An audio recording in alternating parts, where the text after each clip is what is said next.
The Honorable the Speaker.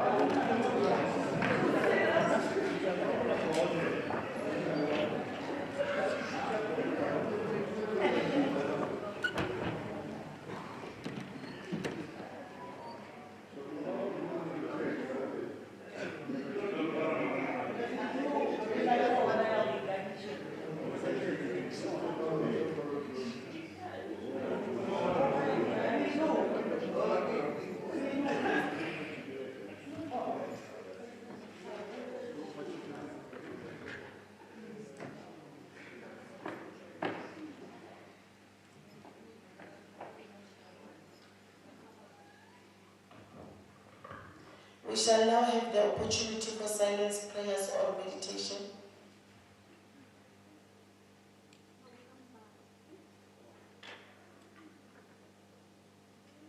Thank you. May all be seated.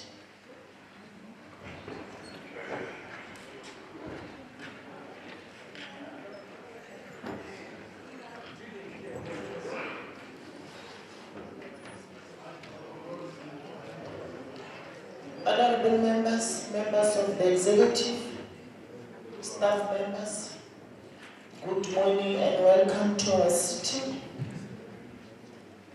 Let's proceed with our order paper. Are there any motions without notice in terms of House Rule 125?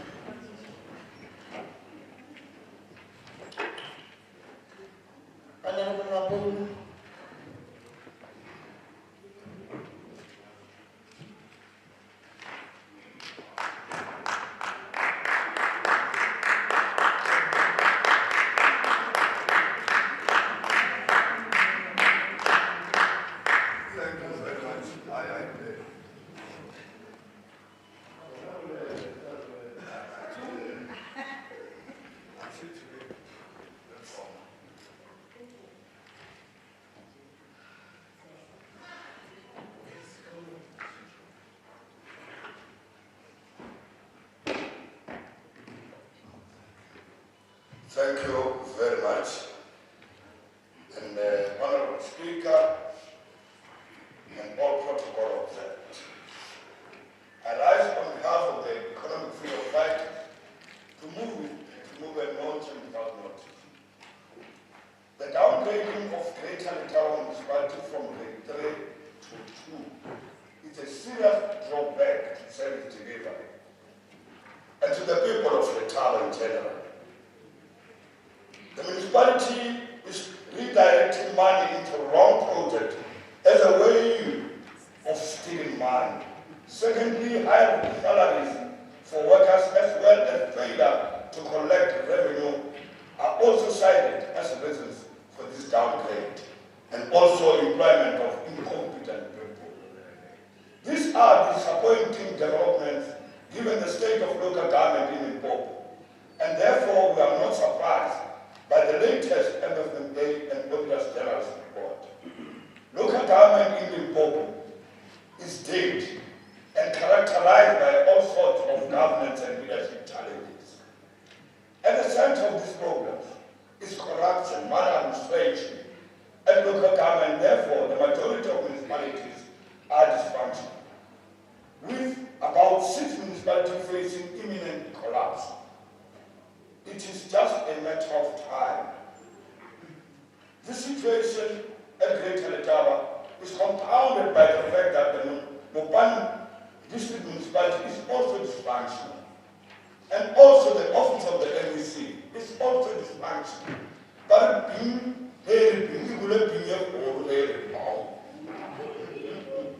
local government in Limpopo is in tatters. Now therefore the EFF government is waiting to resuscitate all the departments, including to revive the lives of our people. Thank you. Thank you. Any second? Madam Shoka. Thank you, Honorable Speaker. I tend to second the motion as Thank you. Any motions without notice? None. Let's move to item 3. Any notices of motion in terms of motion without notice? Okay.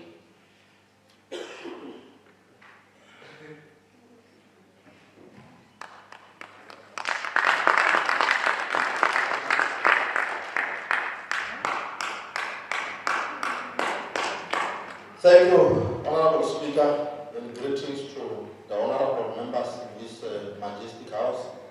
Honorable Speaker, I rise on behalf of the African National Congress to applaud the globally based box serious organized crime investigation members for arresting a 42-year-old Zimbabwean man masquerading as a dentist in Polokwane without requisite registration.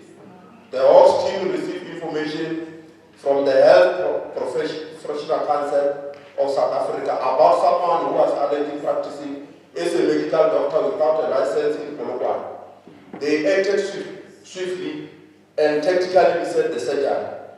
This fraudster was found practicing as a dentist and treating patients while not registered with the Health Professional Council of South Africa. The accused was working at a medical practice registered in Polokwane.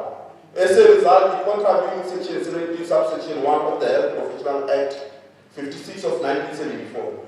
Consequently, he was placed under arrest after failing to produce the license to practice as a medical doctor, and he was also charged with illegal immigration. This accused is in custody and will appear again in court today. Investigation revealed that Mr.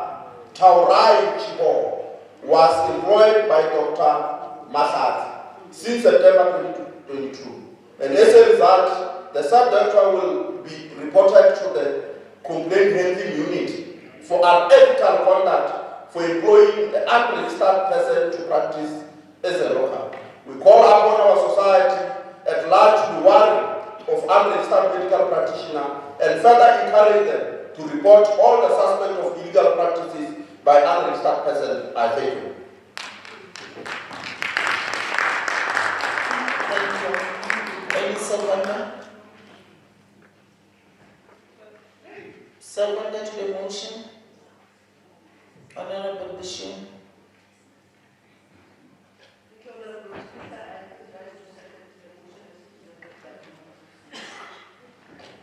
Thank you. Are there any motions without notice? We are done with the motion without notice. Any notices of motion in terms of House Rule 146? Any statement by members in terms of Rule 200? Honorable Van der Walt.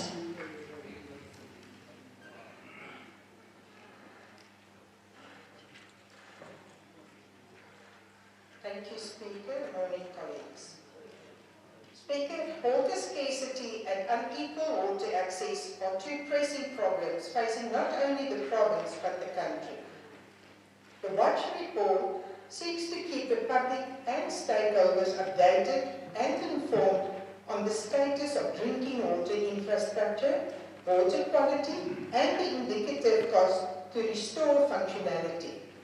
Access to safe and reliable drinking water is embedded in our Constitution, and consumers must be protected from potentially unsustainable and unsafe services.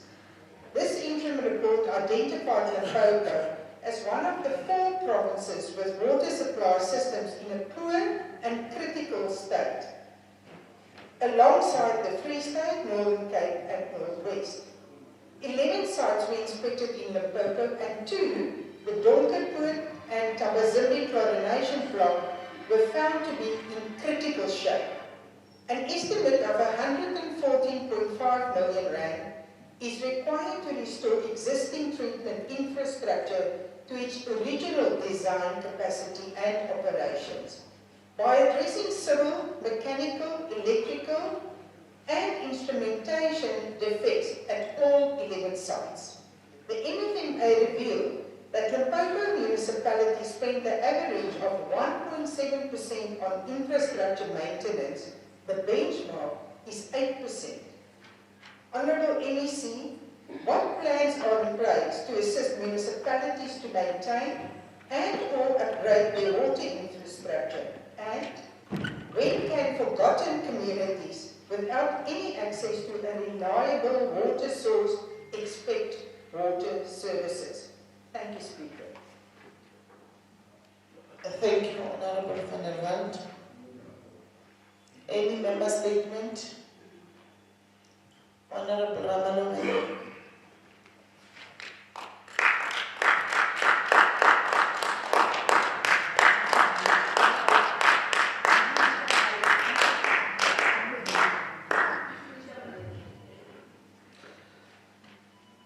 Thank you, Honorable Speaker.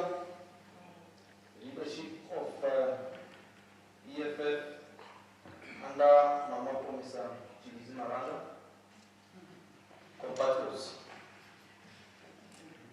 Honorable Speaker, the EFF is disappointed that the structural state of Ankwana Police Station, which has been using mobile offices for ages, now remains the same to date.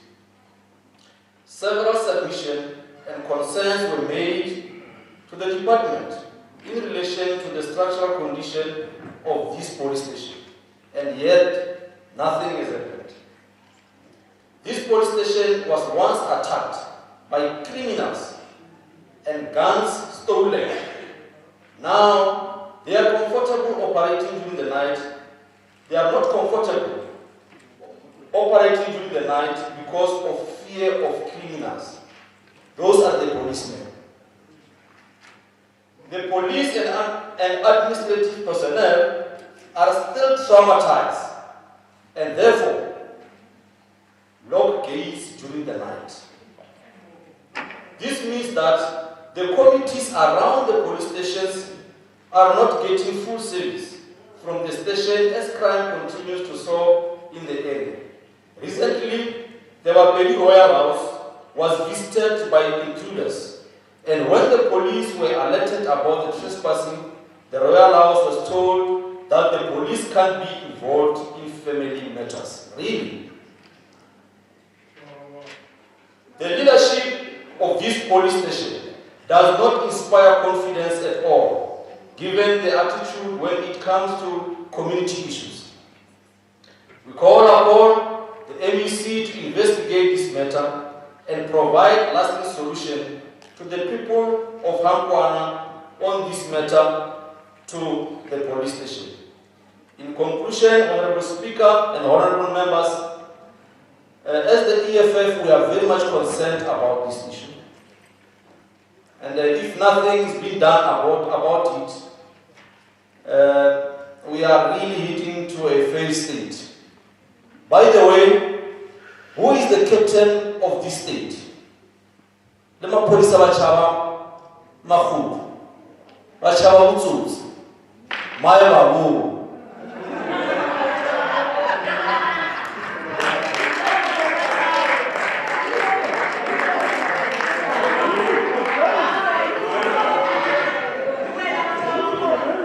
Thank you. Any member statement? Honorable Shoka.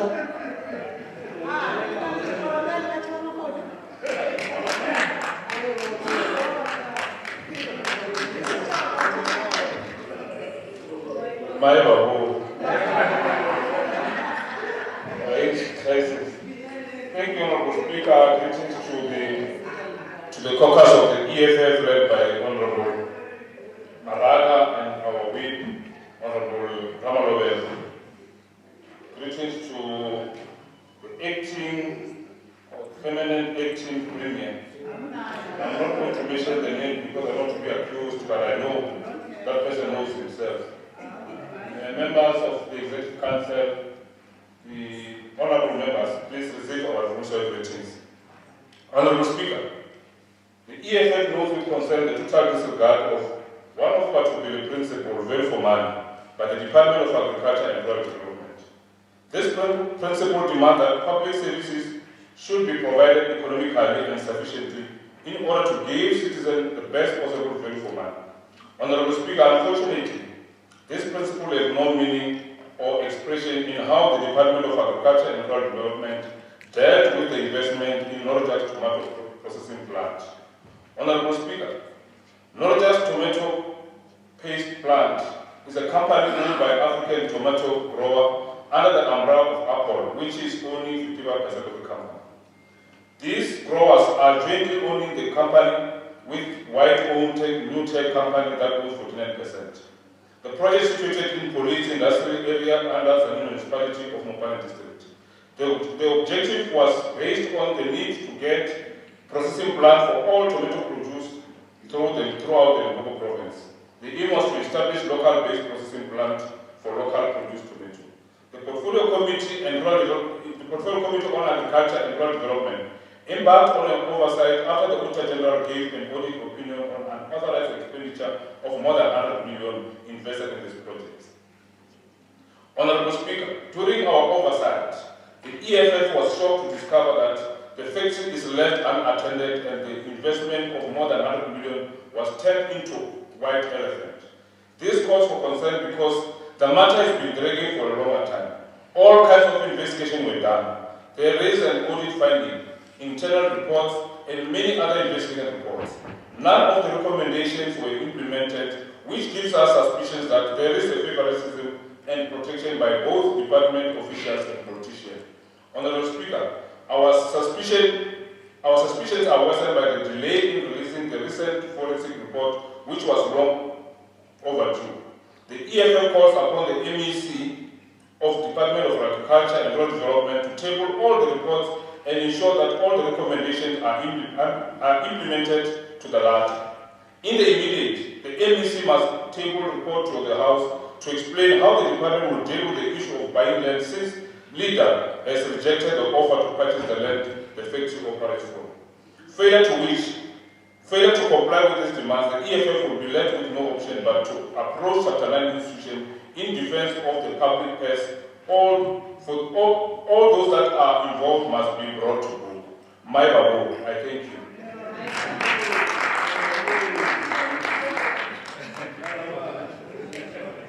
Thank you. Any member statement?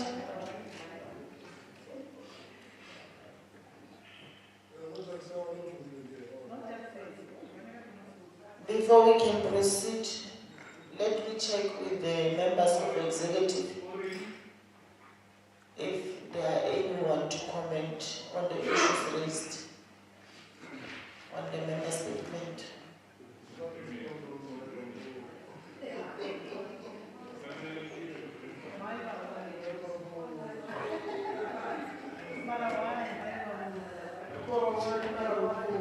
Thank you, Madam Speaker. I'm concerned with this Bible. Where does it come from? Madam Speaker, let me start with what the Honourable Desiree van der Walt has raised, which is one important area of development, but also we know it's all about the Human Development Index, but also a challenge that is facing not only Limpopo but the entire country. As we know that South Africa is a country that has got the issues of water. And when the minister held a summit in 2022 February, one of the areas that he was raising was that we need to find a lasting solution, particularly in terms of water. We continue to hear stories of people drinking water with donkeys, cattle, and boats, and so on. We continue to hear that people are not getting access to water at all, and so on. People are buying water. But it's because we know that it's only now that we have started to provide sources of water.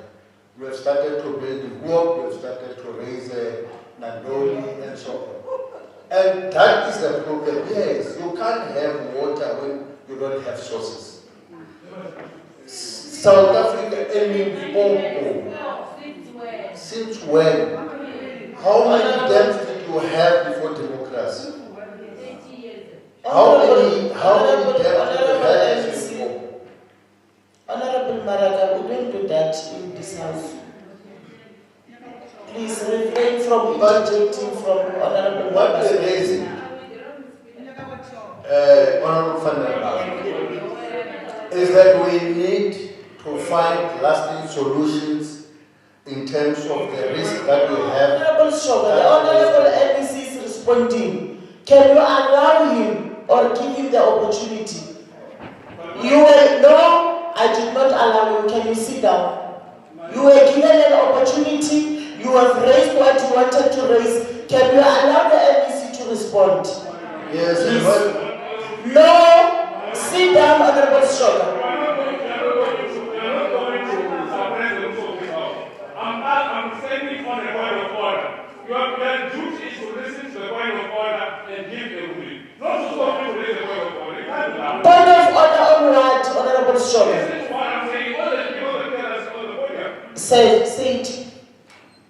Honorable Speaker, on the point of order, I think we need to call the NBC speaking there on the point of order because some of us are ready to rise. You are out of order. You are out of order. Can you sit down? Can you sit down? You are out of order, Honorable Shoga. Honorable Shoga. No, sit down. The Honorable MEC is responding. Whether you are satisfied with the response, that is something else. Can you sit down, Honorable Shoga? No, sit down. You can't say the MEC is lying. You can't say that. Can we throw that? No. No, sit down. You are out of order, sit down. Proceed, Honorable MEC. Honorable MEC, proceed. My Babu.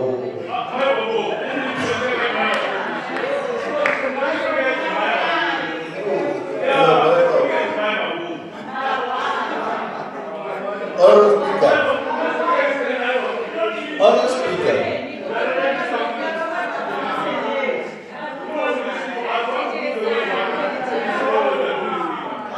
Short, I've listened to you. So you have raised your concern, and then I'm saying sit down the MEC so that the MEC can proceed. Sit down. Sit down, Honorable Short. Okay. Okay. Thanks for the advice. Thanks. Honorable MEC, proceed. I don't understand why they say breakfast is the first important meal of the day.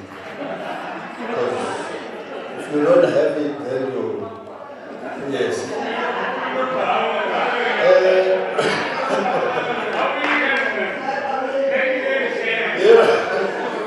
Madam Speaker, I think what Honorable Van der Waal is raising is an important matter that we take account into, and we will make sure that with the plans that we have as a government, but also as the department that is for water and sanitation is pursuing, should be able to at least be able to relieve the people of the province in terms of the water challenges that we are having in the province.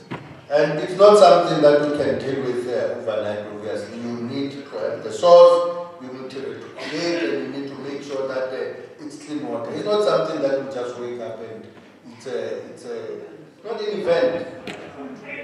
There are plans that government has put in place to make sure that we've got water in the province. I'm talking about water, not my Bible. The issues that have been raised in terms of police, I think we will ensure that the MEC responsible for safety in this province is aware of that and is actually investigated. And I hope that some people will as well desist from, getting into the royal houses where they don't really belong. I think every one of you has got a royal house where you belong, and I'm sure there are challenges in those royal houses. So please be concerned with those. Go to Mshate and deal with those issues at Mshate. I thank you.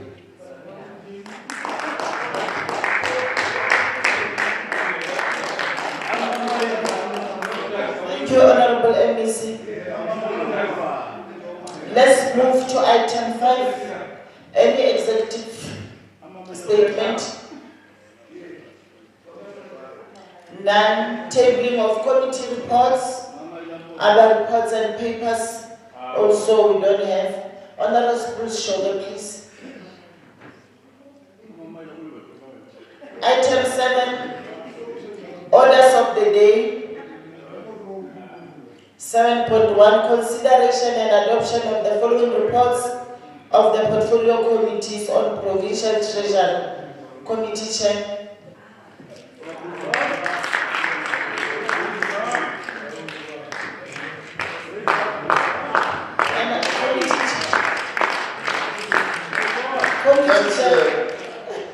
Committee Chair, before you proceed, may you please consider the initial order paper, not the one that I've seen in the morning, the one that includes the 4th quarter. Thank you. So which other paper are we using for the debate today? The initial one? Yes. I see. Yes, the one that includes the 4th quarter report. I see. Yes. Thanks very much for that clarification. The Honorable Speaker of Limpopo Provincial Legislature, I take this opportunity on behalf and in the name of the Portfolio Committee on Provincial Treasury to table the performance report of the Department of Provincial Treasury for Q2 for the financial year 2022-2023. I move accordingly, the Honorable Speaker. Thank you, Honorable Chair. Any seconder? Honorable Masukami. I'm still serving the chair as to the committee. Thank you very much, Honorable Chair. Thank you very much, Honorable Speaker. I rise on behalf and in the name of the Portfolio Committee on Provincial Treasury to move that the report of the Portfolio Committee on the performance report of the Department of Provincial Treasury for Q3 for the financial year 2022-2023 be adopted as a report of this, the Honorable House, the Limpopo Provincial Legislature. I move accordingly, the Honorable the Speaker. Thank you, Honorable Chair. Any seconder? Honorable Mahasana. Thank you, Honorable Speaker. I rise to second the move by Honorable. Thank you, Honorable Chair. Thanks very much, the Honorable the Speaker. I rise to table a motion for the adoption of the report of the Portfolio Committee on Provincial Treasury on the performance of the Department of Provincial Treasury in Q4 for the financial year 2022-2023. I move accordingly, the Honorable the Speaker. Thank you very much, Honorable Chair. Any seconder? Honorable Selani. Thank you, Honorable Speaker. I rise to second the Honorable Chairperson for Provincial Treasury. Thank you, Honorable Selani. We shall now refer to the speakers list. The first speaker on the list is Honorable Lebea.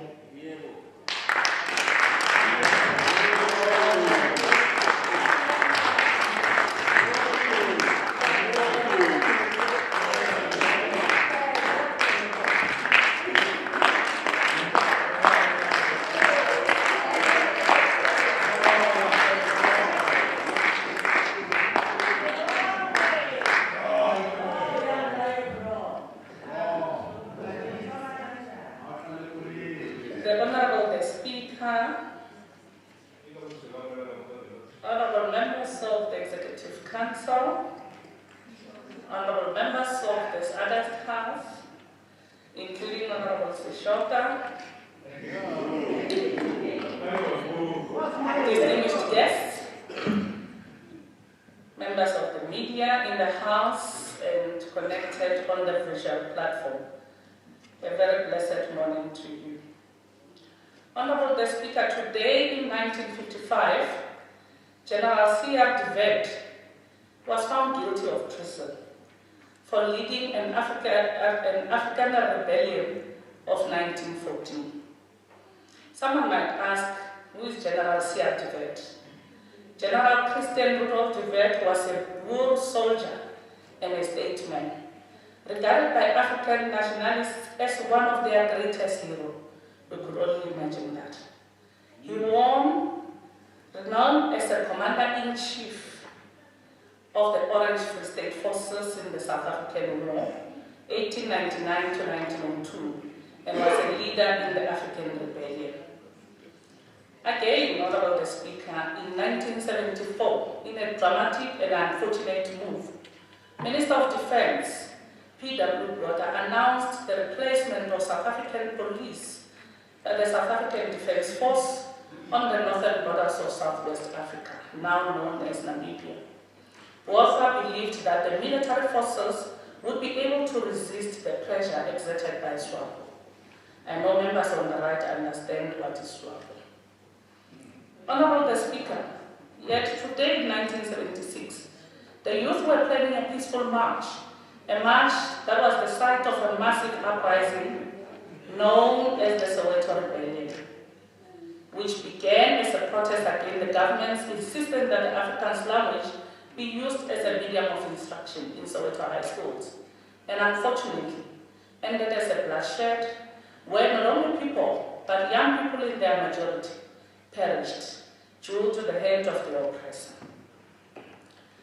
That is history, Honorable Speaker, and is still relevant today because it is the youth of this country that paved a way for us to be living a life that we live today and to be able, as this African National Congress-led government, to enjoy the fruits of freedom. Honorable Speaker, the Portfolio Committee on Provincial Treasury has a constitutional obligation to oversee performance of the Provincial Treasury in this province. Guided by this obligation, Honorable Speaker, the committee interacted with the Department of Provincial Treasury to consider both second, third, and fourth quarter performance report of 2022-23 for the financial year. But Honorable Speaker, we got a lot of concerns that we know and understand is not the responsibility of your department, Moreki, but you to oversee as you are responsible for the money that is appropriated to some of this department. At the apex of our concern as a portfolio committee is the exorbitant usage of consultants to prepare AFS today. We need the department to really assist these institutions of government that are municipalities in adequately building internal capacity in that will be able to save the little resources that is appropriated to them year in, year out. Furthermore, the Honorable Speaker, we implore the department to assist the municipality to employ people with financial knowledge and required qualifications, as this is becoming a scourge, the Honorable MEC, and no longer a challenge. We also noted as a portfolio committee a concern, a persisting challenge of the failure of certain departments of also preparing their annual financial statement in line with the prescribed financial reporting standard. And then we asked ourselves as a portfolio committee that if departments themselves are unable to prepare annual financial statements without use of consultants, what will then happen to the institutions and local government that are municipalities? That is seriously concerning one of the Ministry of Treasury. A thorny and catastrophic demon in the provincial government today, the Honorable MEC, is the grants that consistently goes back to the national fiscus. While Limpopo is a province engulfed by hunger, engulfed by poverty, engulfed by inequality, we really would want the department to come up with a strategy on how do we mitigate some of these challenges that resources that are meant to alleviate the lives of the poorest of the poor in our province keeps on turning back to financial treasury. While on the same breath, the Honorable MEC, we as a portfolio committee has discussed more on revenue enhancement strategies in the province. We want to point out one amongst the few that we have discussed as a portfolio committee was the strategies of possibly establishing a weight bridge in the Dubai area that will assist in even kickstarting the economy in that area. There was also a concern, Honorable MEC, regarding the failure to apply consequences management within the provincial government. This is a thorny issue that most portfolio committees, as and when we engage and interact with your department, we are sharply raising it without any complaints. We will sharply raise it as this administration, believing that the 7th administration will move towards the same way to our driving at. The Honorable MEC, it does not give us pleasure when people and officials that transgressed from one institution of government are promoted to other institutions of government in any other provinces or still in our province Limpopo. This we must deal with it. This we must stop friendship. This we must stop comradeship. We must make sure that the little resources that is appropriated to the people of Limpopo does serve that purpose. Equally, the Honorable MEC, the financial sustainability of LEADER and GAM and other entities. We put more emphasis on these particular entities as it's depleting the little resources that are there in the provincial fiscus. Some of these public entities, the MEC, should win off the provincial fiscus as a matter of urgency.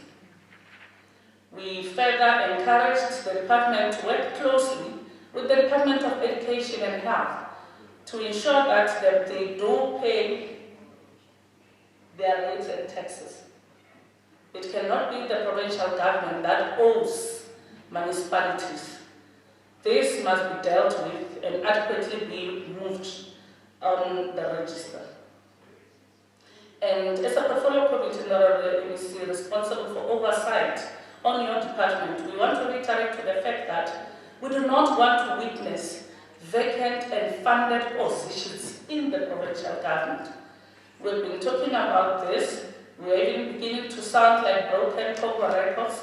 Vacant funded positions must be filled in the province, the Honorable MEC. We also discussed about the impact of the infrastructure delivery hub to say capacitate the Department of Public Works to be able to adequately deliver on their mandate of that of delivering infrastructure projects in our province. And let departments, sector departments that are primarily objective, they are able to deal with the primary objectives of their department.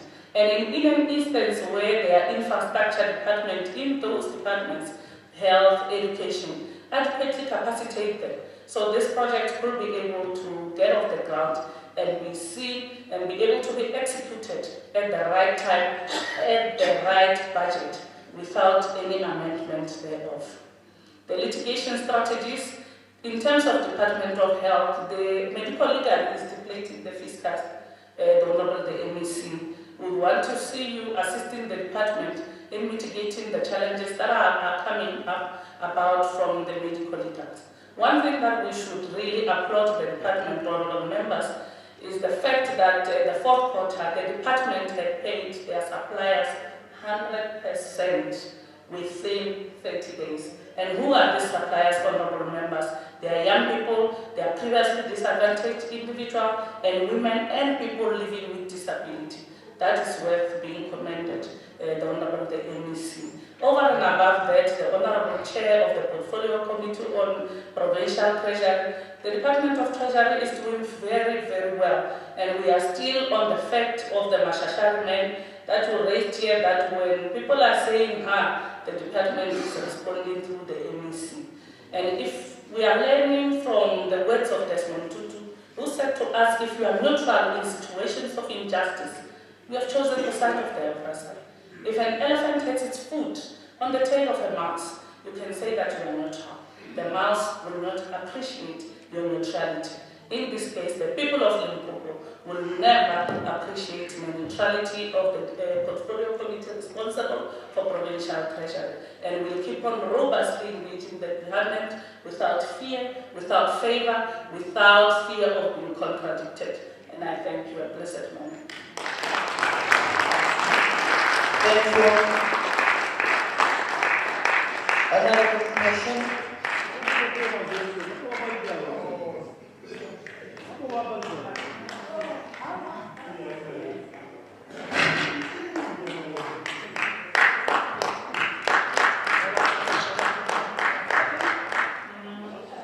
Thank you, Honorable Speaker, members of the House, the Chief Whip of the Opposition, Honorable Ramalo Rena, the Machironi. Honorable Speaker, this department is a big disappointment to the people of Limpopo because it's not executing its mandate as expected. We must point out from the onset that the Provincial Treasury underspent on its allocation on sustainable resources management. This is unacceptable. Honorable Member, may you speak towards the mic? Thanks very much. Honorable Speaker, Provincial Treasury allocates funds to other departments and entities, and they expect them to spend their budget as per the annual plans. What lesson is the Department of Treasury teaching to these departments and entities when they themselves underspend on programs? What kind of leadership are they providing or demonstrating to the sister departments in relation to spending patterns in the province? We are not surprised why the departments, their entities and municipalities underspend on their budget because they learn the ways. Honorable Speaker, there is underspending on filling of vacancies which has negative impact on service delivery in the province. Filling of vacancies can go a long way in addressing the problem of unemployment in the province. Can we have the recruitment plan of the department presented to this House in the next sitting? Because clearly this is one serious issue in the department. Honorable Speaker, non-spending or insufficient spending on conditional grants is a serious challenge in this province. Sadly, this happens under the watchful eye of this department. Every year, conditional grants are returned back to National Treasury, which diverts them to province in need. Honorable Speaker, this is very careless leadership and governance. In fact, it is crimes against humanity, especially the poor. How on earth do you return back conditional grants when people need houses, better roads, water and extra? What are the department not paying? Rates and taxes owed to municipalities, because this further deepen their situation in terms of their financial well-being. Departments are part of the problem while municipalities are struggling financially. When municipalities do not perform, you get shocked, like all of us, when you actually know the contributing factors. Municipalities like Mopani District, Mokalakwena continue to struggle under the watch of the provincial administration comprising service delivery. Given the 2021-2022 MFMA audit outcomes, there is clearly no political will to address the challenges faced by the local government in Limpopo. Eskom debts are still haunting the majority of municipalities, while poor revenue collection continues to define governance capacity of municipalities. Honorable Speaker, the state does not have capacity to provide good, clean governance and delivery services to the people of Limpopo. I thank you.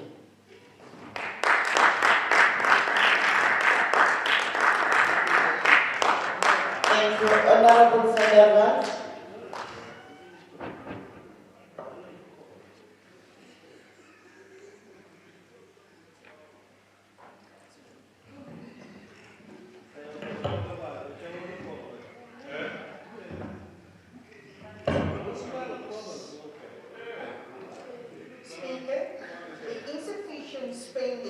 Conditional grants was raised by the committee in the second and third quarters as a matter of concern. Unspent conditional grants were surrendered to national departments. Honorable Federal, to move the mic towards you. Yes. Okay, Chair. You want me to restart? For recording's sake, Honorable Federal. Sure. The insufficient spending of conditional grants was raised by the committee in the second and third quarters as a matter of concern. Unspent conditional grants were surrendered to national departments for reallocation to other provinces. This is unacceptable, and these are the funds that could drastically have changed the lives of many of the people in our own province. Interventions to curb this waste and consequence management for the officials and MECs responsible need to become a reality in order for this waste of resources to end. The committee noticed that throughout the years of 21-22, until the period under review, payments of rates and taxes owed to municipalities by departments remained a challenge. These funds form part of the revenue collection that municipalities need to be viable and Provincial Treasury needs to monitor and engage departments on a more regular basis to ensure payments are done. During these quarters of 22-23 financial year, the committee was informed about assistance offered on the preparation for financial recovery plans to financially distressed municipalities and sessions held to assess progress made in respect of those municipalities. These are the type of interventions necessary to get our municipalities back to reasonable financial health. Municipalities need to address key challenges which include compliance with legislation, filling funded vacancies in key positions, payment of outstanding electricity and water debts, and improving poor revenue collections. Speaker, the province needs to increase and be much more efficient in its revenue collection through identifying and implementing revenue enhancement strategies that work in our province. While Limpopo Provincial Treasury does support departments in these efforts, there were concerns across all quarters for the need of a more concerned effort. Another news around the neck of the province is the continuous funding of 3D entities in the province that are meant to be self-sustaining. The committee recommended that MECs of the Debt, Transport and Community Safety and Provincial Treasury should work on modalities to ensure that GAL and LEDA are no longer budgeted for by the provincial government. Hopefully, we will start to see a turnaround in all provincial entities in the 23-24 financial year. Entities like RAL start managing their resources better with improved outputs.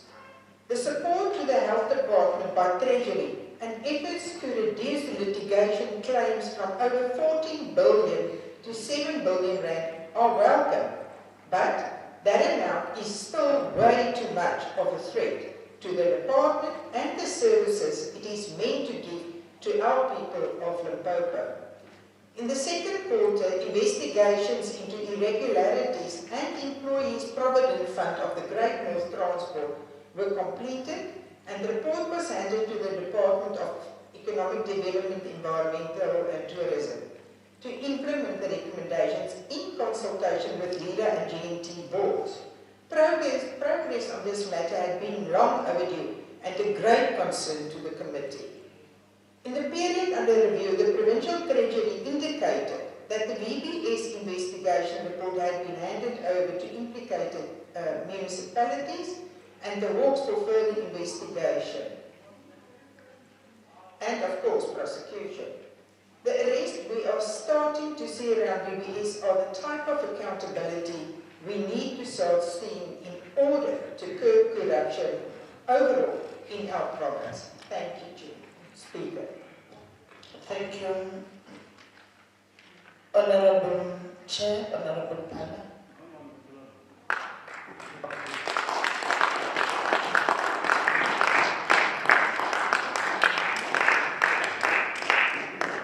Thanks very much, the Honorable Speaker, for an opportunity to debate the 3/4 of the performance report of the Department of Provincial Treasury in Limpopo.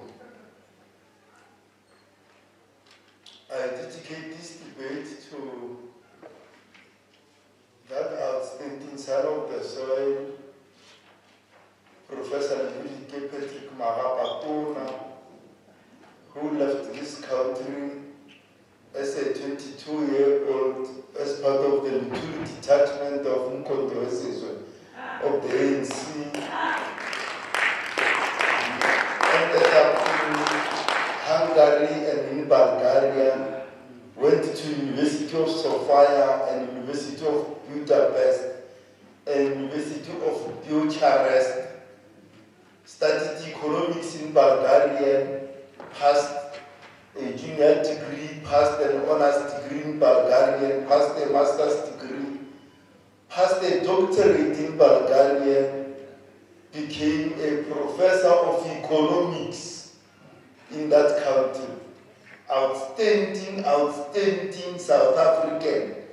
Today we have a branch of South Africans of Bulgarians who have a new surname in Bulgaria, Magapatona. I don't know how they pronounce it, but they are there because of this outstanding son of South Africa. Many of us study economics here at the University of Limpopo, being taught in English and stupidity. We're debating the quotas of the Department of Provincial Treasury in Limpopo. Whether you like it or not, or you know or do not know, is the same. This is the best performing department in the provincial government and is one of the best performing treasuries in the Republic of South Africa.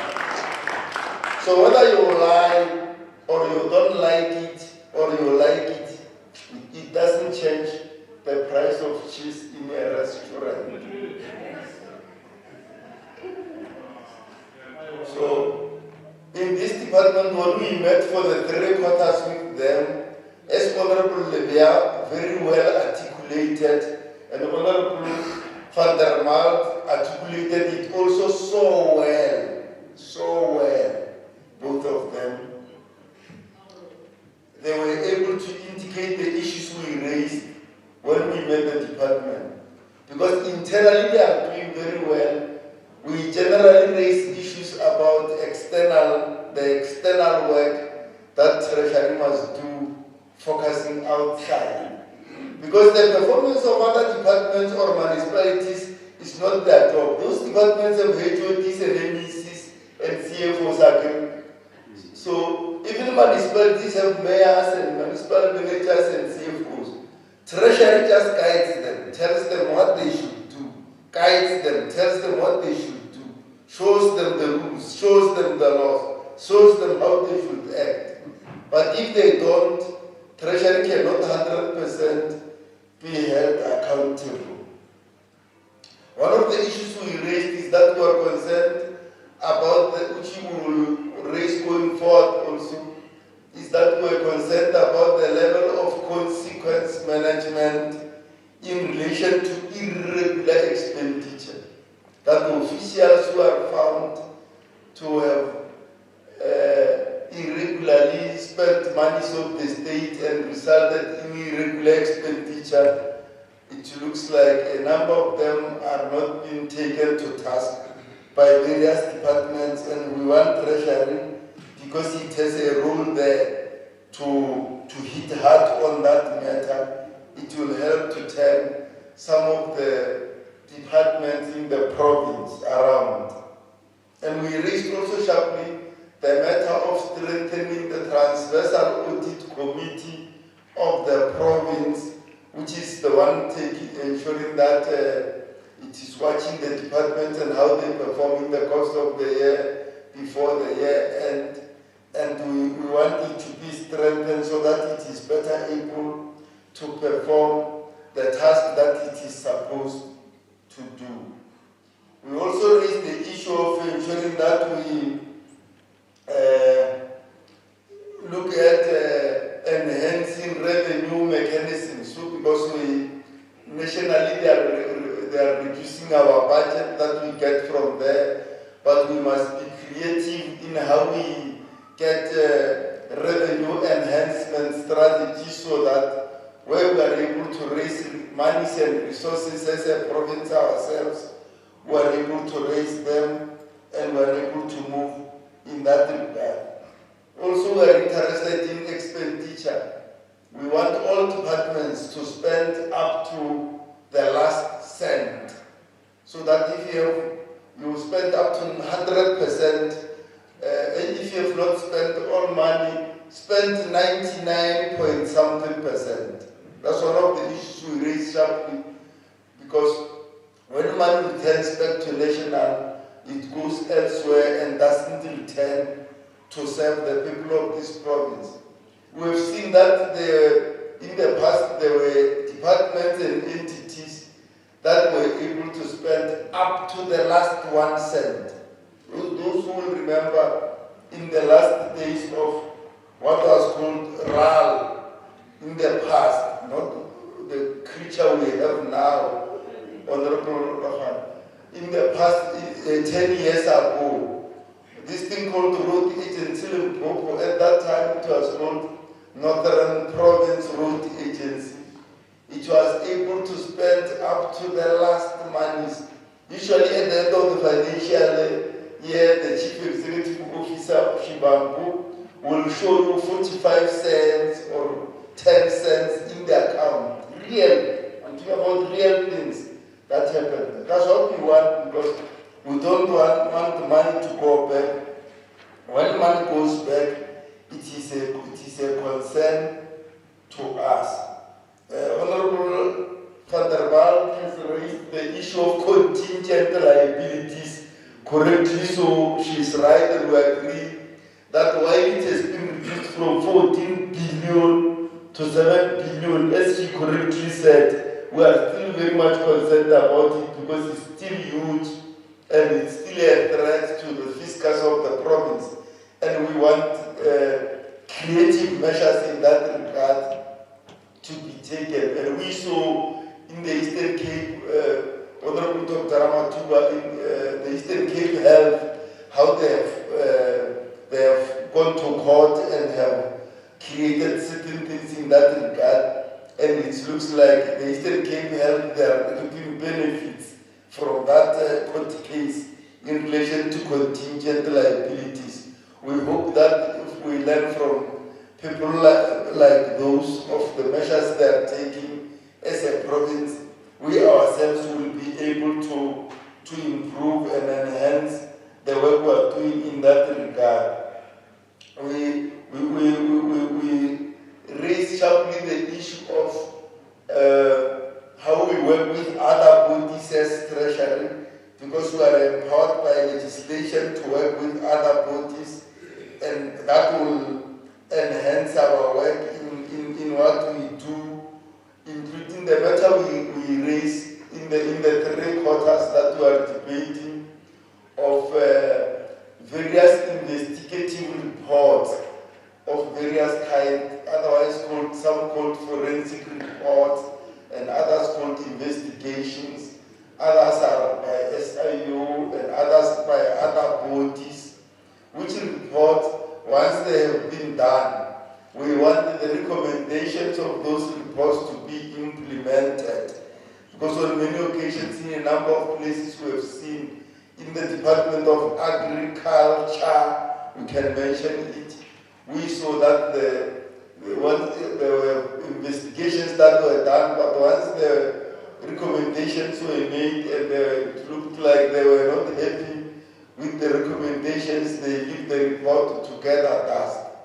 That should not be the case, because we spent money in getting the investigation done, and because of that, it means theoretically, if we leave the report to gather dust, it means the money that we spent on the forensic investigation is fruitless and wasteful expenditure. And we don't want that. We want, once the investigation has been done and recommendations are available, those recommendations must be implemented. But the final point, Honorable Speaker, that we raised was that Treasury and the provincial government, Honorable Speaker, if there are things that are totally unimplementable, the Executive Council must meet and say, and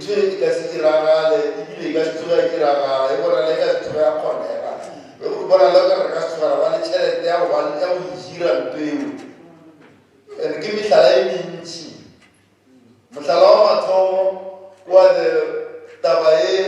which about 14 MECs for public works have announced that the legislature of Limpopo is moving to Polokwane.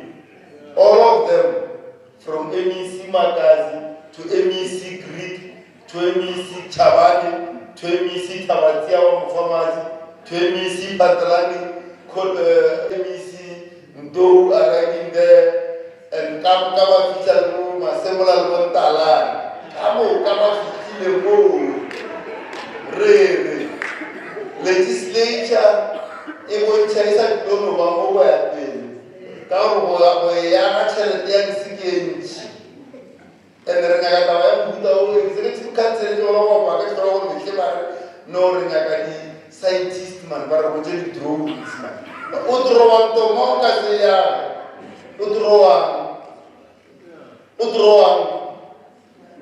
a ke ba e drowile gare ka 1997 ba e drowile she do about 200 million for those drawings o drowang a o sa trowa re ka tsora ga palamente polokwane a golo re ka a tšea tšhelete ya go aga ditirelo tša batho ra aga palamente for 1 billion rand. What that 1 billion must help the people of the province. So ke taba e re reng Honorable Squati from the finance side, but other MECs, Honorable Rafale, let's look at it and see things of that kind. That is an example. And there are 100 others, but that is an example. This legislature has been announced by 12 of the 14 MECs that it is moving to Polokwane, who are still in the war home. The stories our people will come here and use these buildings when we move. It's not true. It's both false and untrue. Ngumpilpele has put his own beautiful offices there. These buildings, Marimisha Dola Gamushio Mercasepelambo. If you get the point. Marimisha doing that this building Mapuno, if you recall. So, Resacto Mambo, Penabetelele, Tamama Regala, 1 billion Raga, Mama Polokane, Levalanka, Masupati, Levalanka, and Pale, Galemo.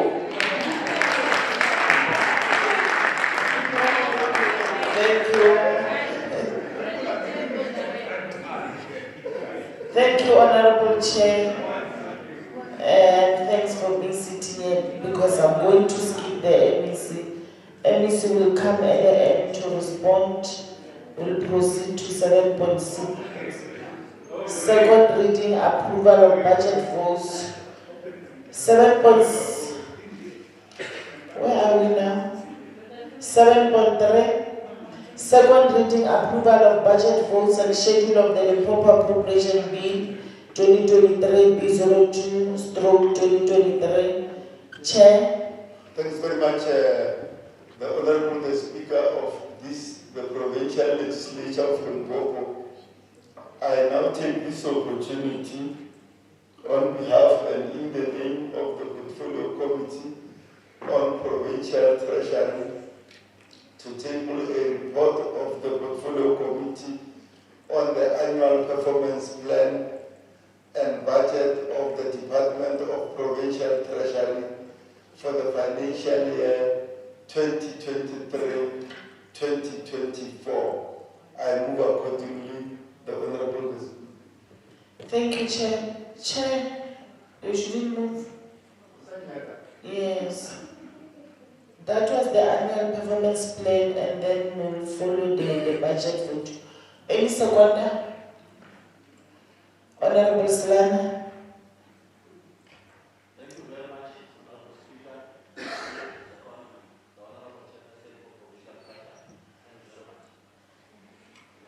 Thanks, Honorable Slana. 7.3.1.1, it looks like they're the same, Honorable Chair, correct? 7.3.2. Yes, we have coupled them. Yes, thanks very much.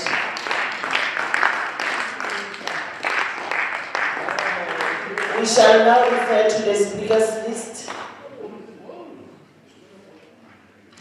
The first speaker on the list is Honorable Masukami.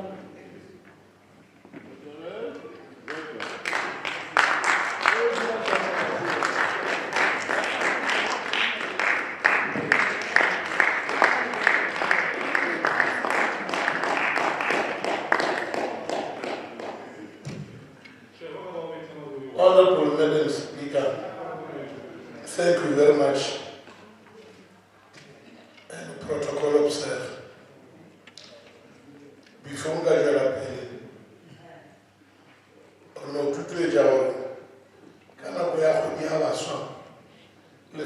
with the Honorable Basu.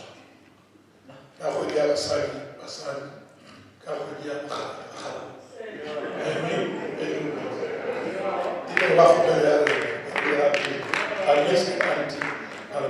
is anti-parliamentary. All right, before we waste our time, my colleagues,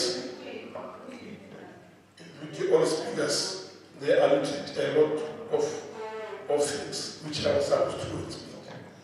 I'll try to summarize or to speak, to tell what the department has done for the correct things.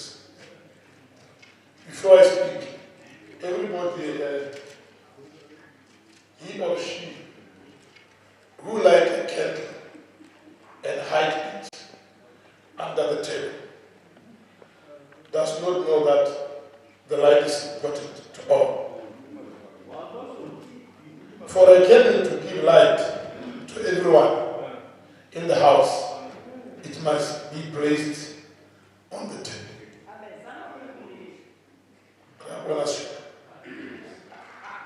All right, I'm trying to explain. All governments, departments are regulated by the PFMA and related legislation. Madam Speaker, the funds that governments administers is the taxpayers' money. Without the taxpayers, government has no money to manage. Madam Speaker, the Treasury Department has set a good example that requires to be emulated. Madam Speaker, it has attained to a clean audit in the past 5 years. Madam Speaker, absence of a clean audit is a nightmare for many departments.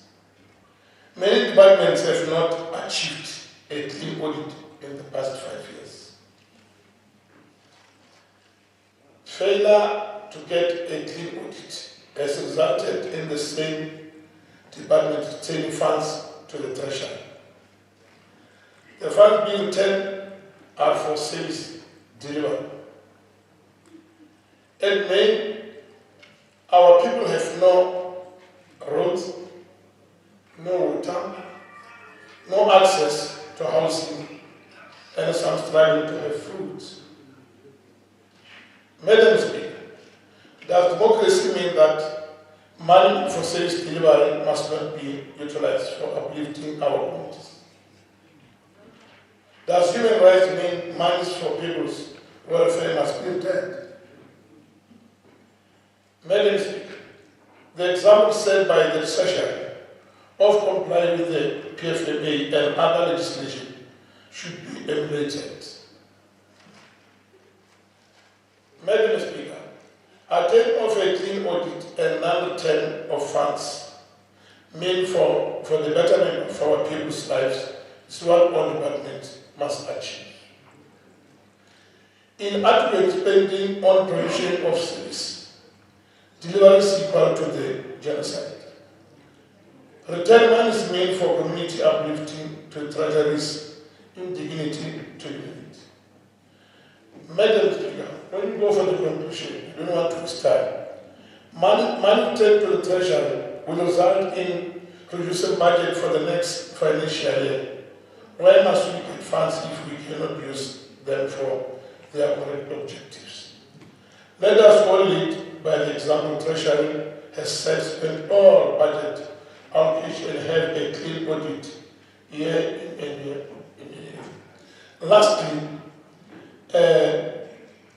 the Portfolio Committee, they recommend to the Treasury, NEC, that the money were paid from the government, from the office, is more than 200 million. So the Treasury must make sure that they start to reduce that money by building our own house or utilizing our own building or buying our own property which belong to the government. I think it is very good.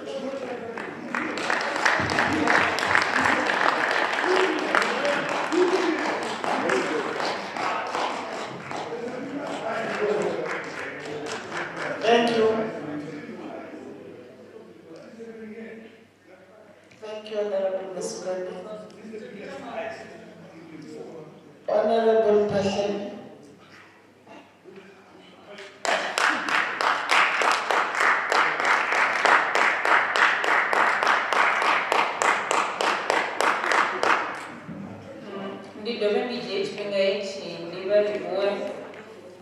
Honorable Speaker, ndirimese hapo na zimembara za parliament ndisahambi na chief whip wali orola EFF opposition.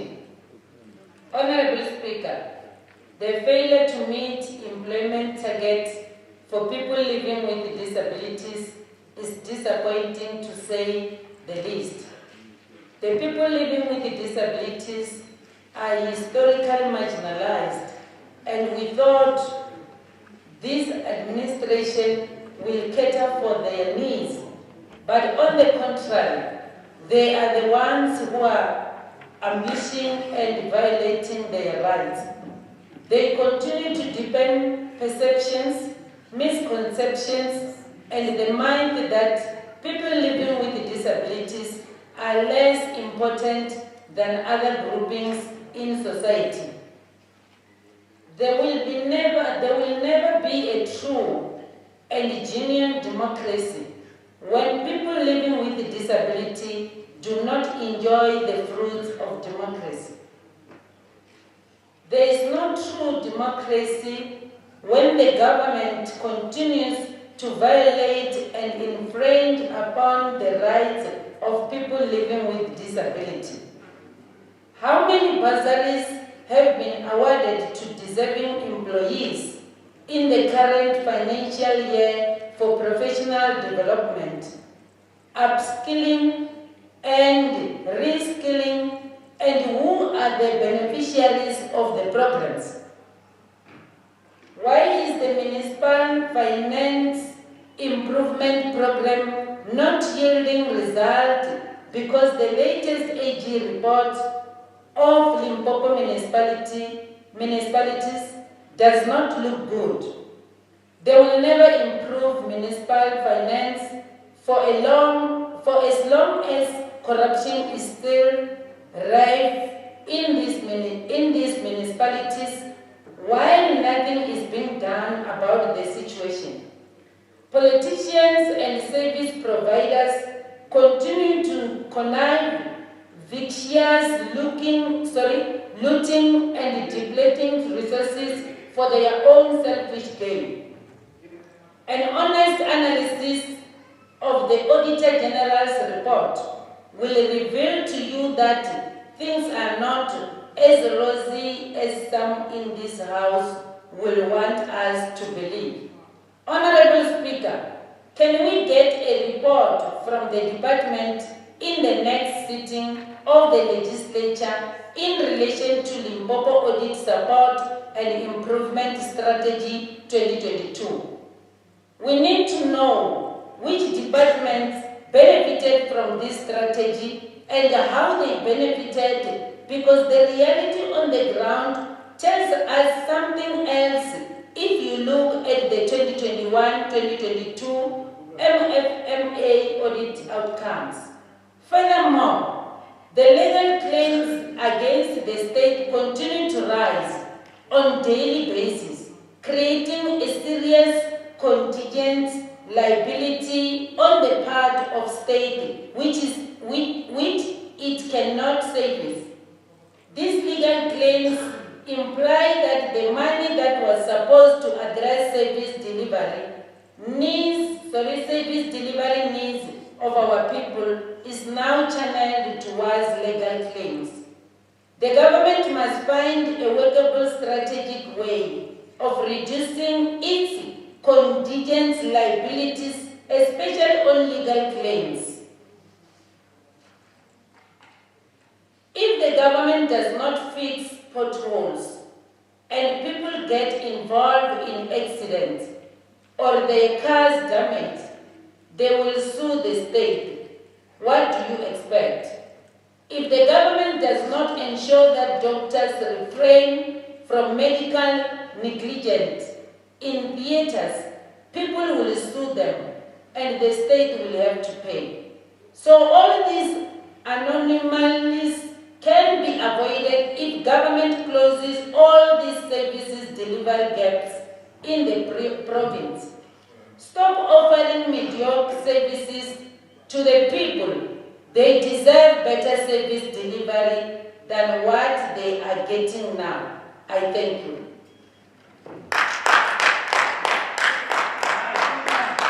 Thank you. Honorable Van der Belt.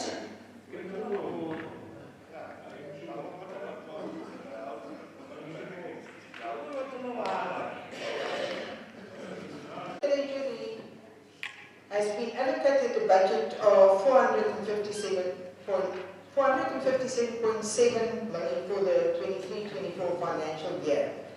And although it represents an increase of 11.7% from the previous year, one wonders if it will be enough to allow the department to address and improve the non-compliance to legislation, poor financial and procurement management, and poor conditional grant spending in government departments, entities, and municipalities. It is commendable that the department has managed to oversee the decrease in the provincial compensation of employees from 72 to 65.7% in 23-24. But this is still not enough, and more needs to be done, especially in departments like health and education that spend excessive amounts for compensation of employees, but also have unacceptably high vacancy rates. We need to bring the province closer to the national average of 61.2%. Revenue generation for the province may have surpassed the original target and met the adjusted target of 20s. Revenue enhancement strategies need to be explored and implemented in order to increase provincial revenue and boost the provincial economy. Speaker, 85.8 million rand is allocated for the Sustainable Resource Management Program in order to inform financial resource allocation, manage the provincial budget, and support and monitor provincial departments, municipalities, and public entities for efficient and effective use of the province's fiscal resources. While the department continues to carry out its mandate and responsibilities by ensuring the monitoring and tracking of expenditure performance of all departments and public entities, it is still disappointing that departments continue to underperform. It was not too long ago that the Department of Public Works, Roads and Infrastructure was subjected to professional assessment in order to assess issues of governance, financial management, and service delivery. This indicates a need for a report on the effectiveness of the Treasury Department's interventions when dealing with slow expenditure and failures in service delivery and underspending of conditional grants. An amount of 11.2 million rand is allocated for the Municipal Support Sub-Program in the 23-24 financial year, with the aim to improve the capacity of Provincial Treasury to support our municipalities. It is, however, concerning that in previous years, municipalities have continued on a downward trajectory despite the efforts of Provincial Treasury. The MEC is concerned in the budget speech that province still has 8 of 27 municipalities that in the current financial year have adopted or approved unfunded budget shows the grim reality in the province's local government sphere. Speaker, although the MEC indicated that Provincial Treasury is not against the use of consultants by municipalities, we are deeply concerned by the over-reliance and large cost of consultants. Some municipalities are so dependent that it brings the skills and qualifications of finance unit municipal officials into question. In fact, in the recently released consolidated report on local government audit outcomes of the year 21-22, the Auditor General expressed concerns about inadequate financial management and oversight, as well as an expenditure of 1.13 billion rand on financial reporting, which included 263 million rand on financial reporting consultants and that was the third highest in our country. We must acknowledge without the work of the Provincial Treasury, the situation in this province would be much worse, but the levels of irregular, unauthorized, fruitless and wasteful expenditure and the amount surrendered to National Treasury due to underspending of conditional grants remains unacceptably high. Limpopo Treasury must also align and extend its monitoring and support to assist the provincial departments and entities to deal with threats like litigation that pose a serious threat to funds and to assist in ensuring the most efficient department spending in response to load shedding, as this may be another avenue for misappropriation of funds and corruption. Thank you, Speaker. Thank you, Honorable Vanderbilt. Honorable Chair, Honorable Pala.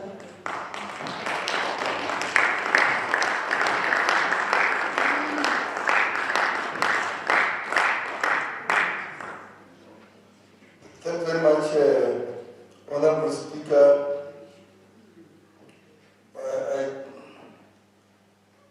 I dedicate this debate to Kosi,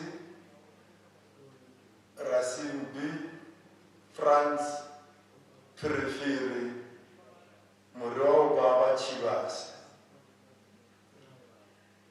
a traditional leader on this province and a freedom fighter simultaneously, born in 1900 who died in 1952, who fought the British and the Boers and was very defiant, called himself British Empire, and they called him Empire Chivas. Brilliant, brilliant, brilliant freedom fighter and patriot. Krasimbi, Preferi, Chivas. This government gave him an order of Lutuli in bronze for outstanding contribution to the struggle for a free, non-racial, non-sexist South Africa. Because of the work that he has done. So I dedicate this debate to him, outstanding, outstanding hero of the people of South Africa, Rasim Bichibas. Moreover,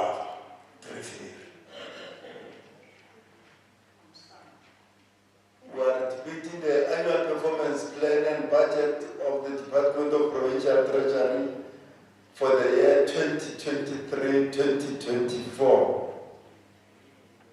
And we are now looking forward on what we want them to do, and there are many issues that we think they will focus on,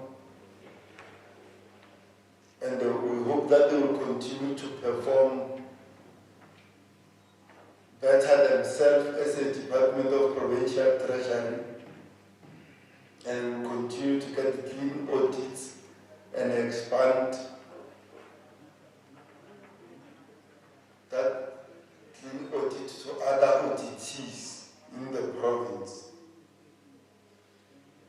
Because this department has been getting a clean audit after clean audit after clean audit after clean audit after clean audit for a long, long period. And that is what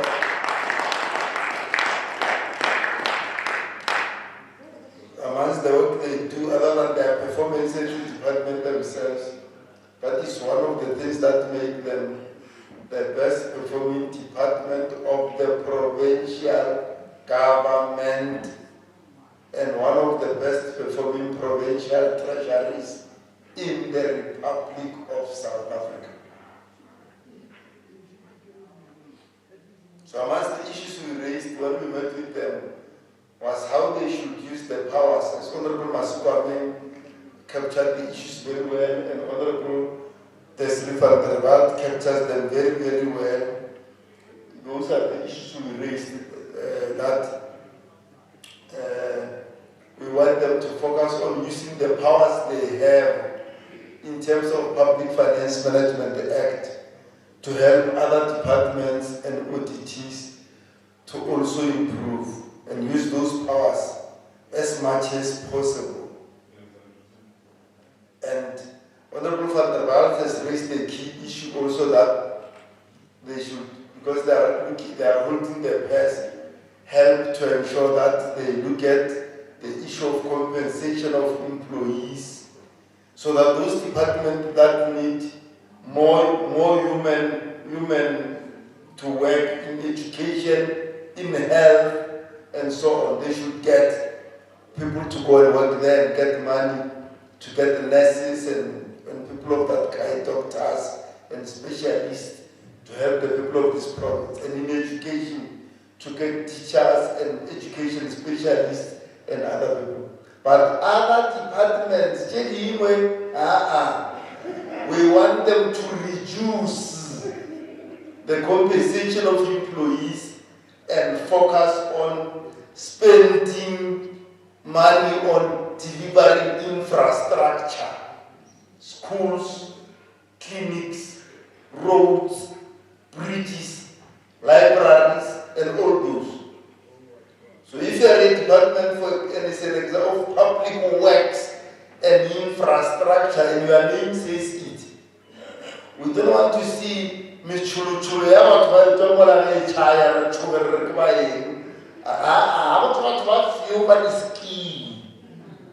if you get the point. That's an example. I can give many others, but if you are health and education,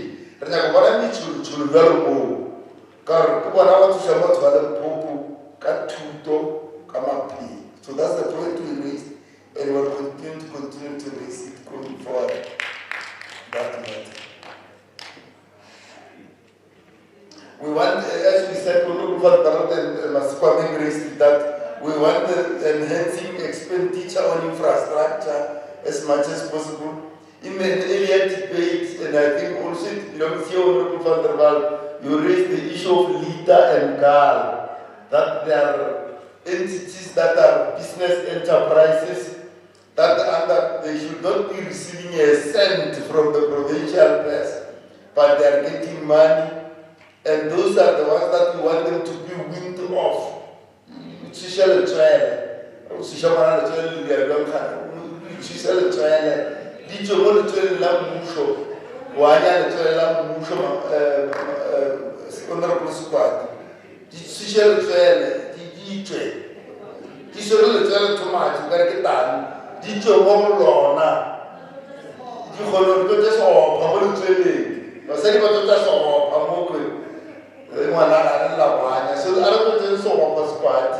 For leader and girl, because they are business enterprises, there is no business for them to be getting a cent from the provincial purse in terms of legislation, Public Finance Management Act and others. We're looking at the issue of RWOPs.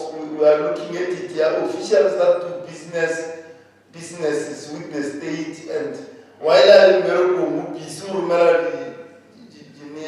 invoice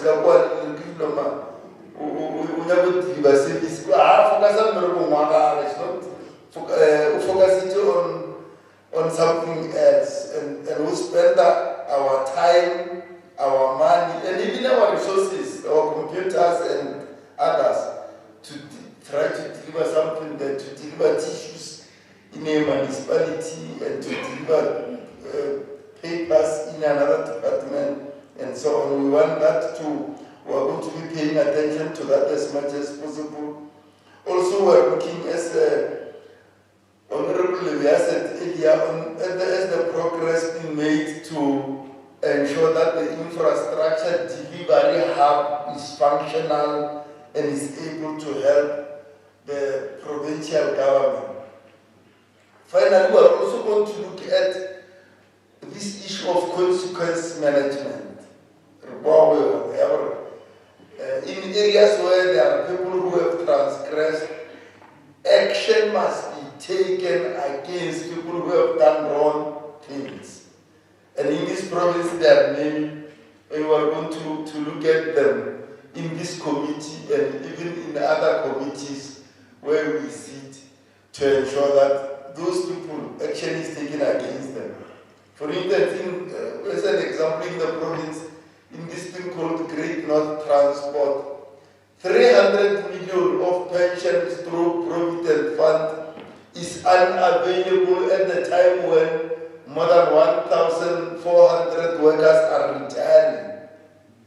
Muthu o berekile 28 years o ya gae ga boleko a fitla gae honorable Masupe mosadi ya motšiša di-pension di ka kwa go bereka le ena ga a tsebe gore di kae. Mosadi o thomo suspecta gore o dirile le ba a di le bona, o dirile bao a di le bona, o dirile le ba bangwe batho. Jale ke bothata taba yo ka re ngwana batho ba dia le motho mmuso ga wa mo fa di-pension taba e ya ba bagare and rena as membera tsa palamente le emetse batho ba 5 million rest of this province e re ba ba kudu because batho bale a bana maatla ke mmuso ne e matla godimo bona. When you arrive at home and you are sitting under a tree every morning, your wife and brothers and everyone is surprised. This guy working for 28 years comes here and pretends he doesn't know where he doesn't know where the money is. And they think you know and you have spent the money. And it's very, very harsh for honorable members, even on an individual, and it's something that we are going to follow up that one. Because even now, other workers have not yet been paid, and a lot of them have died already, going to the grave without getting access. It's very bad. And we're highlighting that as an example of consequence management on individuals who are responsible for such a bad, outstandingly bad situation that affected the people of this province in what is called the Great North Transport. And another example is this thing called KAL. It's actually Afrikaans. Gateway Airport Authority Limited. Crucial. Because at one time, the planes could not land at the airport for 6 months. And that thing destroys the businesses that are there at the airport.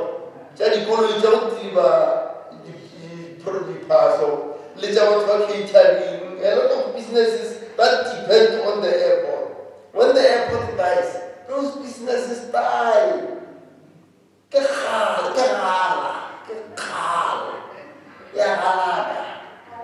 And that's why we call it in Afrikaans khal.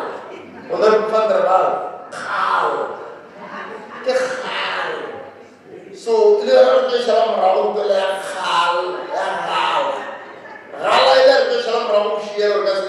because you can't have such a thing which falls for, and we're going to follow it up. Another one is called road agency Limpopo. 500 million comes here is for, it is a grant called Provincial Road Maintenance Grant. Provincial Road.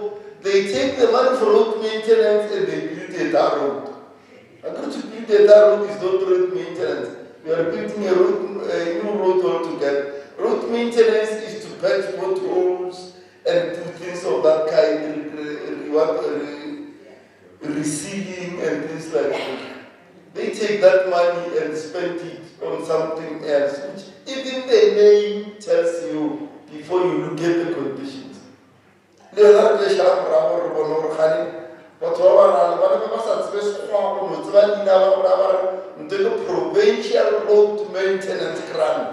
Parade grant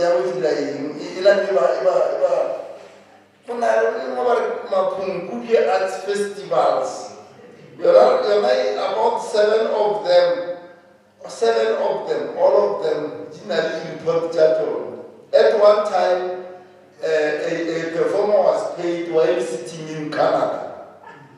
Never even left his home. He's eating breakfast on the sofas there, Honorable Ramatua, and gets paid 3 million rand.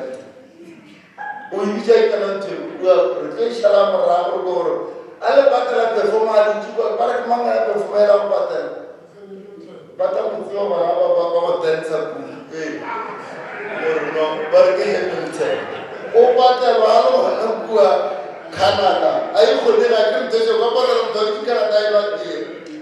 Wa bata re tse shala moramo le yona e re go re. Gele bata motho a ditse Canada. Asa tlogele Canada.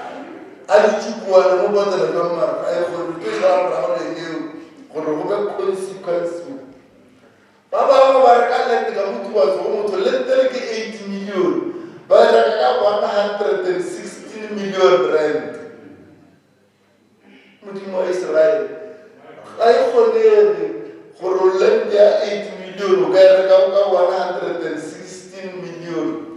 Taba yo se tlo shela morago di Hawks le SIO ba go mo ga yona. Le rena go ka maro ba parlamente re ka go di mo ga yona re na le bona. Gore shalo morago taba yo ya gore lente ka ili 8 million ke ba e lebelela di tsa o lebelela naga wona o reka ka 116 million rand o re taba ya mo taba yo re sa tlo lebelela ile ya gore o go go ya thuto ba bomel bokisi la ditendera tsa National School Nutrition Program para go ba tswa tshi tendera go shole tletse mara ka moswane le sa tshele bulwe ba re bomile go shiyo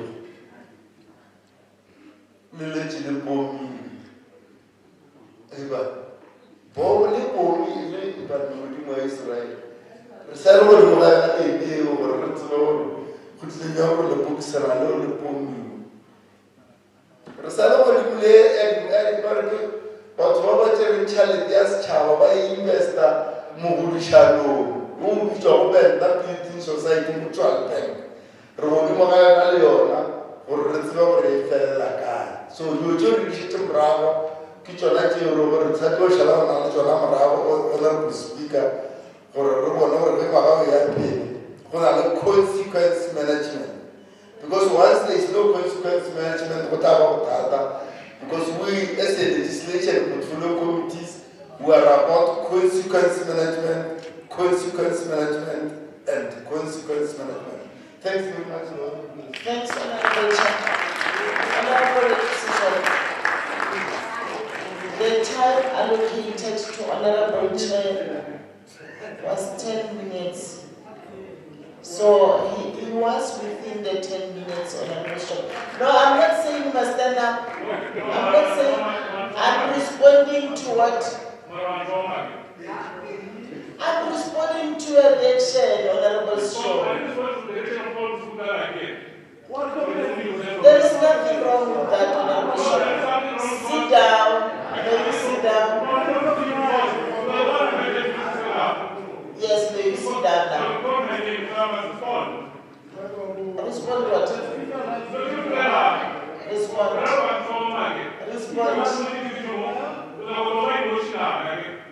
Respond, Honorable Shoka. That is the response.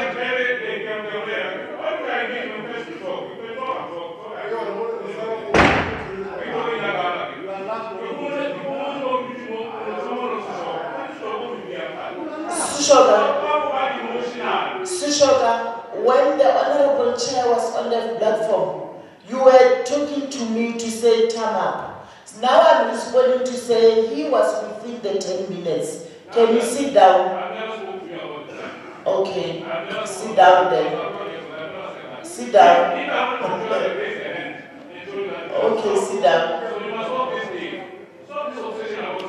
Sushoka, sit down.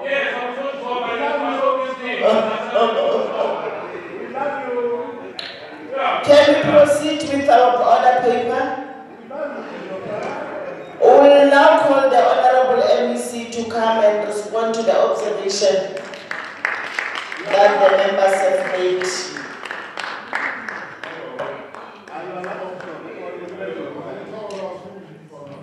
Thank you, Madam Speaker. And let me first and foremost thank the Portfolio Chairperson, Honorable Kholane Phala, and the members of the committee for having time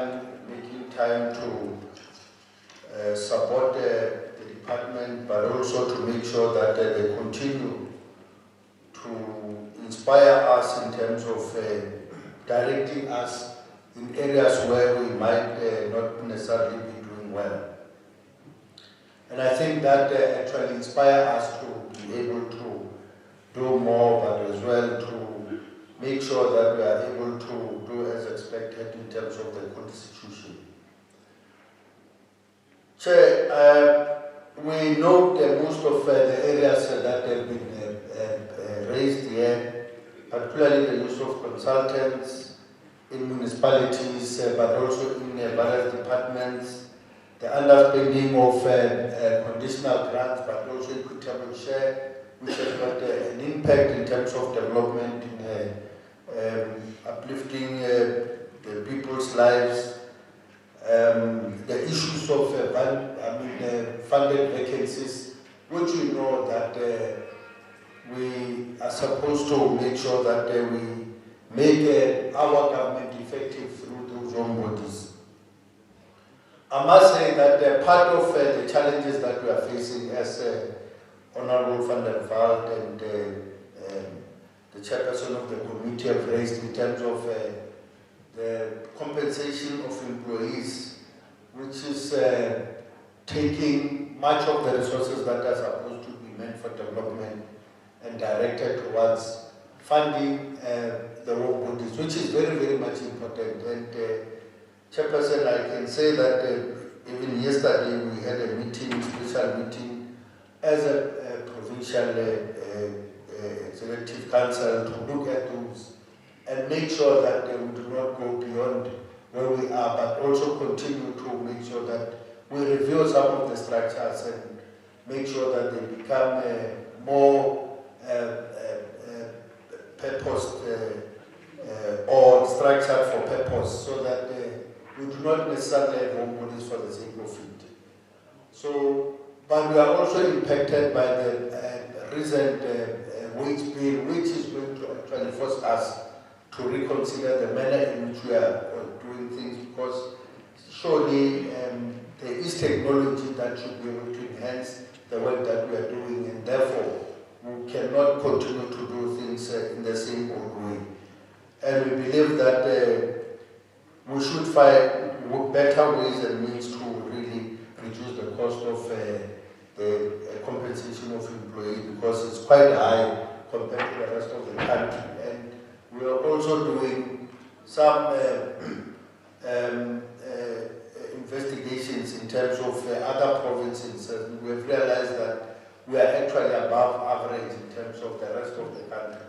So we are looking at that just to make sure that at least we are able to reduce. And I believe that all the colleagues have agreed that indeed we need to look at a scientific way of dealing with this issue of compensation of employees.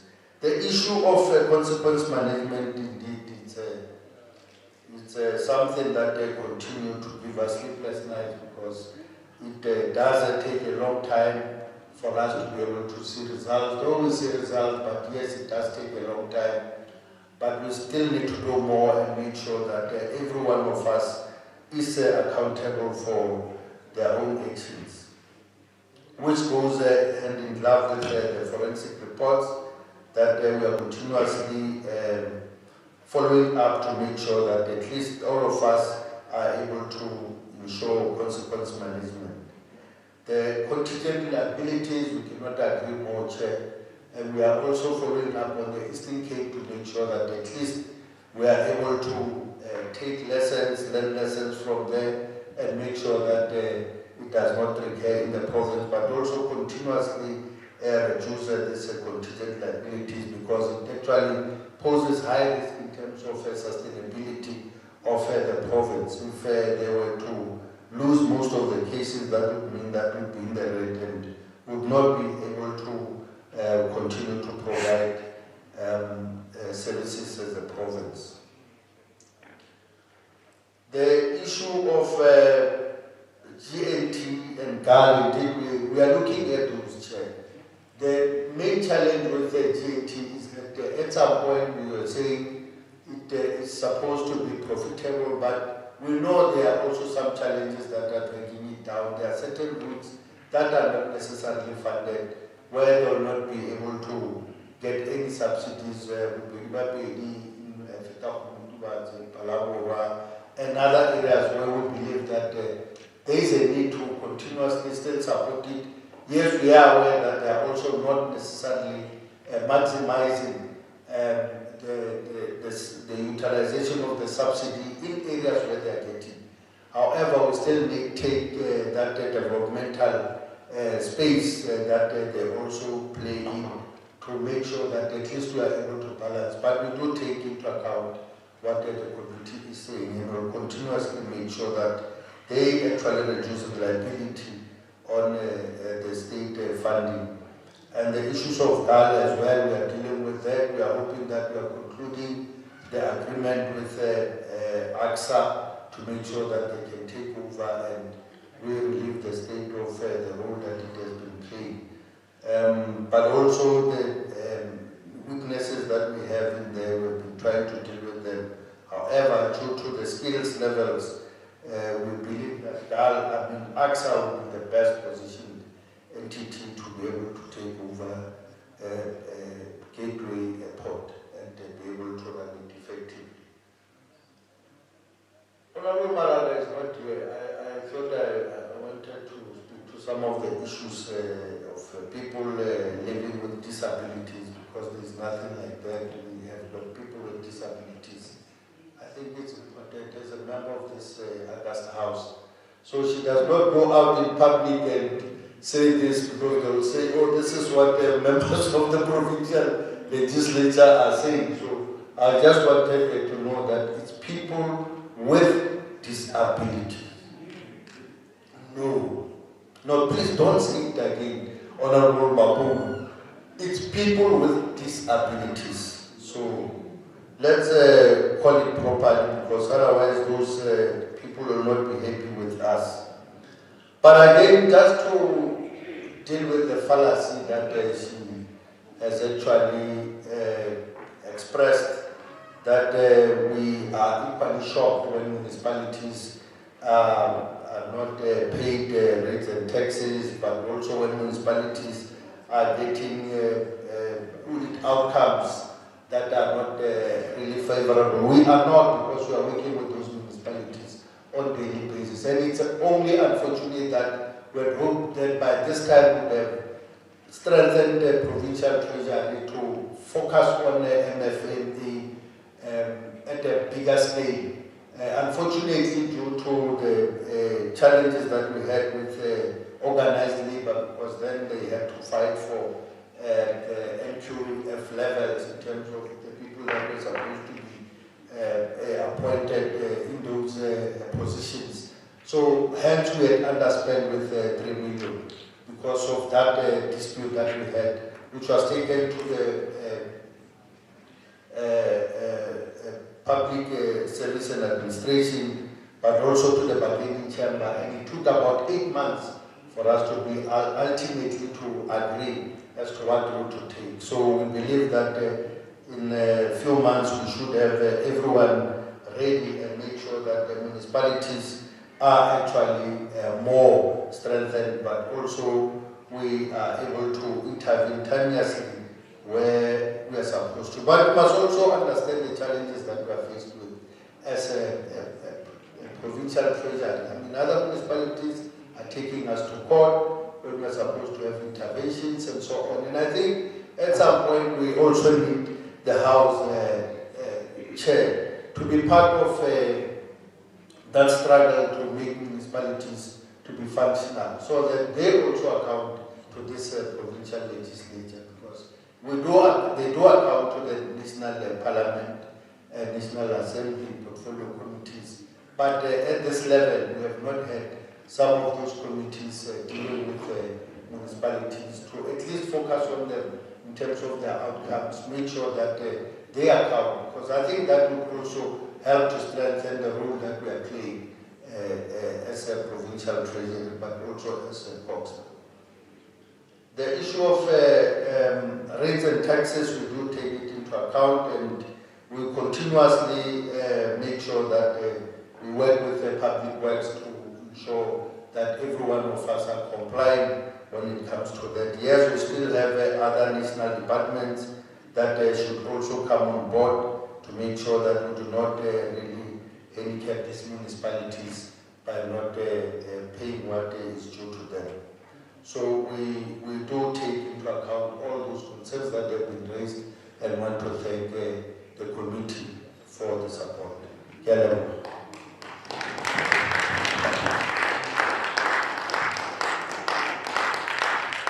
Thanks, Honorable MEC, for the response.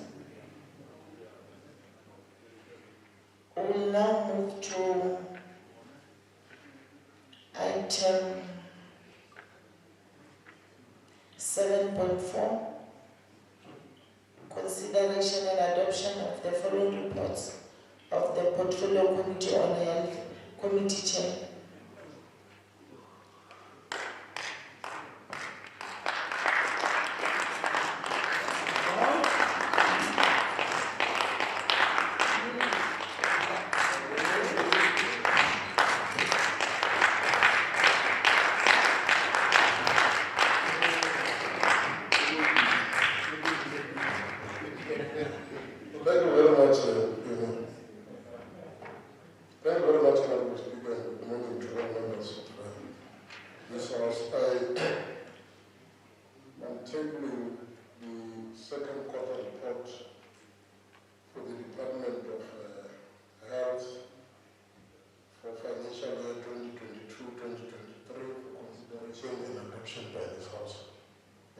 Thanks, Honorable Chair.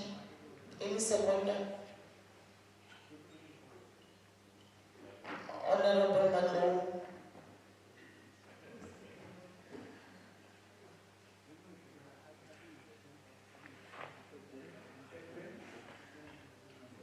Thank you very much, Honorable Speaker. I wish to conclude by stating the following.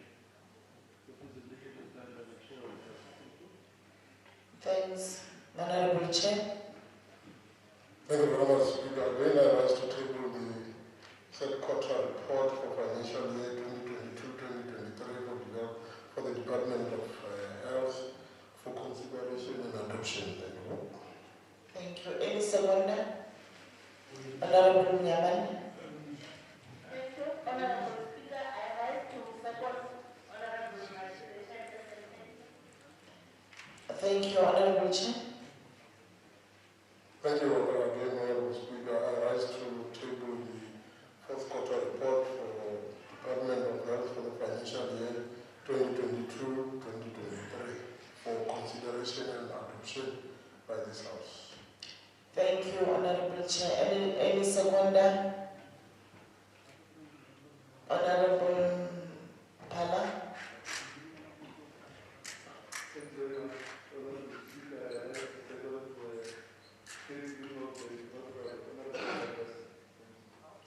Thank you. We shall now refer to the speakers list. The first speaker on the list is Honorable Boucher.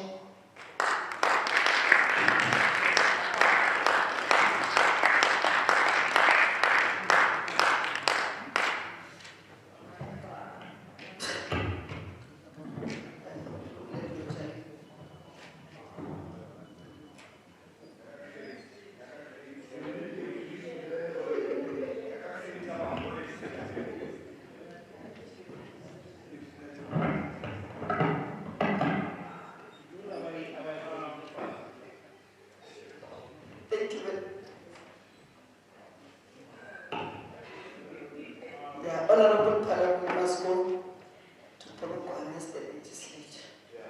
We will have better marks. Good morning, Honorable Speaker,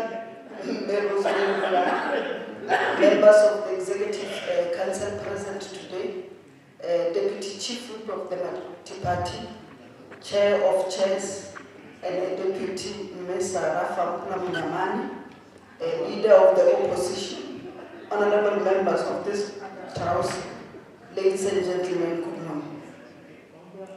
Honorable Speaker, the 13th June 2023 will be remembered as a great day in South Africa and also again towards the achievement of the National Democratic Revolution. The National Health Insurance Bill was passed in the National Assembly after the majority progressive parties voted for it. Please underline majority progressive parties voted for it. Now we call upon the NCOP to deal speedily with the passing of this bill in order for the President of our country, His Excellency, Mr. Cyril Ramaphosa, to sign it as a law before the rise of the 5th Parliament in 2024. The African National Congress welcomed the passing of the National Health Insurance Bill as a vehicle and catalyst for universal health access. This historic development paves the way for all South Africans to free medical health care effectively and sustainably in line with our vision for a caring society with access to services irrespective of income levels. This development is also in line with the government constitutional imperative of the recognition of healthcare as a fundamental human right and the ANC's vision for a better life for all. The South African Communist Party, in its statement, reaffirmed that the passing of the National Health Insurance Bill marks the development of a decisive epoch, an epoch of irreversible rupture with the present unequal two-tiered healthcare regime. The irrational two-tiered healthcare regime has persisted hand-in-hand with income and wealth inequalities, which have worsened with every crisis of the exploitative capitalist system. And in that regard also, the Congress of the South African Trade Union, COSATU, welcomed the National Assembly's adoption of the National Healthcare Insurance Bill. And COSATU and the overwhelming majority of workers are in support of the NHI. And the majority of South Africans, in particular the working class, lack access of quality and affordable health care. And it is due to a lack of resources. This is not due to lack of resources, but to the blatantly skewed distribution. So those who have voted against this bill and claim to represent the working class and the poor were exposed online. Honorable Speaker, in our engagement of the second quarter report of the Department of Health, the committee resolved that the department must continuously report on progress made with regard to the audit action plan. Our view was that if fully implemented, the department will be able to improve its audit outcome at the end of the financial year. Among others were the poor internal control, which was a serious challenge to the department. Major movable tangible capital assets were understated by 514 million, and the amount was cumulative over the years.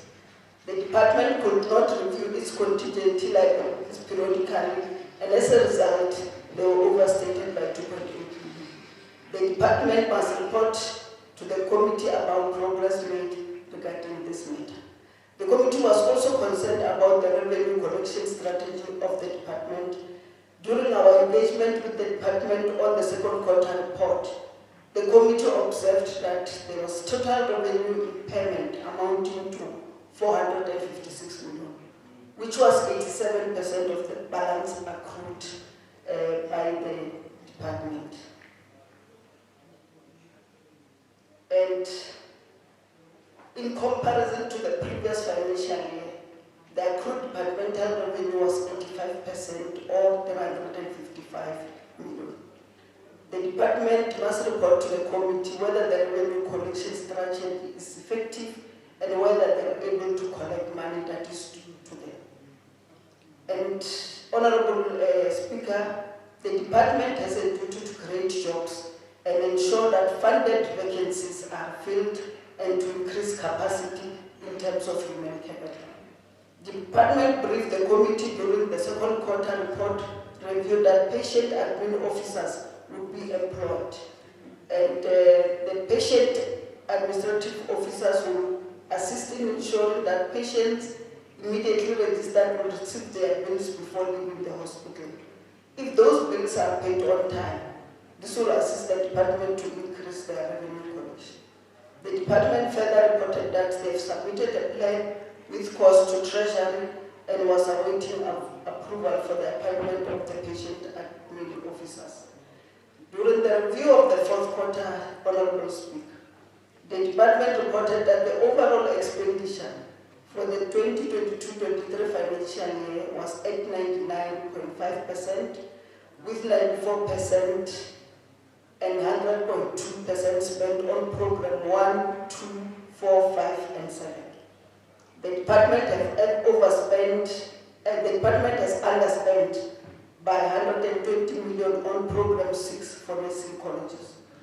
The reason advanced by the department for this underspending includes delayed spending on funds for compensation of employees, transfer of money to Cuba, and the procurement of ambulances.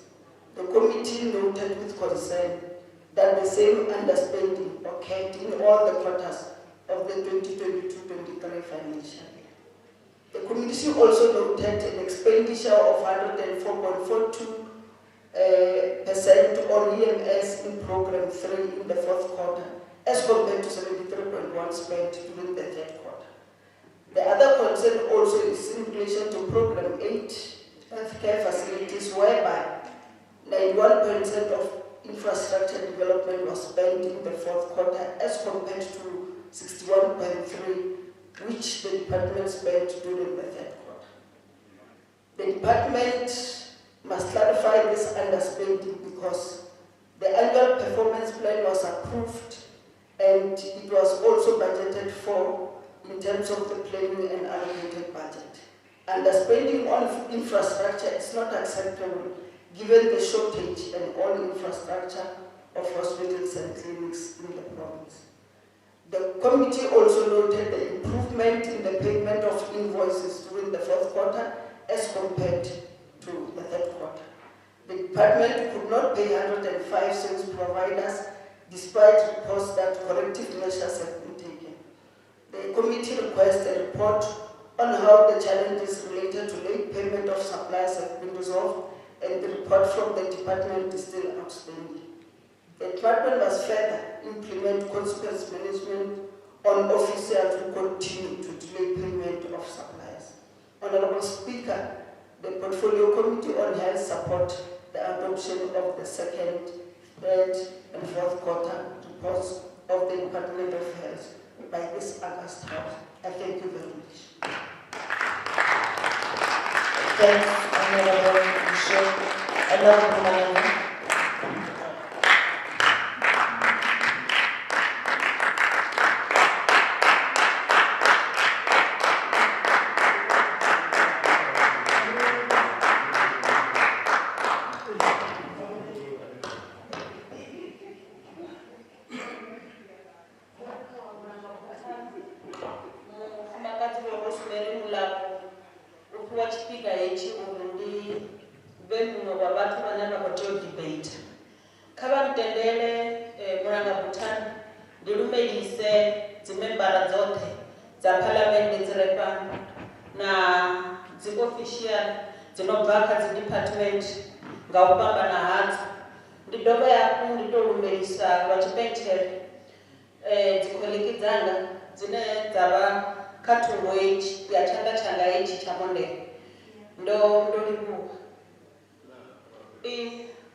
Honorable Speaker, it's quite an honor for me to participate in this debate on behalf of the economic freedom fighters.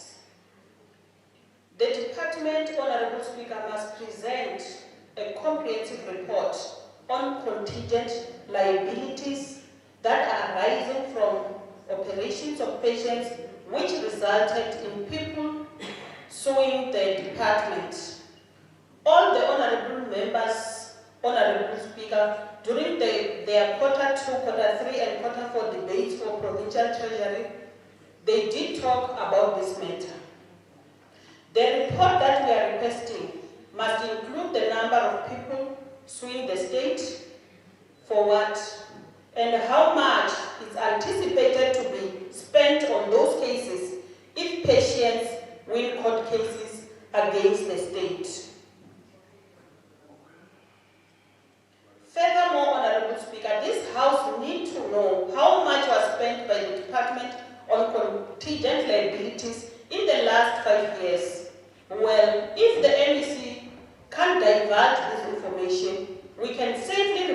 this House that the contingent liabilities in her department were sitting at a whopping 7 billion during the second quarter of the period under review. How many hospitals and clinics can we build with this money? How many doctors and nurses and other health professionals can we hire with this money? How many state-of-the-art healthcare facilities and how many equipments can we buy with this amount of money to save the lives of the people of Limpopo? We think that the MEC's work rate and performance is being over-exaggerated by those who exaggerate whatever she does. Yes, it's being overrated. The EFF also wants the department to equally present a strategic plan to reduce the contingent liabilities and medical legal cases in the department. Because we all see, Honorable Speaker, is the MEC's flip-flopping by appearing on televisions but not addressing the real governance and administrative issues in the department. We know that the MEC loves media, but this must not be augmented by tangible. This must be augmented by tangible governance and leadership capacity in order to transform and to steer the ship in the right direction. Yes. The initial plan approved for the Limpopo Academic Hospital was that it will have about 488 beds. Now we are being told that the hospital will have 288 beds. This is the hospital that should serve the future generation tomorrow. What is wrong with the current administration? It seems as if, the current administration is not ready to make investments that will benefit the future generation. The low number of beds, Honorable Speaker, is indeed worrying and disappointing. Why do you refrain from the initial plan in relation to the number of beds? How many times did we as the EFF raise this matter with you? Didn't we raise it?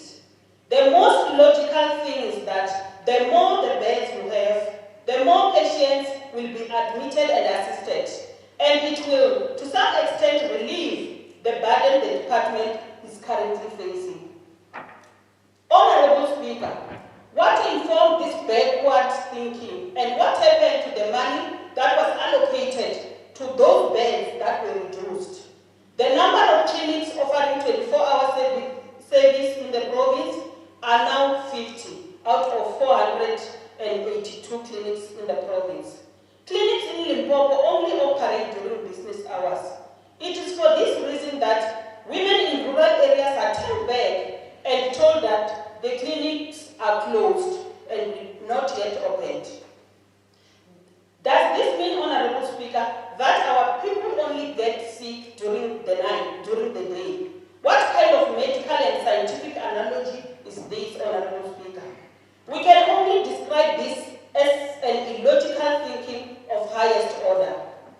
The audit report of 2021-2022 revealed that the department underspent by 120 million in Program 6 of Health Sciences and Training. Clearly, the department does not take this program serious and fails to link it with service delivery needs for our people. Can MEC brief this House on the Cubian program of training medical doctors? Does the program still exist, MEC? If it does, we need explanation in this august House. I so move, Honorable Speaker. Thanks, Honorable Member. Honorable Thunderbolt.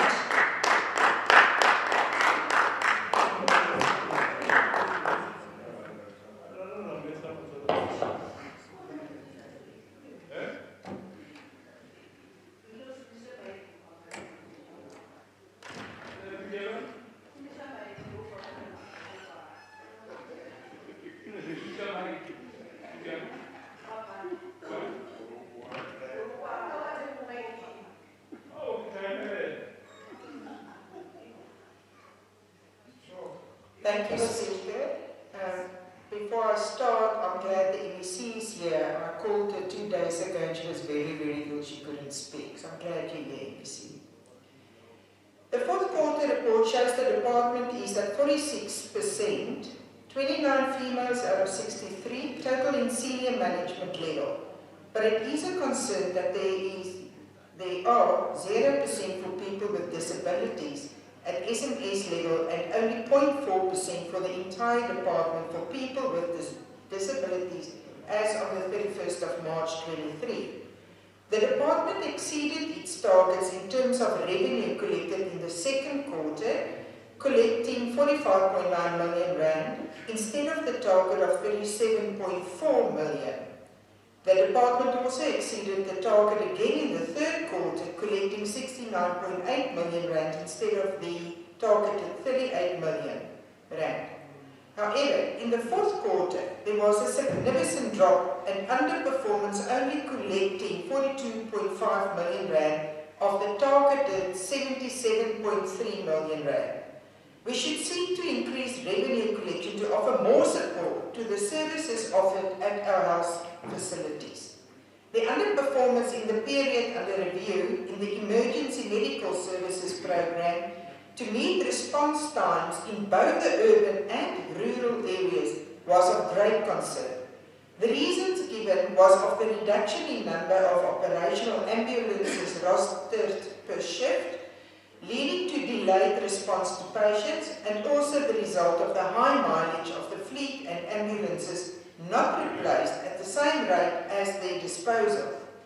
Better planning is needed in fleet management to ensure that such concerns are avoided, especially considering the importance of the service. We always need to be proactive in this department. The drastic failure to meet targets with regard to ideal clinic status is also worrying for the province and raises the concerns of resources to achieve the targets, even though there is an intervention for all districts to develop and execute a plan to assess the ideal clinic status for all primary healthcare facilities by mid-February 23. It is a positive sign that in the fourth quarter, the department did manage to meet and exceed its target for the ideal clinic status, achieving 23%. That is 109 out of 482 clinics, instead of the targeted 15%. In the third quarter, the department underperformed in the ART adult remain in care rate, only achieving 67.3% from the targeted 90%, and the ART child remain in care rate achieving 75.8% instead of the targeted 90%. Both were largely due clients who disengaged from care. The department indicated interventions to address both issues, such as the implementation of the, and I quote, adopt the child, close quote, strategy and the monthly district CCMT monitoring tool. Hopefully these will improve results. The under-expenditure of the budget in Program 4, which is provincial hospitals, regional and specialised, at 97.04%, and Program 6, which is health sciences and training, at 89.53%, are also a concern. Given the responsibilities of this department, it should be fully utilising the resources afforded to it. It is not clear why these budgets were not fully utilised, but the department should seek to address this. Thank you, Speaker. Thank you, Honourable van der Walt. Honourable Maris.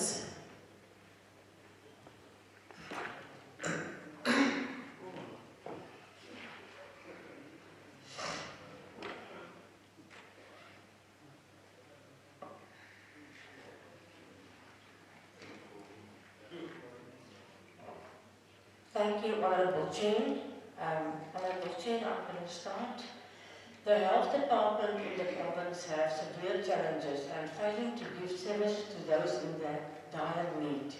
Shortage of beds, ambulances, medication, equipment, a highly concerning backlog of surgeries where patients are sent home, with broken hips, broken fractures. Majority of those patients that await surgery don't have the ability to be taken care of at home, and with the lack of medication, some spend their final days on earth in severe pain.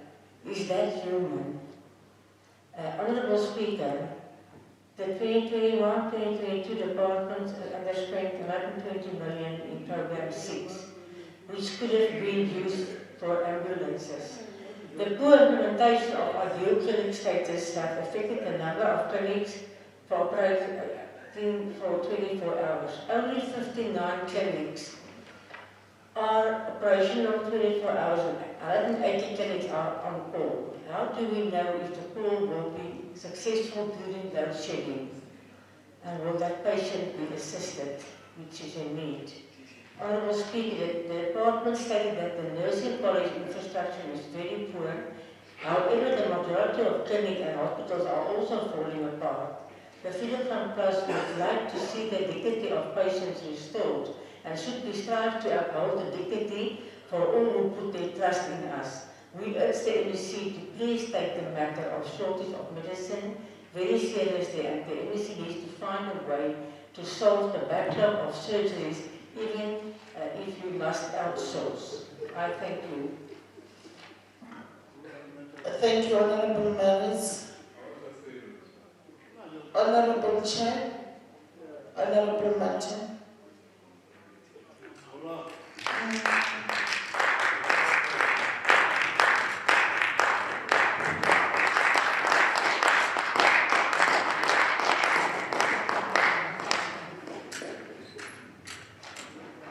Honourable Chair, you are protected by the rules.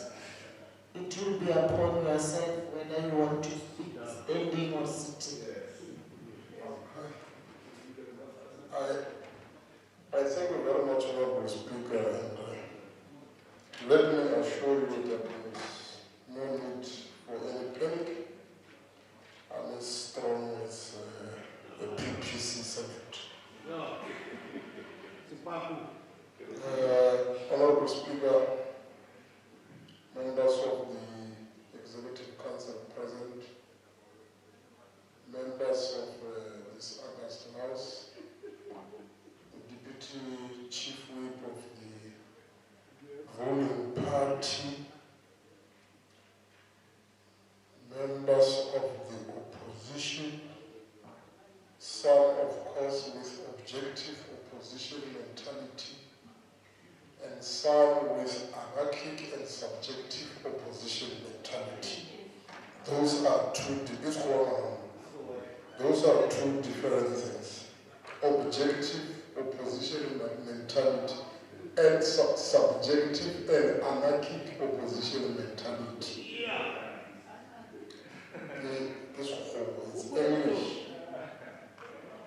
The Portfolio Committee on Health, I am not going to be distracted or respond to any form of Marawai mentality.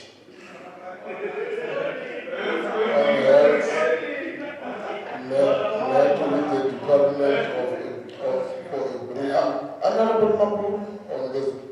on the 27th. Honourable Chair, will you be seated for a while? I'm standing on a point of order, Madam Speaker. I had this language, please explain what is I said Marawai Brigade. Marawai Brigade. Not Marijuana, Marawai Brigade. Now there are two things. There is Marawai Brigade, there is Marahuko Brigade, there is Maibabu Brigade. It's English, I will teach you outside over tea.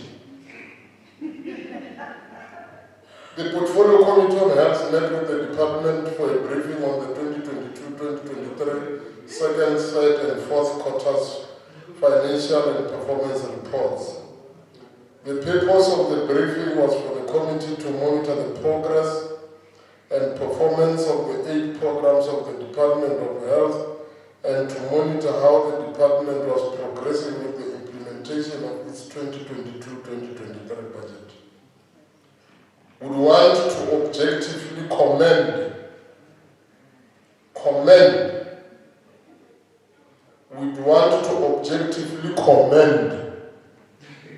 the department on its improvement regarding emergency medical services. The department reported an increase in the availability of operational emergency targets. It was reported that the target on ambulance urban response in under 30 minutes was at 81.4% against the 65% targeted. And for the target of the rural response in less than 1 hour, its 76.2% achievement was reported against the 70% targeted. This was an improvement from the previous second and third quarter, where both targets were not met due to a reduction in the number of operational ambulances restored to patients. We, however, raised a concern that communities are still complaining about the response time by ambulances. The department must ensure that strict monitoring of ambulances on call is implemented. Honorable Speaker and members of this House, the committee noted that as in the previous quarters of 2022-2023, the target that was not achieved or reported in the fourth quarter related to the audit outcome. During the 2022-2023 second and third quarter briefing, the department reported that the target will be reported at the end of the fourth quarter. However, in the fourth quarter, the department reported that the target will be reported in the annual report. The quarterly non-reporting of activities relating to the audit outcome as raised by the Auditor General did not show the progress the department was making in implementing the Auditor General's recommendations. The committee asked the department to provide activity-based report quarterly on the recommendations by the Auditor General as per Audit Action Plan, as this will lead towards the department obtaining an improved audit outcome. On Program 1, which is administration in relation to the late payment of invoices, which I think also Honorable Bushelo reflected on it, the department reported that it could not pay 67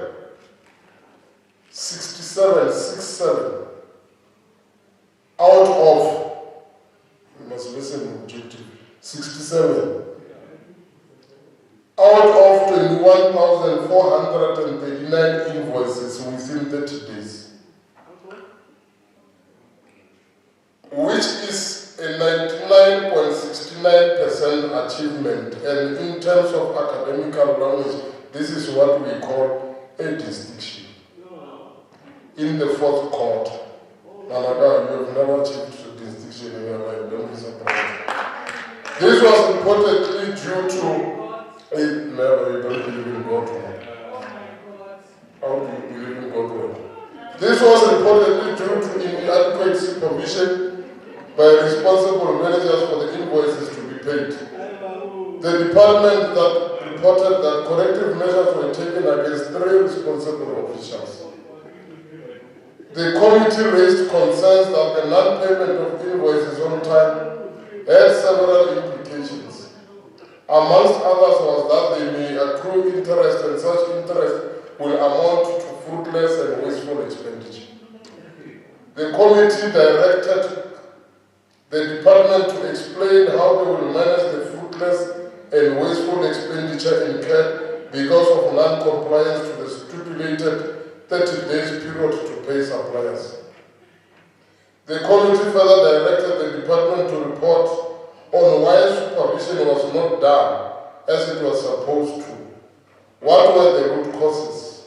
The actions and sanctions taken against the 3 responsible managers who failed to supervise payment of invoices, and how much in monetary terms was included in the 67 unpaid invoices, including interest charged. With regard to mother, child, women, health and nutrition, which falls under District Health Services Program.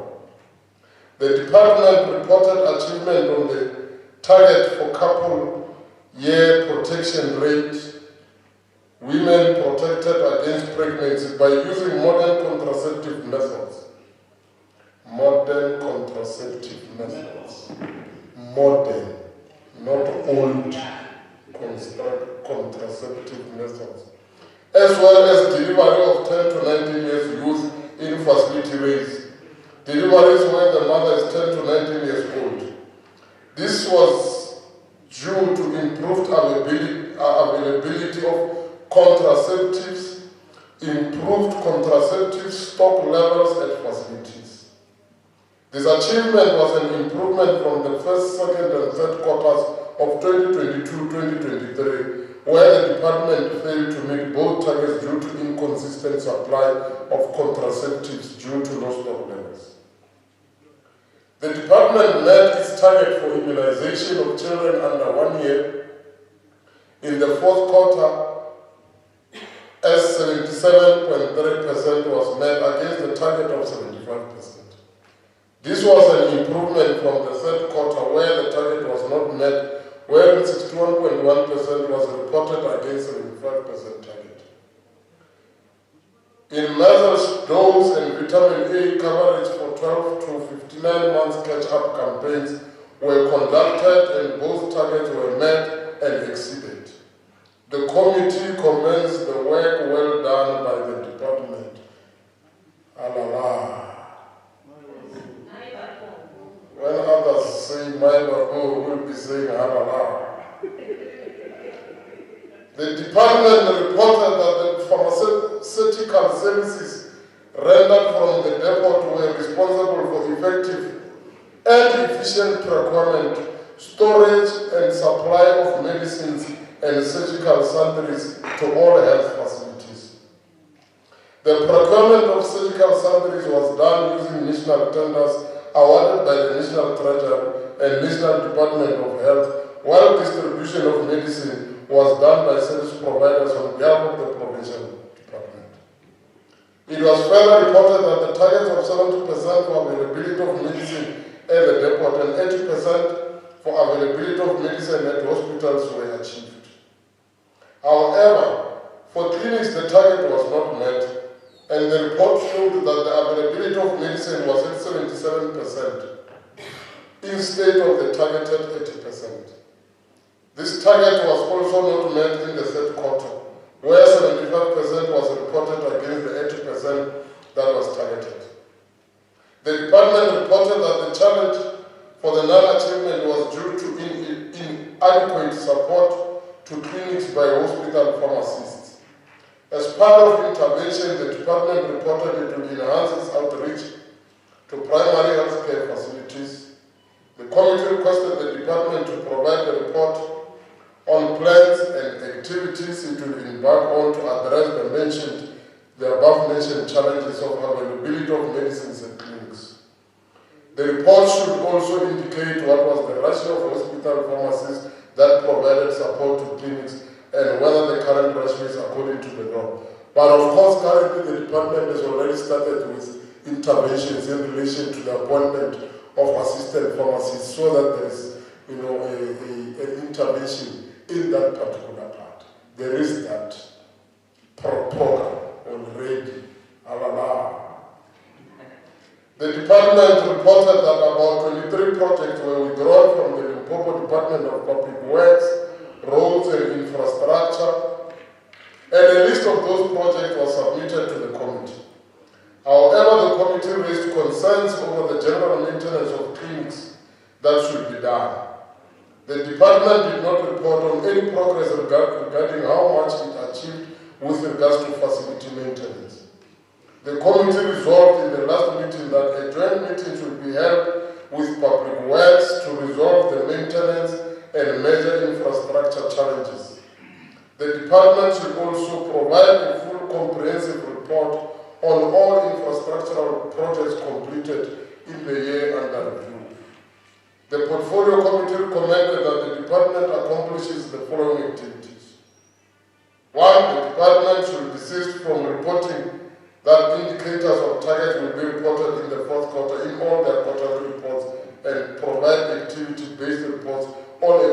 basis as per audit action plan, as this will lead the department to obtain and improve audit outcome, and this is our emphasis. The department should provide a report with evidence on reasons for overspending in both Program 3 and Program 8, and also provide clarity on what was achieved in such a short space of time that they could not have achieved in the 3 quarters of the same financial year. The department should explain with evidence why there was underspending of the budget in Program 6 at the end of the 4th quarter and which services were affected by the under-expenditure. The department should provide a report on plans and activities that it will embark on to address the challenges of availability of medicines at primary health care facilities.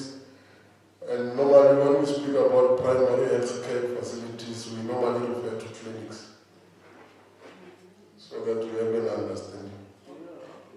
The report should also indicate what was the ratio of hospital pharmacies that provided support to primary health care facilities and whether the current ratio is according to the norm.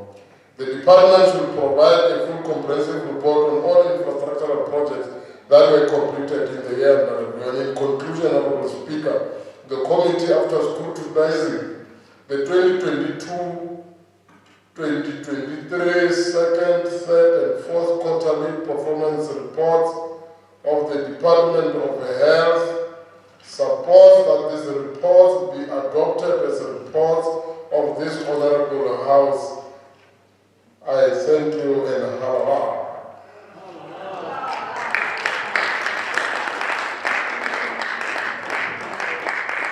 Thank you, Honorable Chair. Don't move. I will allow the MEC to come and respond at the end of all the debates. Let's proceed with item 7.6, second reading approval of budget votes and schedule of the Limpopo Appropriation Bill 2023. Proceed, Chair, with item 7.6.1.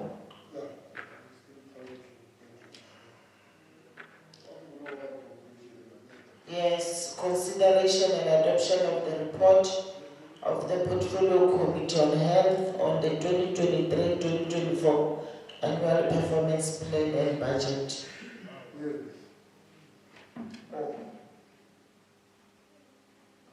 Thank you very much, Honorable Speaker. I rise to present that this House consider and adopt the report of the Portfolio Committee on Health on the 2023-2024 Annual Performance Plan and Budget. Thank you very much. Any second? Honorable Selani? No, I did not see you. Thank you very much, Honorable Speaker. I, Selani, hereby support the Honorable Chair. Thank you. We shall now refer to the speakers list.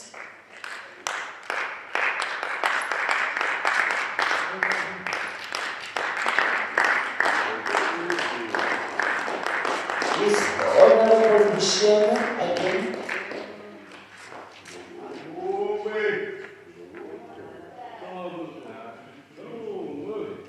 Thank you very much, Honorable Speaker, members of the Executive Council. Here I see Dr. Ramatuba and Ms. Sirahan, Deputy Chief Whip of the Majority Party, Chair of Chairs, and the Deputy Mayor, Sarah Fample-Munyaman, Leader of the Opposition, Honorable members of this August House, ladies and gentlemen, Tory. Honorable Speaker, the MEC for Health does not love the media, but the media loves her. Because she accounts to the people of Limpopo of what is happening in the Department of Health and also provide important information to our people.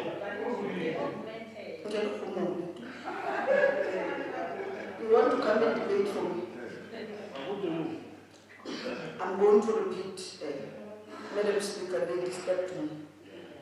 The MEC for Health in Limpopo does not love the media, but the media loves her. Because she accounts to the people of Limpopo of what is happening in the Department of Health and also provide important information to our people.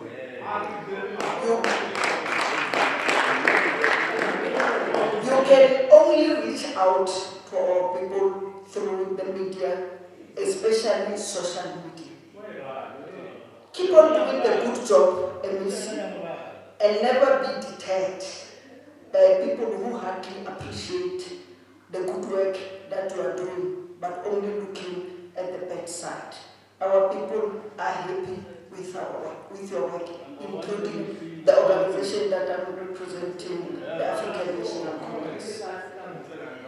I'm saying this, Honorable Speaker, because as we are speaking now in Limpopo, there is no cholera cases in our province because of the effectiveness and efficiency of the Department of Health under the very same leadership of MEC Ramatula. We only see it in the media, but in our province we did. It also happened during COVID-19. The department was on top of issues, and we really appreciate that. And the department gave report to the portfolio committee, which Honorable Manaka was there. I hope he's going to talk about it, about their plans. And we also had a joint meeting with the portfolio committee of Coxstar and the department and Vembe District Municipality to solve the water crisis caused by the closure of pipes to clinics and hospitals in Vembe, the water that comes from Nandoni. It hardly happened that committees come together, departments come together, the district municipalities come together to be able to solve the problems of our people. This indicates the government in action and that working together we can do more. The Portfolio Committee of Health met with MEC Dr. Ramatuba, acting head of department Dr. Dombo, and senior management of the department on the 11th May 2023. The department presented the annual performance plan and budget to the committee for consideration and tabling of its recommendation to this August House. In considering the annual performance plan and budget, the committee had to ensure that there is an alignment in line with the medium-term strategic plan for 2019-2024. Judge Asubela, we are going home very soon, Honorable Sishok.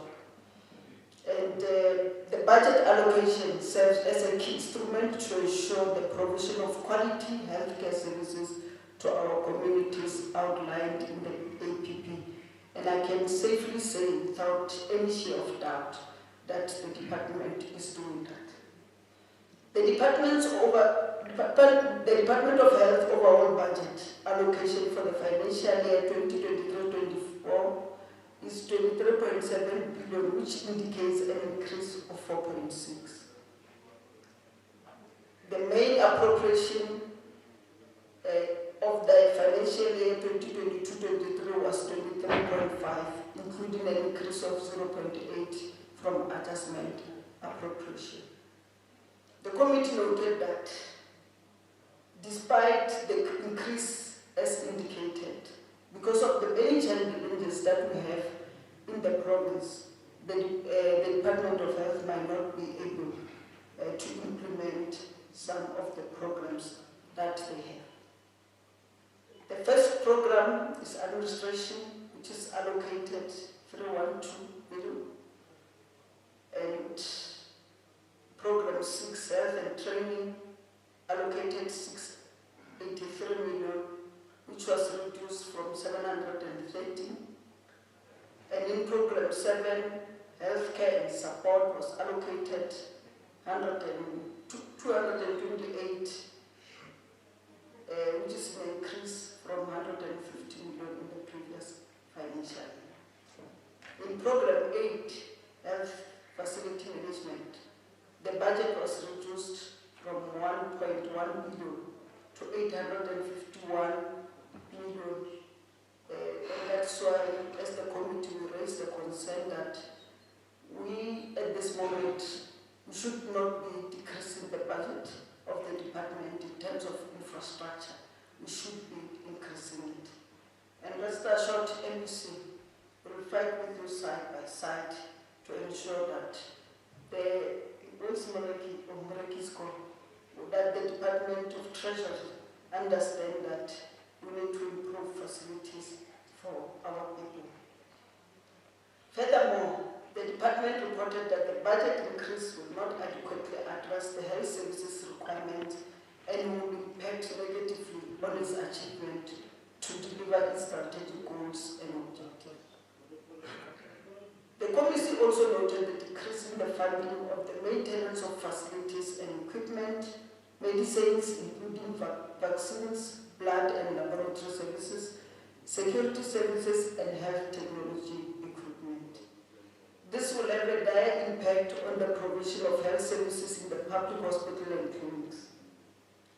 The department must reconsider the allocation of these essential services and prioritize them in the current equitable shape.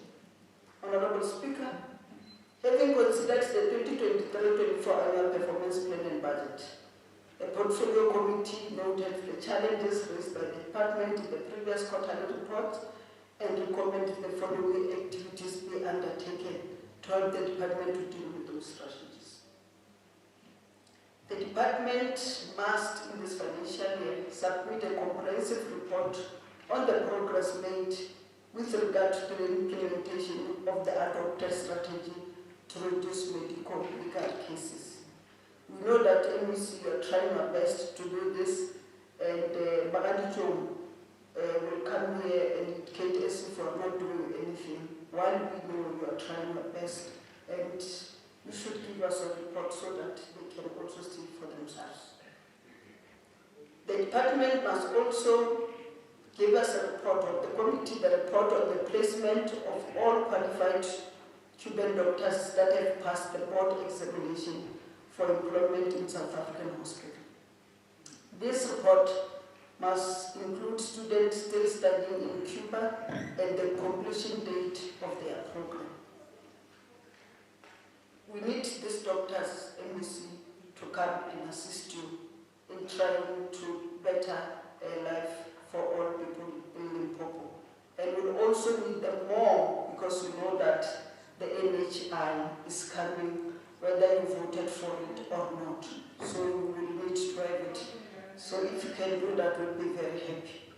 The department must also report to the committee MEC on a quarterly basis on the progress regarding the completion of Maputa Malachi Hospital, as well as detailed report on plans to complete the 2 projects at Chilizino Hospital with timeframes attached.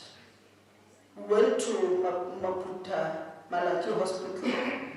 We've got a very good CEO there, MSc, who knows what he is doing, and who even reduced mortality rates and all others. So he needs support, and we'll be happy if this infrastructure can really be completed so that people of Palabua and around can get quality health care. And in terms of Chilizin, I cannot stress more because it's more on the NHI, which we are all happy about. And if you need us to come and assist you in this fight, we are always ready. I'm not giving my all-stars, but next time I'll come with my all-stars to assist you. The department must also provide report on capacity building for managers and a comprehensive strategy to improve leadership in healthcare facilities. MEC, you know there are other CEOs of institutions who are not doing their best, and at this moment where we are, we need people who are able to service our people. We can't anymore, give our people shoddy services. They voted for us with the faith that we'll take care of their health, and I think we can be able to do that. I know under your leadership,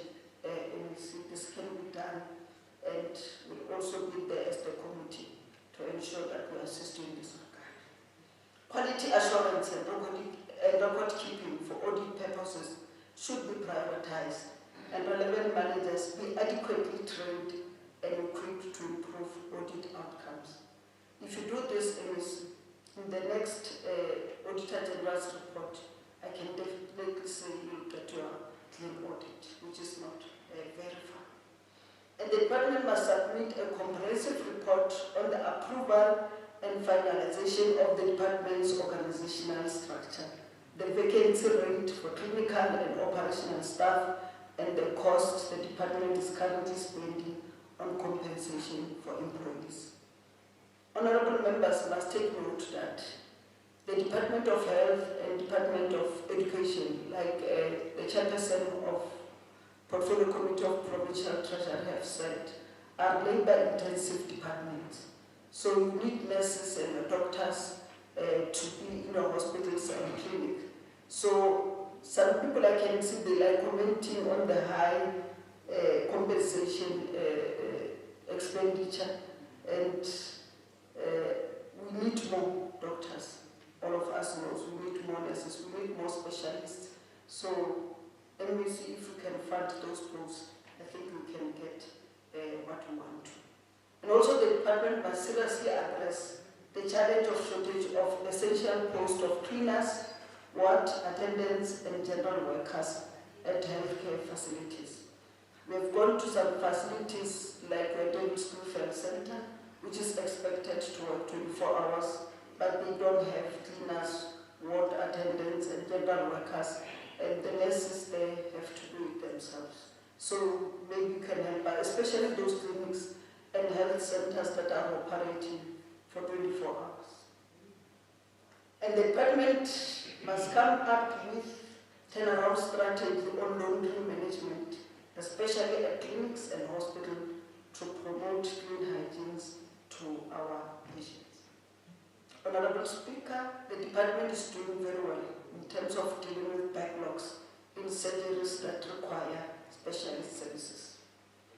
And we urge the department to continue to explore other avenues to deal with the current outstanding backlogs to restore faith in our public health facilities.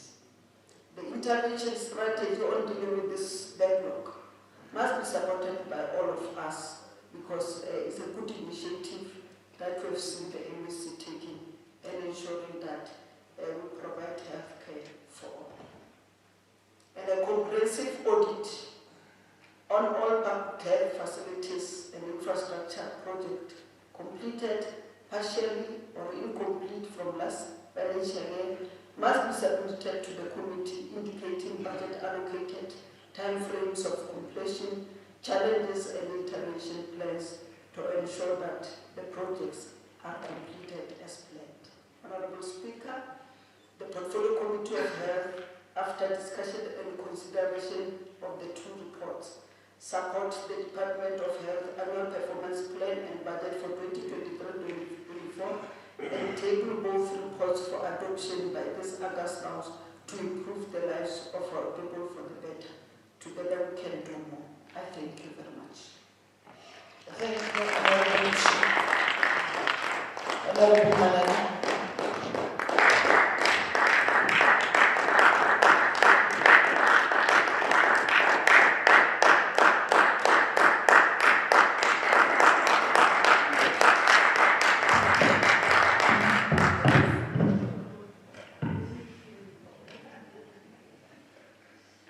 Thank you, Honorable Speaker, again for the time to debate the annual performance plan and budget reports.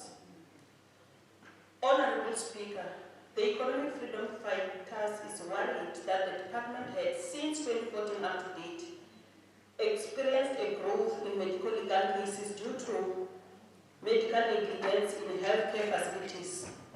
I don't want to sound a choleric. However, Honorable Speaker, allow me to repeat, because this is a thorny issue.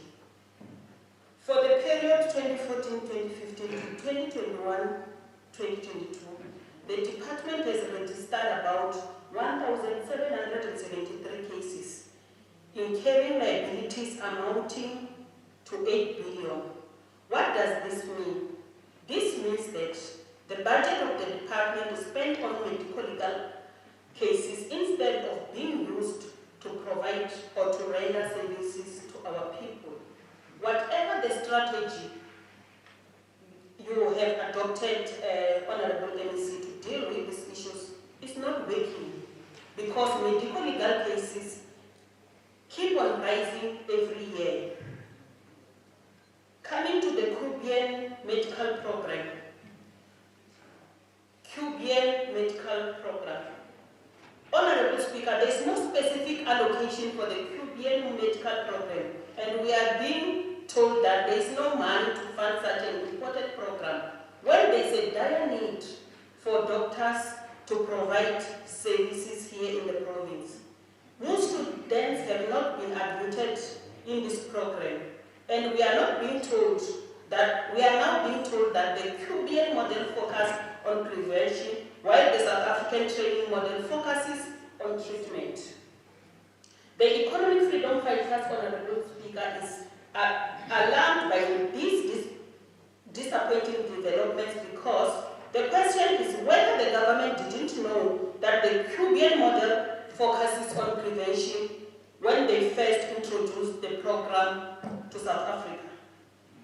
We are being led by confused people who want to confuse everyone around them and everyone here in the province. What is happening at MEC? Can you please take this House into confidence about the developments of this program? Honorable Speaker, the Veritas Digital.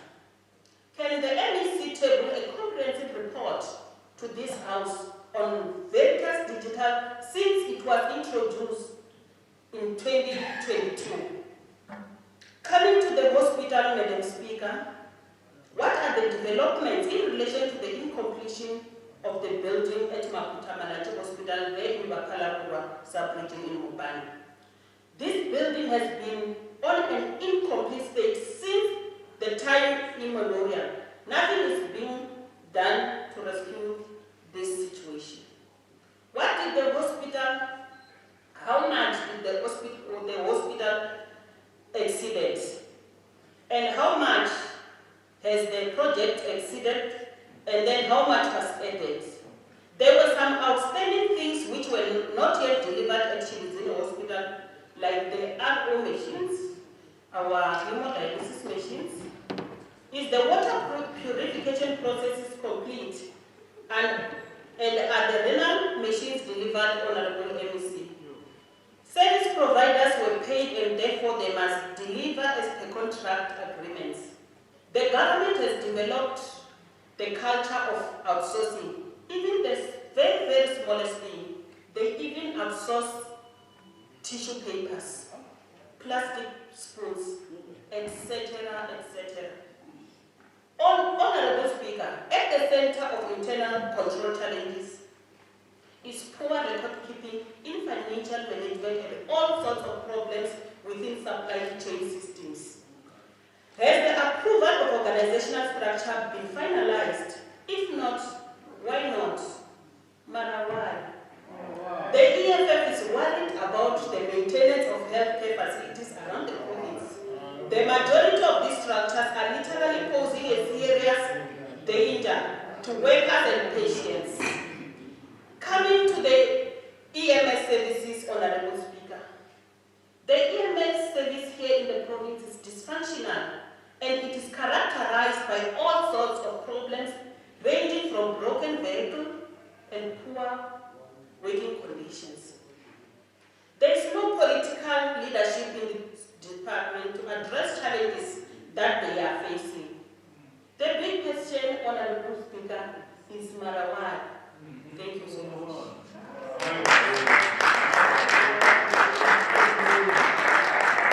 Thanks. Honorable van der Walt.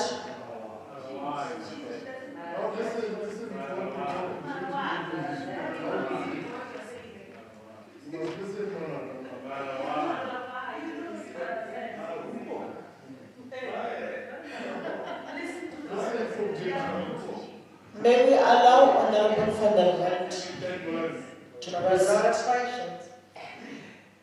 Honorable Honourable Speaker, let us not forget when we speak in this House that there are staff in this department, and especially medical staff, that are still trying to do their job and do it very well under very, very trying circumstances in this department. The 23-24 displays an increase in the total budget allocated to the department, but presents a worrying reduction across some significant programs. The Health, Sciences and Training Program reduced from 713.6 million rand to 683.9 million rand. Healthcare support services reduced from 228.2 million to 150.7 million, and health facilities management from 1.098 billion to cannot be protected unless health is not that important in this province. You are, Honourable. Thank you. Proceed.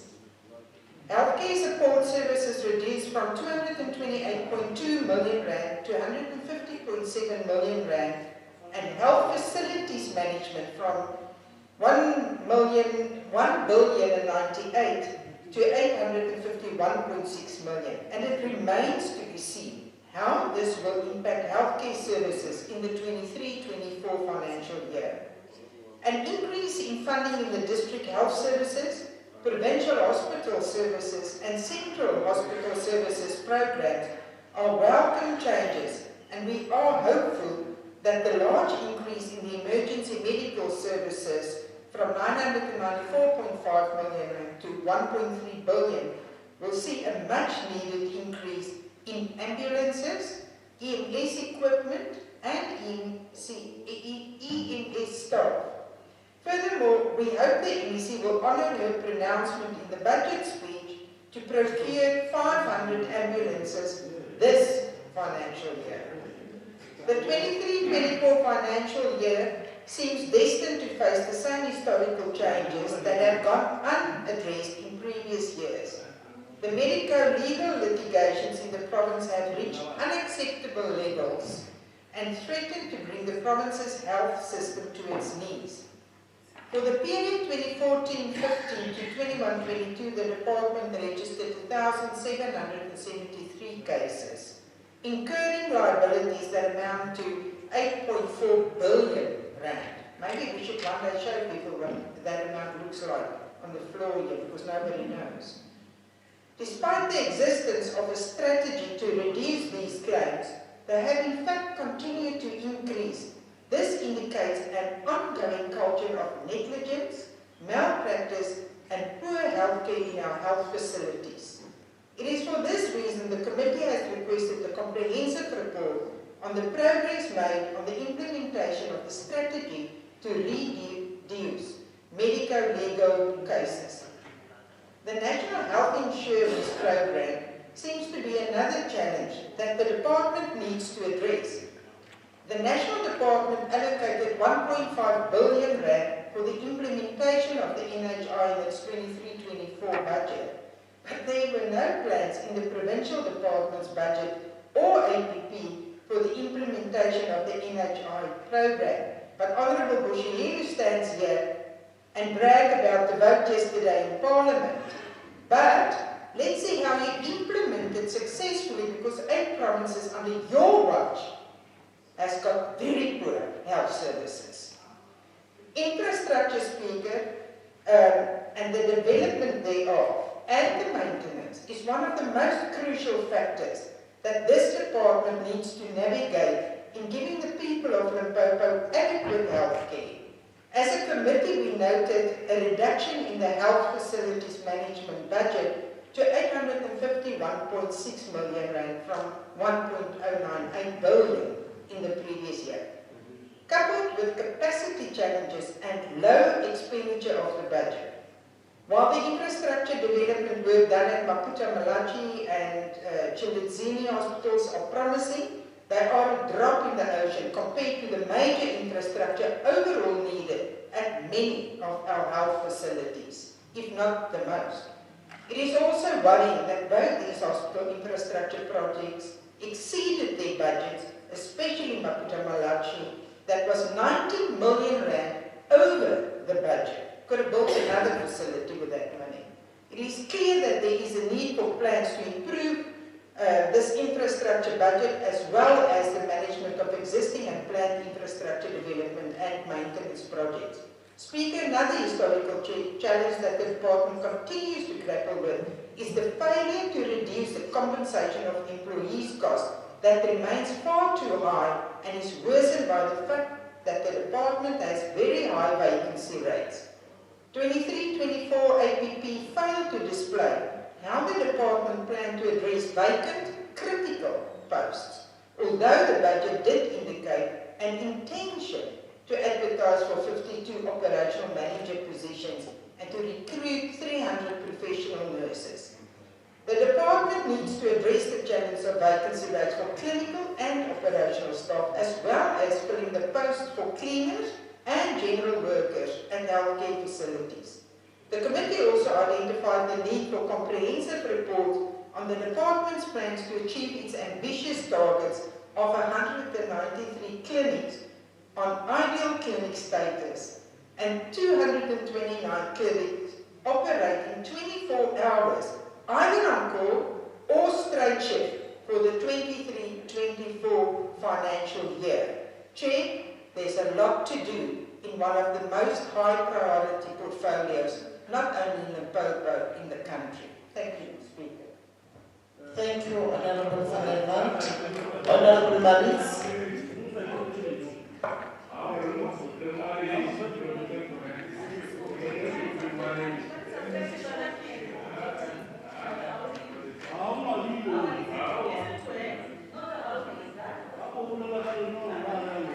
Honorable Chair. Honorable Sishoka. No land.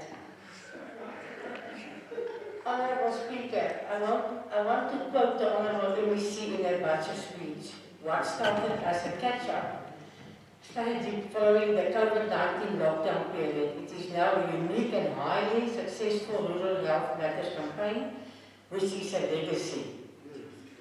Honorable MEC stated that it was highly successful. I don't know who to believe, because according to the question asked by Honorable MP van Staden, question number 2474 to the Minister of Health, Honorable Dr. Pangla, on 15 September 2022 about the surgery backlogs, the answer that was given was that there were in Limpopo 45,690 surgeries on backlog on 15 September. MEC, you stated in your speech that over 6,000 patients benefited from a variety of surgical procedures. Does that leave the 9,000 plus minus patients from September to date? Honourable Speaker, the duration of backlog given by the Minister of Health of Limpopo is very concerning, as he stated that. Orthopedics time frame 12 months to 2 years. Neurosurgery duration plus minus 5 years. General surgery duration plus minus 12 months. Ophthalmology plus minus 4 years. With this duration, majority of patients are sent home without medication. Honorable MEC, although 6,000 surgeries were done, we still have a long way to go.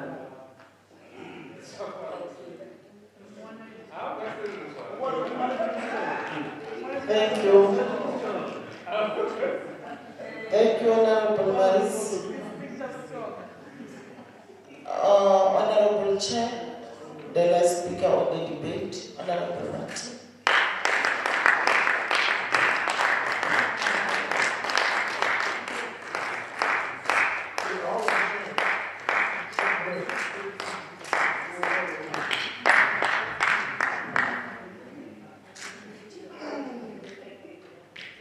Thank you very much, Speaker, for this opportunity and of course all protocols.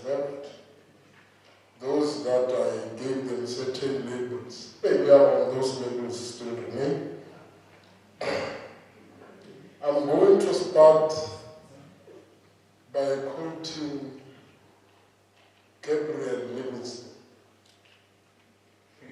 Gabriel Livingstone, in his book, once said, when a new one comes, he will want to assert himself either relevantly or irrelevantly, but mainly will do so that he is remembered for his irrelevance. That is why there is no trend here of something. Everything that speaks Marawai. Let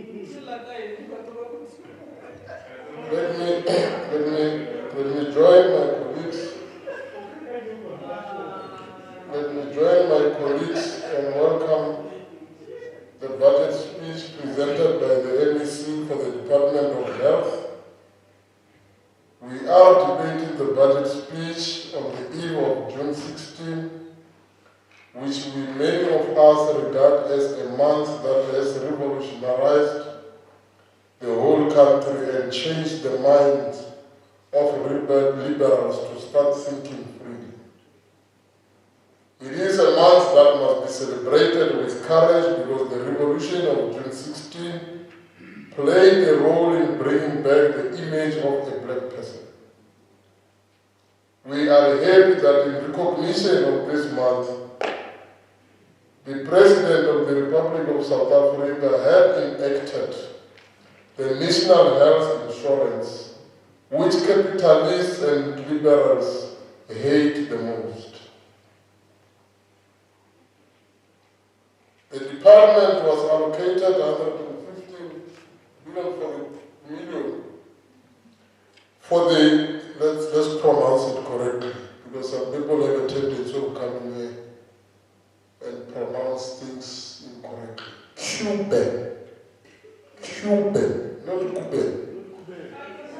Cuban medical program in 2022/2023 financial year.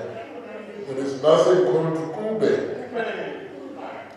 During the briefing on the APP, it was reported that there was no specific allocation for the program. Well, in a report to the committee dated 13 April 2023, the department stated that there were 137 students on the program. Of the 137 students, 125 have returned from Cuba, and wrote the final exams and passed, while 12 did not qualify for the exam, but will rewrite in June, July 2023. Probably by now they are busy rewriting.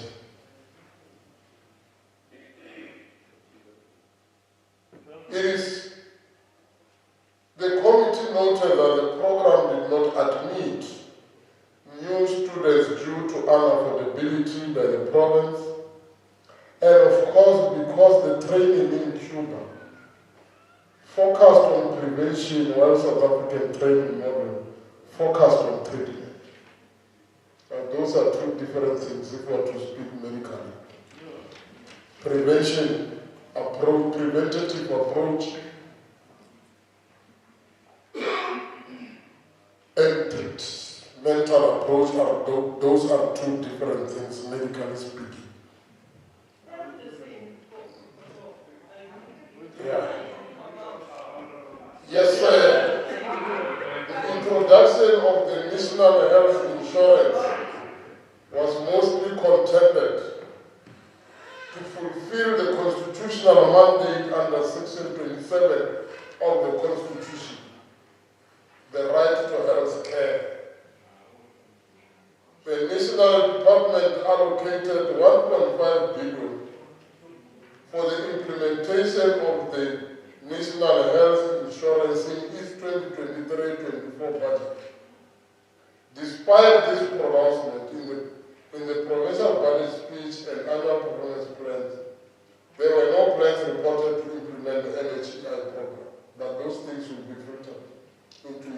since this process.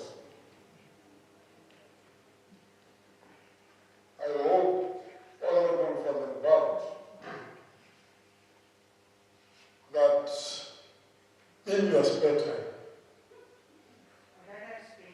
anytime when the time that you can donate, even if it's 30 minutes, teach people about what we call objective opposition. Teach them. I will pay for the costs. Their accommodation and transport I will pay. The department to clarify whether they are activities pending. The establishment of the Limpopo Academic Hospital. Limpopo Academic Hospital was pronounced in 2017 by the Minister of Health and Finance. In 2019, it was pronounced that 3.9 billion was budgeted.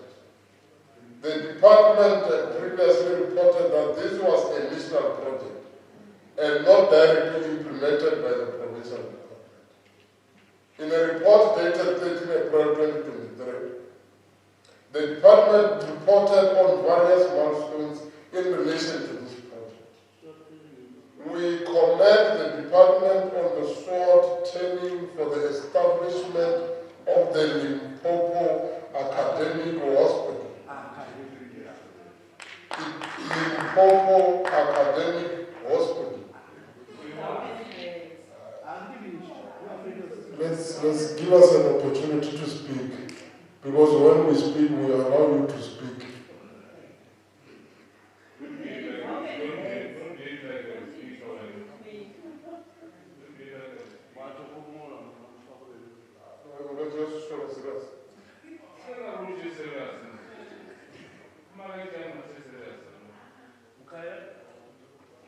The establishment,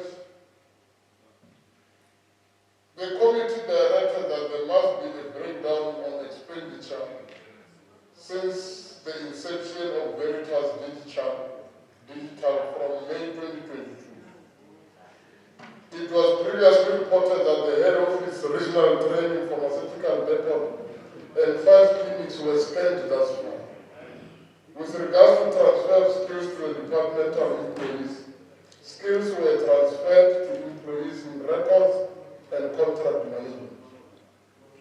In a report that was submitted to the committee on the 30th of April 2023, it was reported that the department spent 229,953,000 as of 31st March 2023. The committee directed the department to give a detailed progress report on the scanned files on a quarterly basis. The department must submit a report that includes hospitals and clinics that were completed, how many more still need to be scanned, and the cost thereof. The committee visited the Maputa Malachi Hospital. No politics are interesting. People that couldn't pronounce Malachi in 1994 today are able to pronounce it. Every time when they speak, the infrastructure in Maputa Malachi. To inspect the incomplete building and get a report from the management of the hospital. This was done following the Auditor General's report that the project exceeded the original budget by 90 million. The department reported that the budget was approved and paid by the Provincial Treasury, and during the site visit it was reported that the contractor will assess the status of works on site and the final budget for the outstanding work would be determined. The committee directed the department to report on the status of the project following the assessment by the contractor and progress on the completion of the hospital on a quarterly basis. So there is work done. With regard to Chilizini Hospital, 2 main projects were implemented by the department. The first one was for critical care beds. The department reported that the building works were completed. However, the installation of the reverse osmosis plant which does deep science, but in your common English it will be your water purification processes. In deep scientific language, Honorable Mabulu, we call it reverse osmosis. And delivery of 4 renal dialysis machines were outstanding. The second one was for the installation of laundry machines. The department reported that the building was complete and the washing machines were delivered. It was, however, discovered that the machines were bigger than the space and the building required some minor demolition works to accommodate the size of the machines, and this would require more budget to be allocated. The committee directed the department to give a progress report on 2 projects and explore avenues to recover costs from the person who only drafted the plan or the person who did the architectural work of the washing bay where washing machines were supposed to be installed. To explore avenues to recover the money from the person who was responsible for architectural work. I understand this big English for standards. Yeah, don't draw the plan.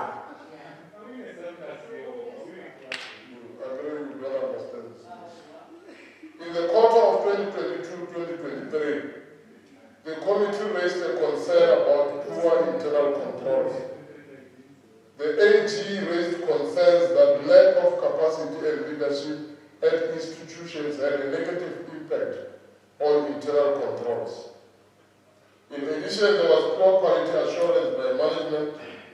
Amongst issues where internal controls were not applied or enforced was poor record keeping in financial management.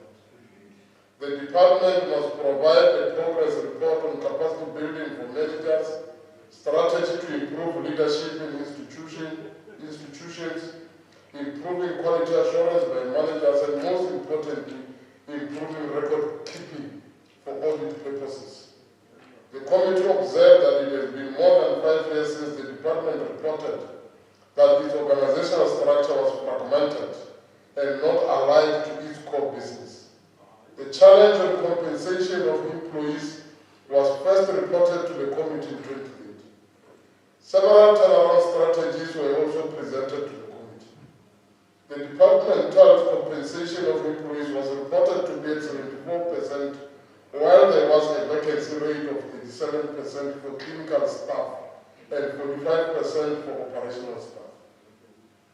The committee raised concerns that the approval of the organizational structure was prolonging, while the department was appointing more staff. The committee directed the department to submit a comprehensive report on the status regarding the approval and finalization of the organizational structure, the vacancy rates for clinical and operational staff, and the percentage the department was currently spending on compensations of employees. Since the introduction of the Independent Development Trust, the department had capacity challenges to maintain the existing infrastructure. The committee noted that despite the departmental capacity challenges and reduction in budget, expenditure of the existing budget was very low throughout the quarters. The 2023-2024 budget allocation was also reduced from 1,098,367 to 851,637. The department must report on plans in place to improve maintenance of infrastructure and healthcare facilities, and also which programs or activities will be affected by the reduction of the budget. The committee noted the issues pointed out as challenges raised by the department in the 2022-2023 APP and budget. A number of recommendations were made to help the department to resolve those challenges, The committee will be expecting quarterly progress report on the issues as well as the expenditure pattern of the department. Honorable Speaker,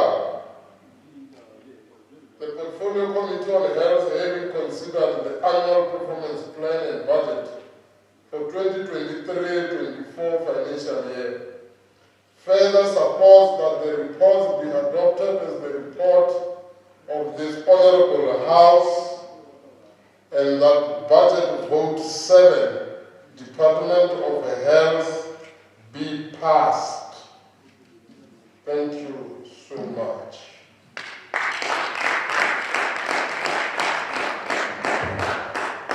Thank you, Honorable Chair, Honorable Mate.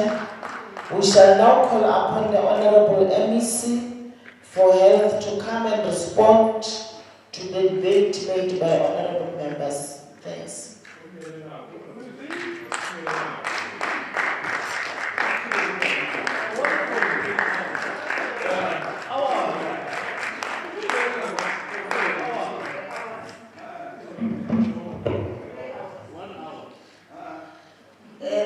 Thank you, Honorable Speaker. She's allocated 7 minutes. Thank you very much, Honorable Speaker,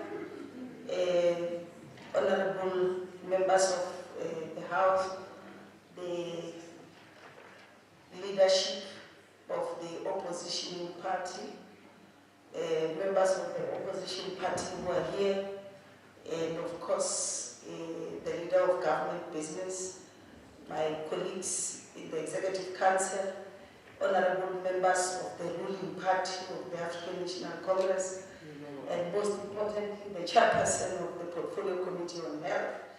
Let me appreciate, Honorable Speaker, the opportunity that you have given us to clarify some of the issues, but firstly to appreciate and welcome the inputs from the chairperson of the Portfolio Committee and also from honorable members of the Portfolio Committee, Honorable Nebushielo, and also Honorable May van der Walt for that constructive criticism from the three of you. We also welcome the inputs from the destructive opposition party, but we do welcome their inputs.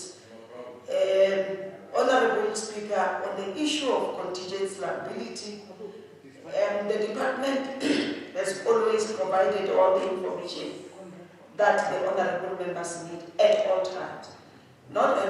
We have never been in a single day not be able to appraise the Portfolio Committee in terms of how much are we, what is our litigation, our strategy plan, what are we doing to be able to deal with and to cap this contingent liability. The honorable members that it's coming here and as if it's prophesizing the 7 billion, that it's something new, that honorable members, there's a revelation which the Department of Health doesn't want to tell. Not forgetting, or maybe because listening might be a problem. The honorable members during the Treasury debate, they raised it to say, we commend Treasury for working with the Department of Health to be able now to reduce the contingency liability from 14 billion to 7 billion. So this is not a prophesization. It's not a machine who's here, who's coming to give us information we don't know. This is the information that the department has always been updating. Honorable members, we must also remind honorable members that Judge Robert Griffiths on the Noila case, which we also refer to it during the budget presentation, that came as a breakthrough for us to say now, Judge Griffiths was very clear when he said allowing the common law to be developed for us to be able to offer those rehabilitation. What they were simply saying is that instead of paying the 30 million lump sum, prove to the court that you can provide those services rendered. And that is where we saw it as a breakthrough. And we then started also our process of having the maternal and child health centers of excellence in each and every district. So that whenever we go to court, we will say, if you are saying this is a child with CP, cerebral palsy, we can be able to provide future care. Because what was the problem, Honorable Speaker, is that today the judge made a ruling of 40 million. The department pays the 40 million. 2 days later, the very same child is queuing in Mangweng Hospital. So it's double dipping. Because when they queue in Mangweng, we don't charge them because they are coming from a poor background, whereas the state has already paid another 40 million. And where did that 40 million go? To the lawyers and to the parents. So we are saying this is a breakthrough. However, we just need to warn that the lawyers, the top firm lawyers in the country are coming together to challenge and appeal this ruling. And this is where we want honorable members to be supporting us to say, if they win on this ruling, it's a backward judgment for us. So Judge Griffiths was one of the progressive and sober judge that we do appreciate. Honorable Speaker, the ambulances, we have noted the progress that is there in terms of the response time. But equally, as the chair of this portfolio committee was rightfully and was correct to say, we are also not happy as the Department of Health with the current response time. Even though we've seen the improvement, but we are still not happy. That is why we want to report to this House to say, the orders for the 500 ambulance, it's on track. We issued the order immediately when the budget was activated. It was the first order to be issued. And we are following up all those service providers. We know that is a national treasury tender which we are participating. We are still on track to say, by September, all those ambulances must be delivered and handed over to the people of Limpopo. And we are quite sure that that is going to happen. Honorable Speaker, that is for our people. And on the academic hospital, Honorable Speaker, I'm not sure where honorable members, some of these members get their information. I'm really not sure. Whether it's a failure to add 1 + 1, you make it 11, I don't know. Because we were very clear. When the site was handed over, fortunately I was with Mrs. Kwati and the Premier, it was a site of a 488 bed. And what we said there is that our wish as a province is to add another 200 to have a 688 bed. And we are going to fight for it. Having fought for this to reach this level, we are still going to fight as long as we can still breathe oxygen and standing here for the people of Limpopo. 488 beds are the ones that are being built there. 200 more. So you see the fellow here went to minus. We say we want more. They're now minus at 288. That's a problem of understanding and listening. It's a skill, honorable members. Honorable members, the surgical backlogs. Honorable members, yes, we reported here, and we are the only province that has got a rural health matters project. Every month, the last week of the month, we move to every district, and we are not operating less than 300. And it's true that we are now at 6.7. Honorable members, go and read. I'm not sure. I was Googling in the articles. What did the minister say? What I could find was that Eastern Cape has got a backlog of 5,393. Northwest has got 5,503. Limpopo has got 4,229. Western Cape has got 5,000. I could hear that. There could have been a problem of adding instead of 4,200 and say 45,000 or 42. That could have been an error. But what I know, where do I get those 45,000? I'm challenging every member who has got 45,000 people who are waiting to be operated to bring them. Because in our latest, last month, here in Guahom, when we were doing orthopedics, during the work round, I was asking every patient that for how long have you been waiting for your bone to be fixed? All of them, none of them went beyond 3 weeks. And we're talking about people who used to wait between 6 and 12 months just for you to fix your bone. If you look at your cataract removal, those elderly ladies who used to stay for 4 to 5 years, when we started this project in 2020, we had a guy who stopped working since 2013 because of that cataract. When we started with that and clear them. And we are now on track in terms of fighting the surgical backlog. And honorable members, we are here. If you are saying there are people who are not operated, we can go and operate them. The Cuban training, honorable members, the Cuban training, honorable members, we should understand and appreciate.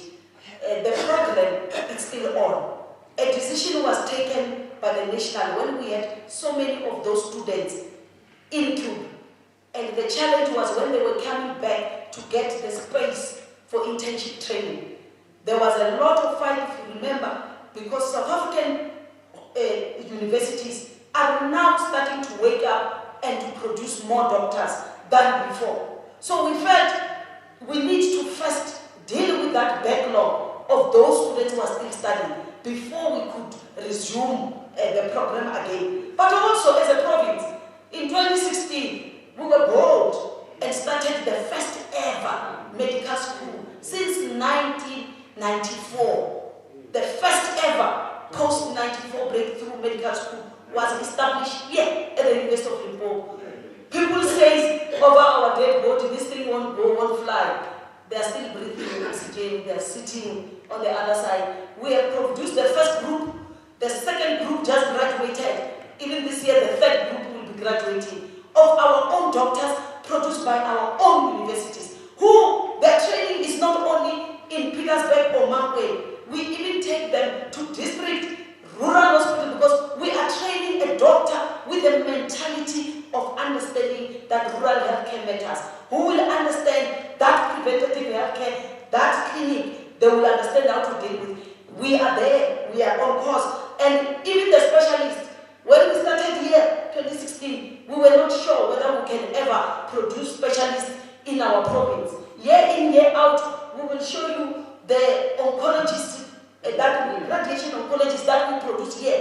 Today, as I speak here, we have got 115 medical doctors who are specializing in Petersburg and Mangwe, not anywhere. We also have got 8 who are super specializing, because we are planning to run that medical school. And now we plan ahead. We have taken some of them to Groteskil, some of them are in the Free State University, some of them are in Stipik, so that they come back with their super speciality, like we did with Dr. Mangena, who is our nephrologist, like we did with Dr. Mwaba, who is our urogynecologist, and many more that we can share with you. So those of you who think we are just here not knowing what we are doing, they are very, very much lost. So, honorable members, the province is producing its own doctors. Yes, we cannot be relying on other people to produce what we need as a country, especially after Honorable Bushiero has made such brilliant presentation on the national health insurance, which will need those resources. We also need to produce our own. Honorable members, the issue of Maputo Malachi Hospital, we came here and presented at length. The treasurer has also presented, and Public Works is currently busy with making sure that institution finalized. Honorable Speaker, the clinics running 24 hours. We are not honorable members. Yes, honorable members. Can I continue, Honorable Speaker? Yes. I just would like to also, the Honorable MEC, if you can just say it loud and clear here, is the Minister, Dr. Fatla, lying? Honorable members. No, honorable members, may I address you? You are not allowed to make follow-ups when the MEC is on the platform. You have raised, no. I want to advise honorable members, in respect of these rules, to say we have raised issues.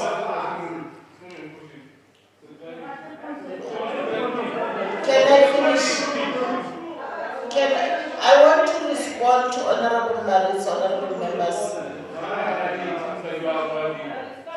Honorable members.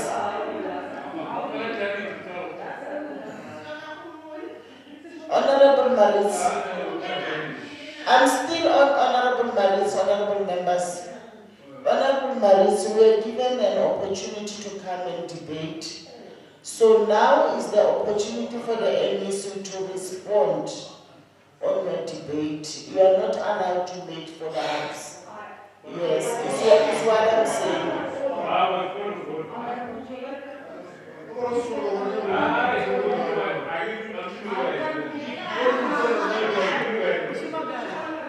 May we allow the MEC to conclude, honorable members. Honorable MEC.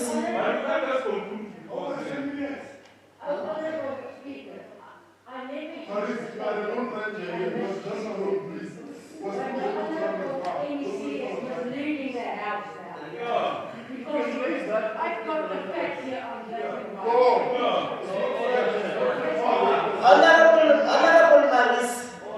No.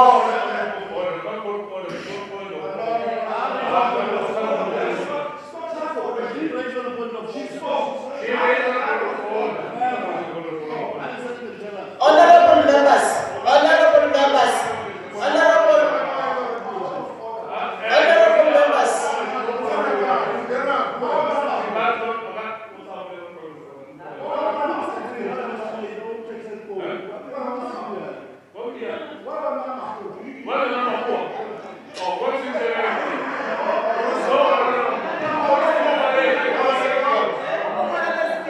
Honorable members, honorable members, honorable members.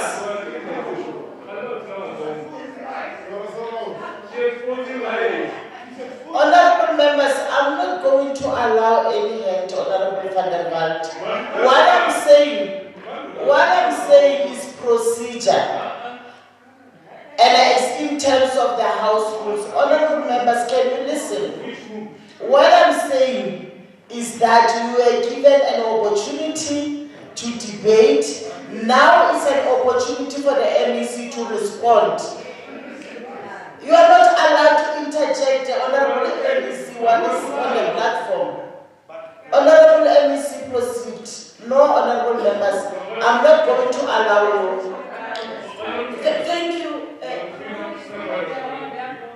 Honorable members, procedure is that if the MEC is trying to respond and you are not satisfied with the response, we don't do what we are doing, Honorable Van der Walt. We don't make follow-up. No, that's procedure.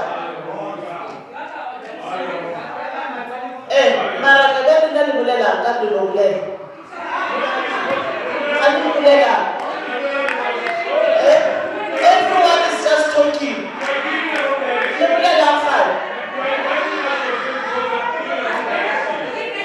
No, I'm responding to my Let me hear Honorable Van der Walt.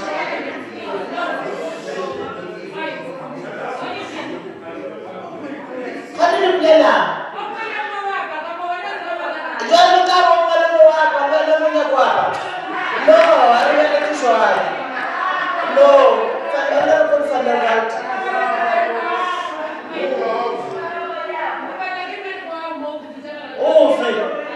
I'm telling. Honorable Van der Walt. Proceed, Honorable Van der Walt.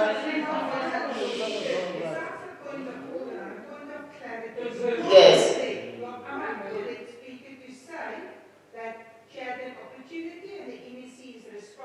Yes. The fact of the matter, nobody can stand up here and say you had an opportunity to speak until the MEC puts certain facts on the table or figures. And you have a right to point audit, because if you have a written, factual reply from a minister on stats that the MEC said people or members are sucking it from somewhere, but she wants to prove that the minister said there are 45,000 in backlog dated August 22. Then she can, of course, interject the No. Honorable members, you are missing it. You are missing it now. Can I respond to honorable members? You are missing it. There is no way in this rule book whereby when we have raised your issues and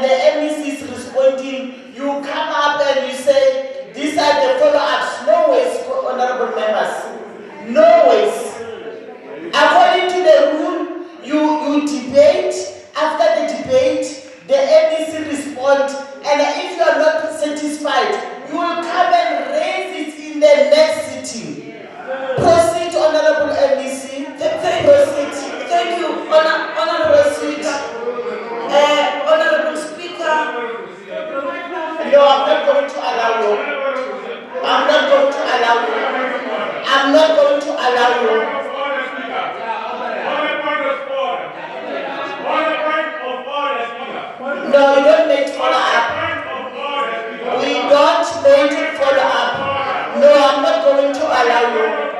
I'm not going to allow you, or else if you don't want to cooperate, you are going to go out. If you don't want to cooperate, Honorable Shoka, you will go out. No. No. As the speaker say no. No. If you don't want to cooperate, Honorable Shoka, go out. No. This is the time for the NBC to proceed. NBC proceed.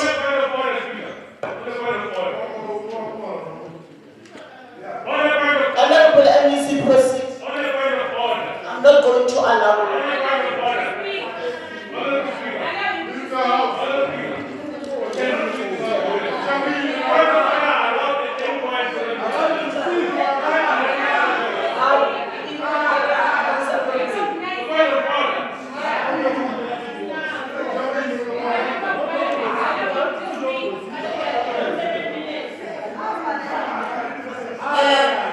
Honorable members, it's only Honorable Maris who raised a point of order, and I was responding to Honorable Maris. I don't understand, or Shoka, really what do you want to raise now? Because I was responding to Honorable Maris. That is why I'm saying Honorable MEC proceed. Because it's Honorable Maris who raised the point of order, not you. Proceed, Honorable MEC. Thank you. No, you can't raise a point of order after I'm responding to Honorable Maris. Proceed, Honorable MEC. I don't care. Proceed, Honorable MEC.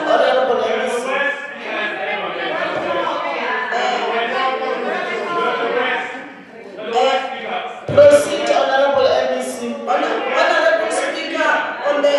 I don't care.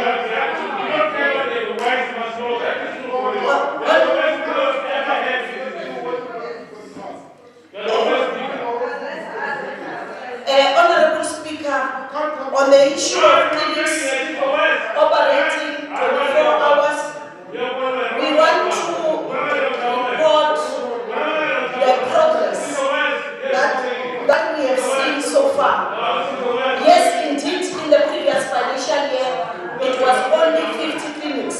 But however, as we have indicated during our budget vote, we have seen quite a number of clinics since the 1st of April that have been activated after the appointment of our 278 professional nurses to be at the clinic.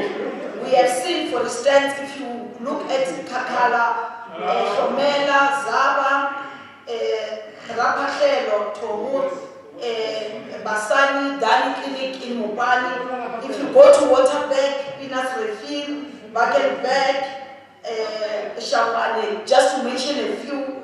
If you go to Bembe District, Mega, Shigado, Mabambe, Vugu, Mpeni, Chiombo, Chisawu, Masisi, Madimo. These are just to show you progress that since the day we made a commitment, we have already seen a number of clinics across the district opening 24 hours. But Honorable Speaker, I must also indicate that the current challenges that we are facing in terms of national treasury to say provinces must find from their baseline, from their equitable share, to fund the 7.5% increment, it's going to regress us on this matter of clinic running 24 hours. Because we had planned to say each and every quarter, we are going to appoint new professional nurses to activate new clinics. However, because of this, and we are forced to pay to do that, it might be a challenge.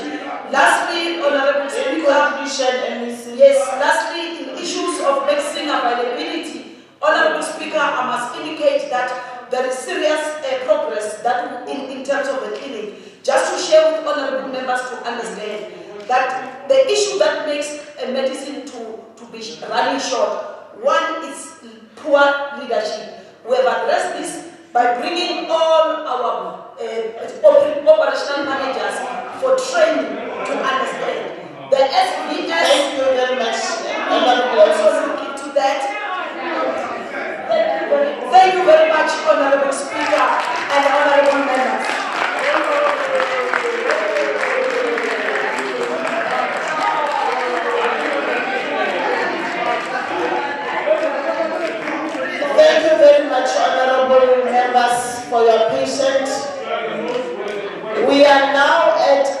Item 8, snap debate on Youth Month. The first speaker is Honorable Selani.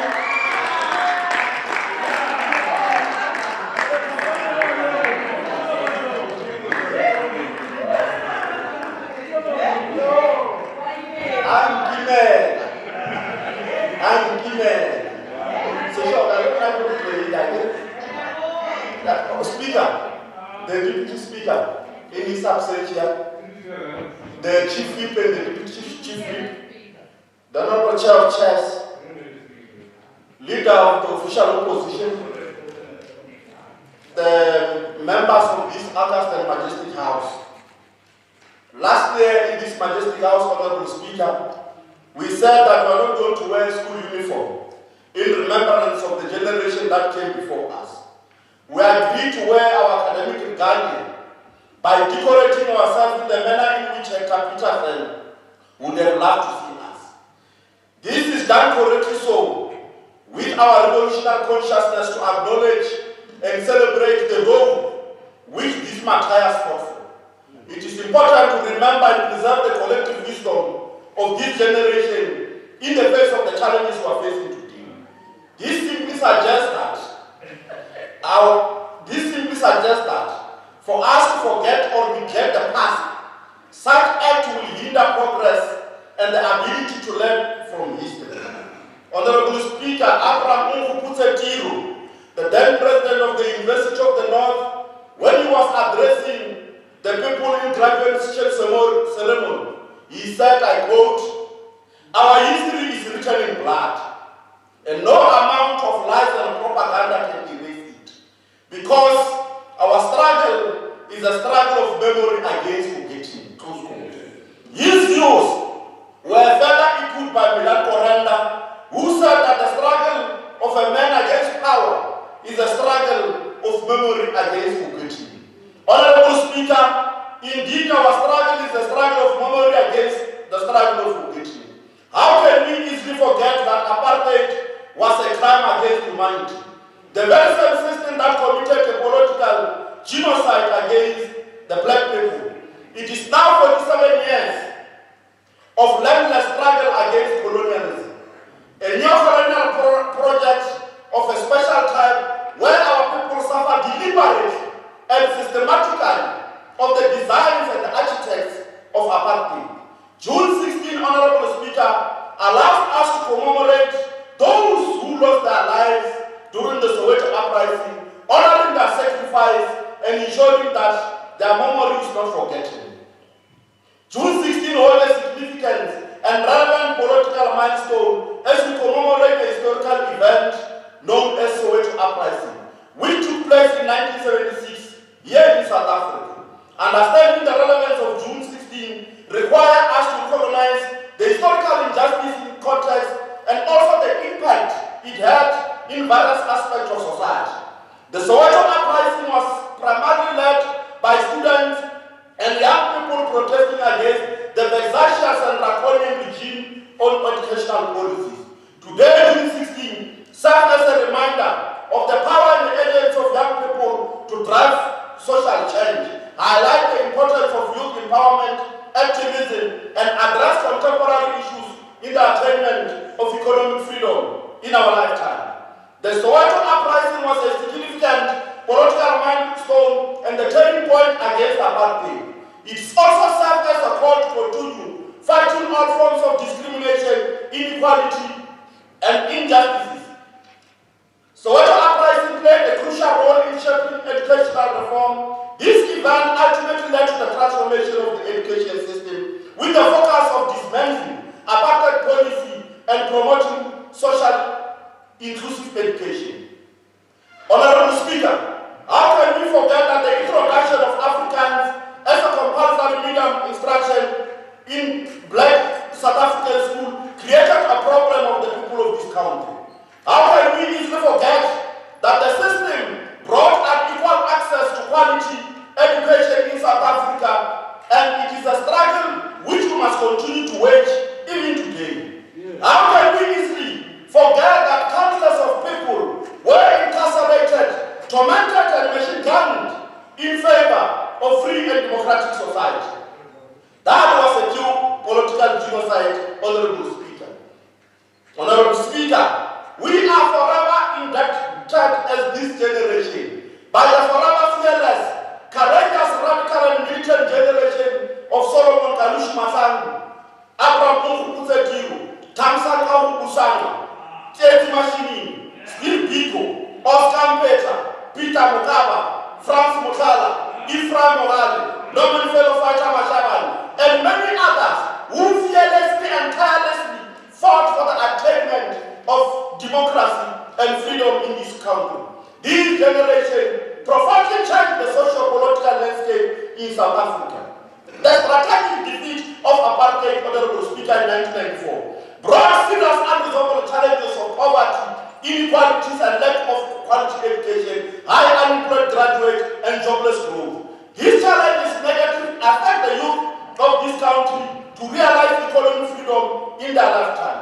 What lesson can we learn from this previous generation? This generation, Honorable Speaker, had the zeal and oomph to fight access to free quality education.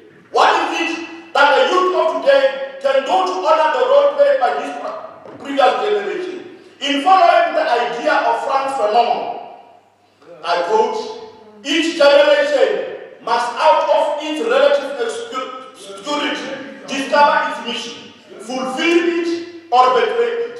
However, we must acknowledge that the challenges confronting the youth today are a direct consequences of a brutal colonial and apartheid enterprise.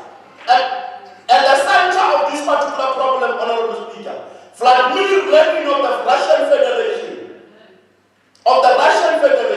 ideas are similar of that of Francis Fanon. Lenin formulated and postulated the scientific question, what is to be done, Honorable Speaker? This question even remains relevant even today, given the nature of the challenges, the degree and the extent to which these challenges affect us daily. We must answer this question at a time when our country suffers serious political backlash from the US-led imperialism and new colonial projects which aim at threatening our leaders so that they succumb to international pressure due to the newly formed economic bloc.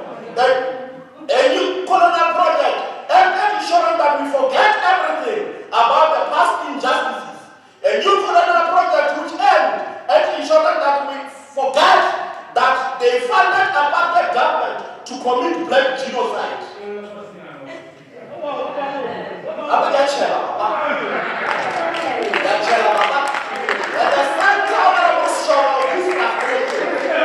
The youth are graduating in their majority with no guarantee for employment. The youth are fighting to be represented in parliament, in governance structure, but still there is no free and quality education.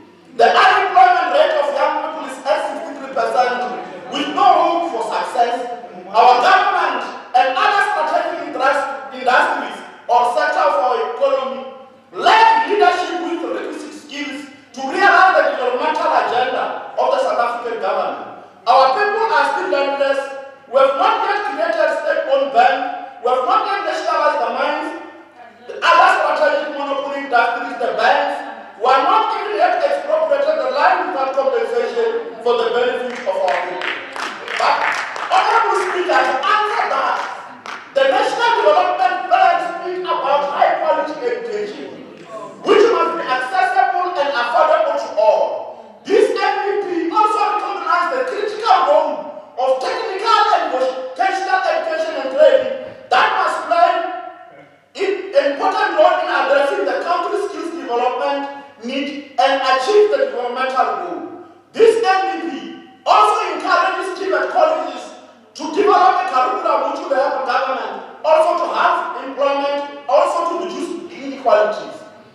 This is because the TVET college sector were established by this particular previous government to assist learners and youth in general to acquire skills and knowledge relevant to the demand of economy. We must also, Honorable Speaker, encourage the youth to play part in the curriculum development so that they serve the community at large. We must encourage them to continue to do courses which will make them to create jobs,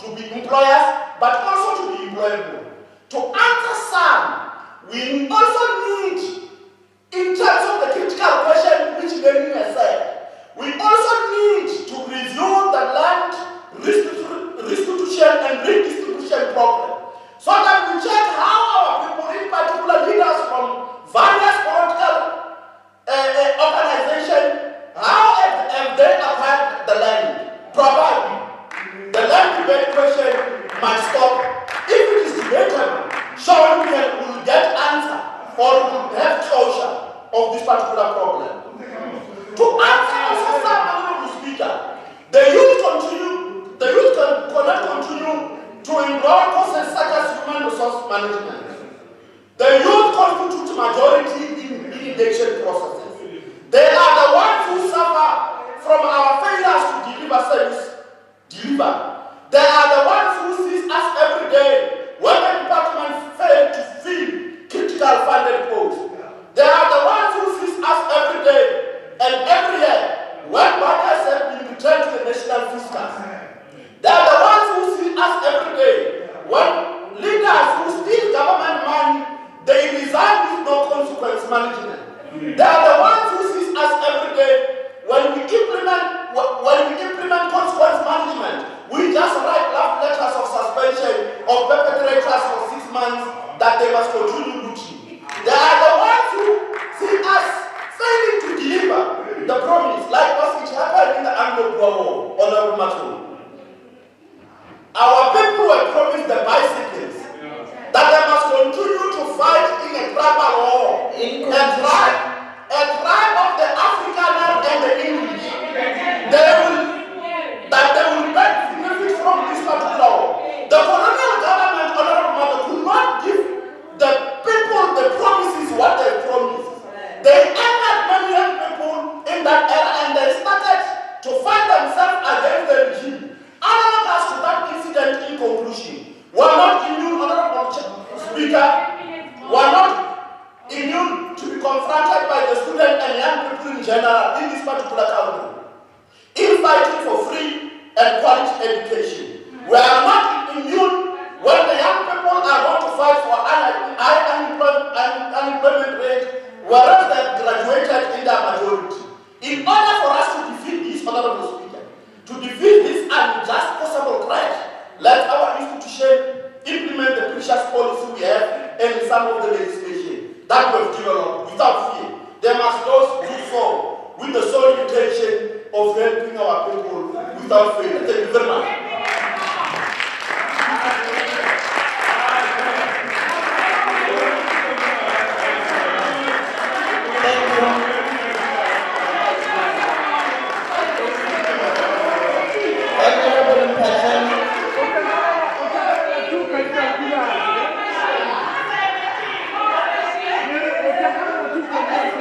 Honorable members, Honorable Patel,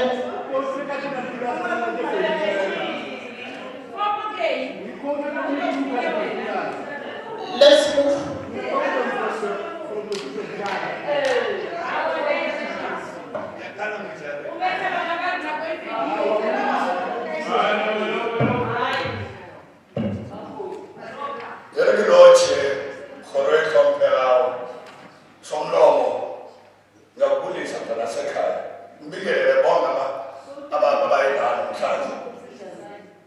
As we are reminding ourselves, especially us as the generation of 1976, I'm standing here knowing me that I've participated heavily in that struggle.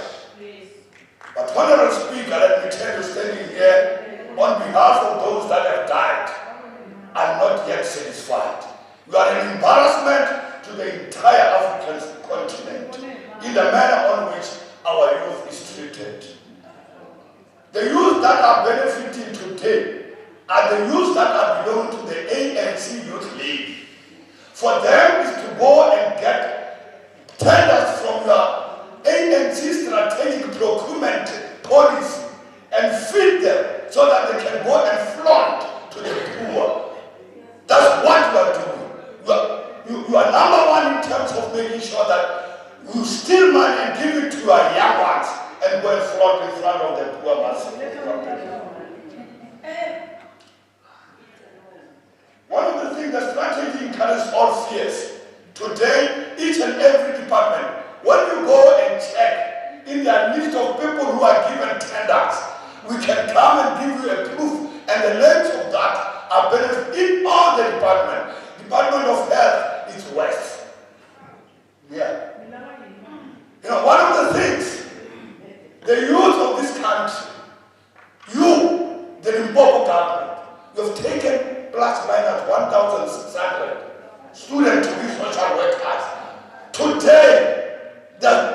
smoking nyaupe, you call them drunkard because you created them to be drunkard.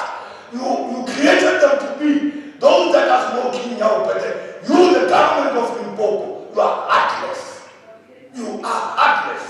Those children, I think they must pray to God and make sure that this government goes immediately before even 2024.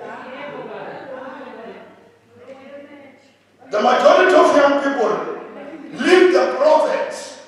I'm telling you, leave this province to go and seek for greener pastures.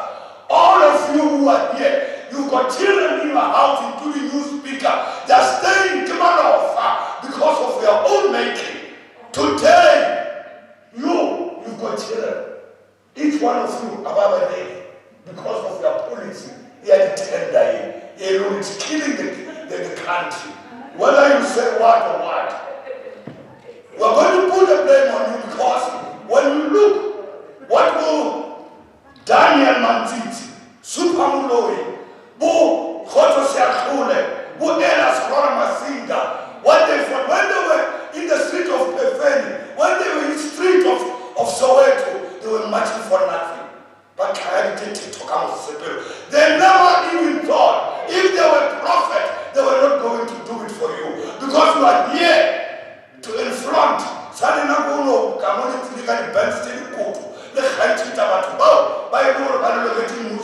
Guys,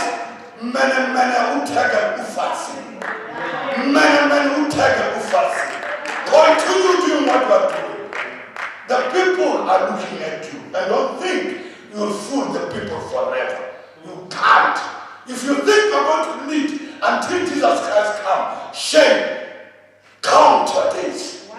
Count your days. And majority of you, because you've made this thing the youth to suffer, believe me, 2024 come. The majority of you are going to be arrested. Today, I'm telling you, one of the biggest lies have been taken into this house.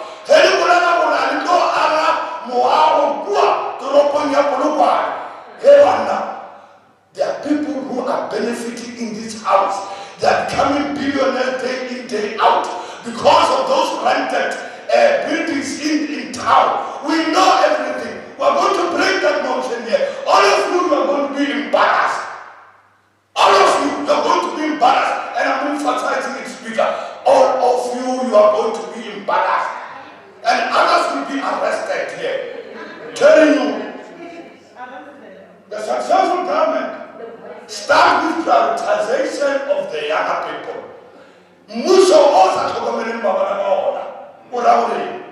I'm telling you today, when you see because Muso wa ANC asufi bana ba musumo bana ba mulaya batala. And really now you're going to follow suit. Your children will kill you because you're the only one who's working in the house. All your children are not working. Don't come here and think that you're not going to do it. In many cases, young people are living in the frontier of technology and digital connectivity to promote social development, including among those who are marginalized. I'm just going to give an example of a young person in Egypt. A young technology entrepreneur from Egypt created a smart glass and a smart bracelet to help individuals who can hear and blind to communicate with teachers who are not necessarily trained to teach the blind and the people who can hear. Now, if we give the young generation an opportunity and opportunities, believe me, all people are still sitting in offices. Meanwhile, the majority of our young children are not working. Whether you can close your eyes, you know what I'm saying is true, and you know when you come here, you come and lie and think because people are looking you on TV, they don't know, or you are lying. Even if the media can follow you 100 times per day, you are lying. Yeah. Young people are demanding greater inclusion and meaningful engagement. Not what we are doing and quoting history and talk about people who've created the youth league and you think you please them in their grave, you are not pleasing them, they are training. The more you praise them, including Upilima Seka, Francis Mutarabita Mukaba, they will never be happy because they're the people who know the truth. But you come here and praise them as if you love them. If you love them, tomorrow cancel all the tenders and employ the young people to serve the ranks of all the departments. Now you come here, you don't know which you come here and words. We don't need words here. We need practical things to happen. We need our children to come and work. We can't go back. Believe me, Honorable Speaker, you must be warned. Well, as I conclude, you must be warned. The day is coming when the youth of this country, in particular the youth of this province, will revolt against this government. Believe me, if you think it's councillors who are feeling the heat, you talk about the Chabela in Notari. If I'm not a prophet, I'm not Bashir, and I'll never be one. But the practical situation is you are going to face hell. You are going to face revolt in this province because of the number of the youth. Also, so women, and they never go to the bicycle, you come and tell them, or give an about tower, give an about two. It's you who have driven them to be like that. Thank you very much. Honorable Van der Walt.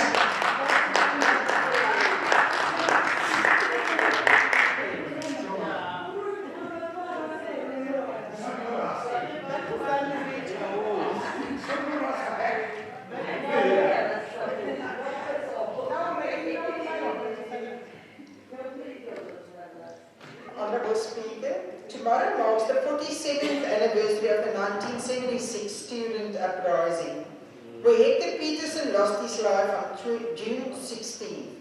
Sadly, there seems to be a forgotten story of our youthful heroes and heroines who lost their lives in the June massacres that followed 2 days after June 16.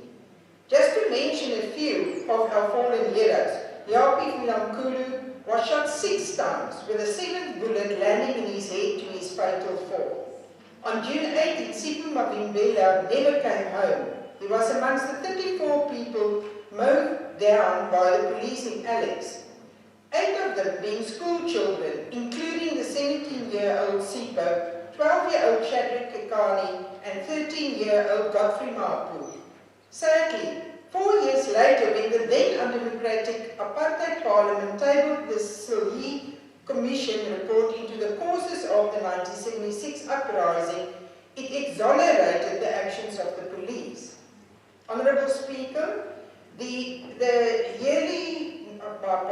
this year National Youth Month is celebrated under the theme, and I quote, "Accelerating youth economic emancipation for a sustainable future," close quote. But in Limpopo, our provincial government has failed so far to create an environment that encourages the economic emancipation for the majority of our youth, and has instead created a provincial and local economy that has largely been exclusionary to them. More needs to be done in stimulating provincial economic growth and local economic development that will create opportunities and jobs for our youth in this province. Departments like the DEC have a huge role to play in supporting and developing entrepreneurship amongst the youth, encourage innovation amongst our youth, creating funding opportunities and engaging other departments and private sectors to employ our youth and offer internship opportunities. We need a youth ready to compete in the job market. 29 years into democracy, we have come a long way as a country. The youth of South Africa no longer find themselves forced to learn under one language. They have the option of learning from one of the 11 official South African languages across both public schools and private schools. However, it is unfortunate that one side of the coin sadly outweighs the other. COVID-19 has only further exposed the environment within our schools that today's youth are still subjected to. As this province is still scrambling to get rid of pit latrines and repair or upgrade poor infrastructure, infrastructure due to a lack of maintenance and corruption.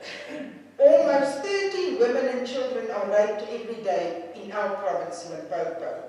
A province where high school students fall off in huge numbers and sadly never sit for matric exams. Nationally, the youth remain the most vulnerable in the labour market, with the first quarter of 2023 results showing that the total number of unemployed youth 15 to 34 years old increased by 241,000 to a total of 4.9 million. Provincially, our vacancy rate of social workers and community development officers sit at over 40%, while social work graduates sit at home and our communities, especially the youth, are in desperate need of social services. There is also a backlog in criminal cases that include victims who are youth. There is nothing sadder than a youth killed by his own youthful peers due to the crime and trauma that is caused by the poor socio-economic conditions in society. We have the NYDA, whose impact can only be described as a drop in the ocean on its effect in the province since its inception. As we revisit the strong foundation that the Youth in 76 built, we need to ensure we build further from the foundation already laid. One can only hope that those with executive powers will address the youth's challenges so that the next year, when we stand on this podium, both sides of the coin will be positive. Thank you, Speaker. Thank you. Honorable Maritz.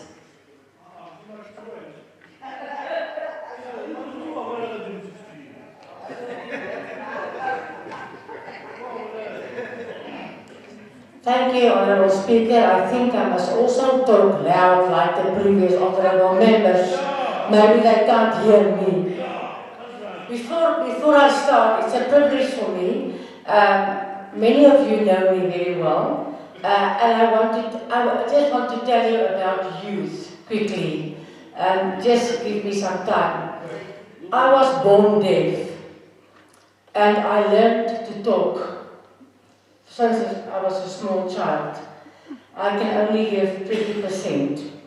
So it's difficult for me to sometimes use big words, difficult words, because you don't know how to pronounce it. And that's a backlog. So that's why I'm also fighting for the youth that are blind and deaf, because it's a great challenge to talk to people if you don't know exactly how to pronounce certain words because of the lack of hearing. So you must always bear in mind that if I can't say a word properly, it's not because I'm stupid, it's because I decide to live in a normal environment. I didn't take my deafness as a privilege or as to use it not to work. So it's difficult for me sometimes, and I would like you always to just understand me and bear with me. Thank you very much. Thank you. Honourable Speaker, Youth Day offers nothing to celebrate. Instead, it shines the spotlight on the many challenges and problems faced by young people and disabled people. How can a government celebrate the fact that it has let its young people down? Unemployment is at an all-time high and there are no signs of things improving anytime soon. 65.7% of households in Limpopo are on grants. Honourable Speaker, the constant exposure to violence and other social ills often causes the youth to resort to violence themselves. This results in youth being imprisoned, dropping out of school, and having the fate to face the bleak future. The province should protect the youth. They are our future. Even if you are disabled, we all need to be protected. Thank you very much. Thank you, Honourable Maritz. Our last speaker on the debate, Honourable Michelle.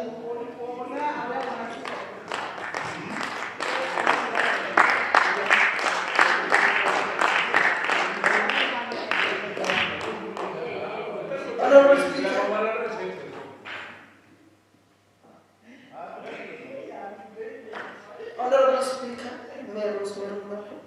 members of the Executive Council, present the only one, Chief Whip of the Majority Party, Chair of Chairs, Mr. Pamplom Yaman, Leader of the Opposition, Honorable members of this August House, ladies and gentlemen, Honorable Speaker, history has no blank pages. Lest we forget who collapsed the Limpopo government to be under Section 100 in 2011. Who were the benefits? I never said any name. I never mentioned any name. I never mentioned any name. Let me just repeat. I said, lest we forget who collapsed the Limpopo government to be under Section 100 in 2011. And who were the beneficiaries of the tender system, including feeding schemes and laundry services in the hospital. The same organization, the ANC, fought for freedom of this country from apartheid, and the same benefits brought you here in government to be an MPN. And I wonder if you walked from Polokwane to Limpopo because you said people have cars. So you walked from Polokwane. And the same government made sure you are staying in parliamentary village and not in a shop. I am really, really surprised that the DA has adopted the status of a freedom fighter. It is very interesting, Honorable Van der Vaart, that the oppressor is singing the praises of the oppressed. We are where we are because of our liberation movement, the ANC and MDM structures who defeated apartheid. And it will take a long time to correct the damage caused. That is why, as the ANC, we are calling for the TRC processes to be open so that those who cause pain to our people are punished and justice is served. Who introduced Bantu education in our country? Their things are very nice in South Africa. Honorable Speaker, June is dedicated to the youth of 1976 who stood up against the apartheid government and laid down their lives fighting for freedom and the right to equal education. Indeed, this year marks 47 years since the uprising in which many children lost their lives while standing up against a system that sought to strip them of their identity and break their spirit, and it is celebrated under the theme Accelerating Youth Economic Emancipation in a Sustainable Future. When June 16 was declared Youth Day in 1994, it was aimed at remembering the memories of those who died under apartheid, Honorable Van der Vaart, and suffered during the month, as well as to carry on with the legacy and principle of selflessness, determination, and devotion that is necessary for success and growth for any society or nation. The sacrifices of these courageous young people who fought for equal education will forever be entrenched in the history's count. Challenges faced by the black youth in particular of 1976 and 2023 are not dissimilar. There is still no access to free, fair, and compulsory education. There is still no access to quality healthcare services. Unemployment is still a new challenge among the youth. But as government of the ANC, we are not blaming everybody, but taking the bull and taking the bull by its horn. To alleviate the plight of black youth in this country, we need, among other things, a legislation that will stipulate that 50% of government procurement must be reserved for the youth, not 30% as it is currently. Honorable Makoko, government will always procure services. So there is no way in which you can deal with that part. So what we want is that these procurement services must be able, the youth must be able to benefit from them. And we say to all youth, not certain youth. And in addition to that, the government must support digital entrepreneurs, which is where the interest and future of the youth lies. This will assist in breaking the chain of digital monopoly and youth underdevelopment. Honorable members, we visited China a month ago. And in China, in terms of the digital economy, Honorable Scott, they are very far. Actually, they are on the 7D when we are still at 3D. And the youth there are not filled in universities. They are in colleges, learning entrepreneurial skills, but also how to service our people better. Instilling also patriotism and also servitude. Before we can even start pointing fingers at us, we need to be able to show ourselves what we've done. And Honorable Speaker, let's be honest here to say there's nothing much to celebrate when millions of youth are without jobs. Almost 250,000 young people lost their job in the first 3 months of 2025. This means that a total of 4.9 million young people are unemployed, with an increase of 1.1% compared with the previous quarter, according to Stats SA. And I repeat, Honorable Speaker, there is nothing good to celebrate about this youth man. Many young people of South Africa have given up on life. They have turned to drugs and gangsterism. There's no day that passes without hearing a story of yet another gang murder, or someone hit by a stray bullet, and or someone's daughter being abused. People are now scared to walk the streets freely because of the youth that are now out of hand. And Honorable Speaker, we are asking ourselves if going to university after matric to further studies is still relevant if young people will only graduate to add to the statistics of the percentage of unemployed graduates with no value to add to the society through their experience.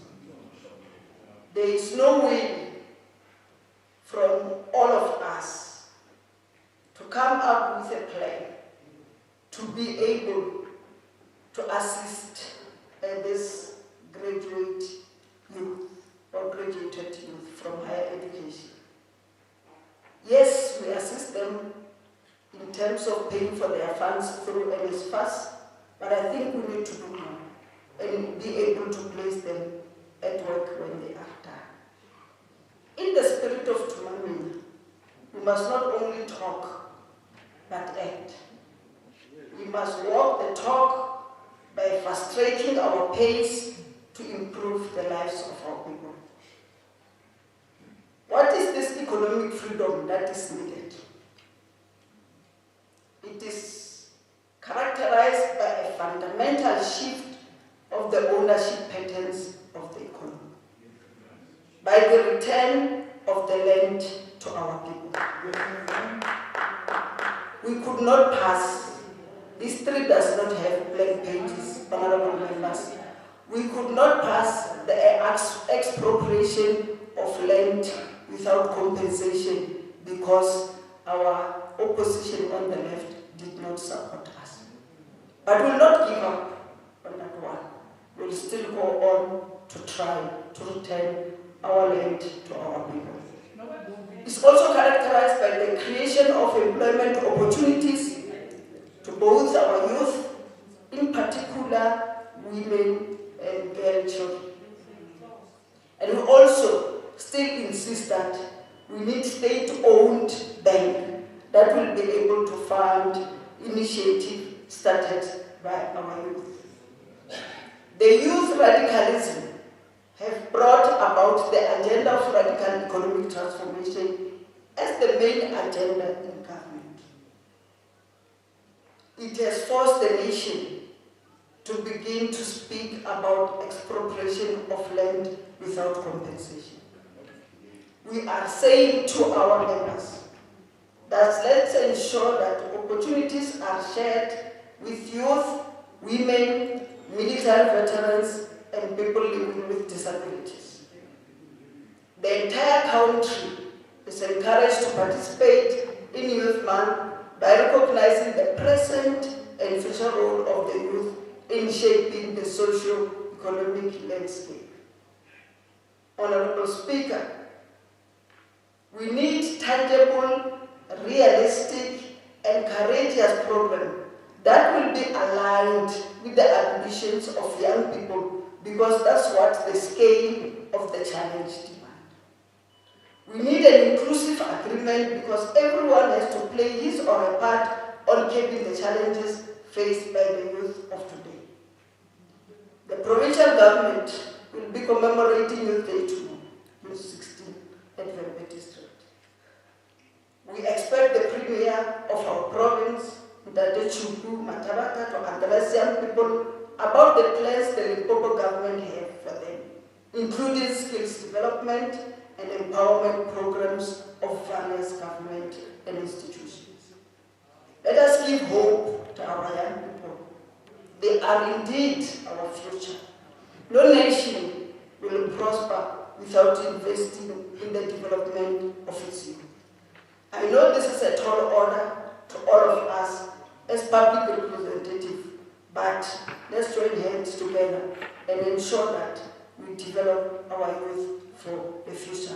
And we will continue. I thank you very much, Honorable Speaker.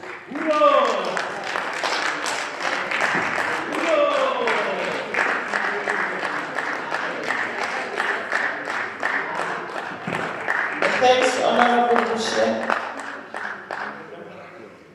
Item 9, NCOP business. Honorable Deputy Chief.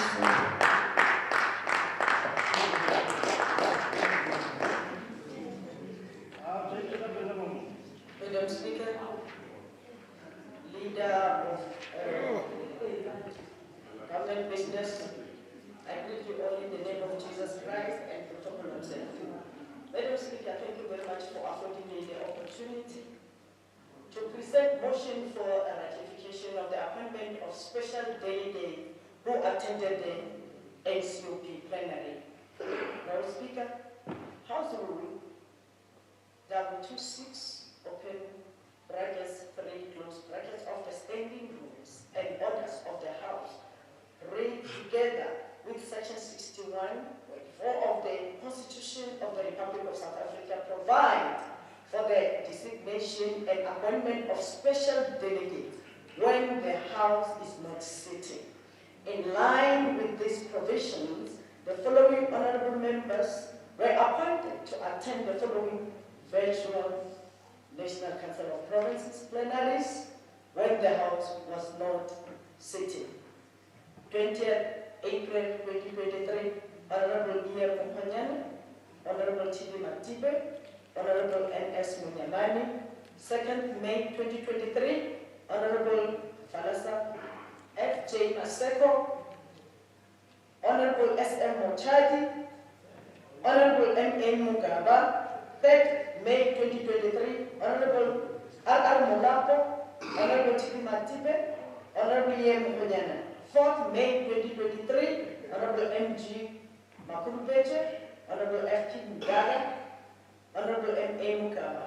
On the 9th of May 2023, Honorable C.B. Dipslani, Honorable M.R. Suomo, Honorable N.M. Lekanyani, on,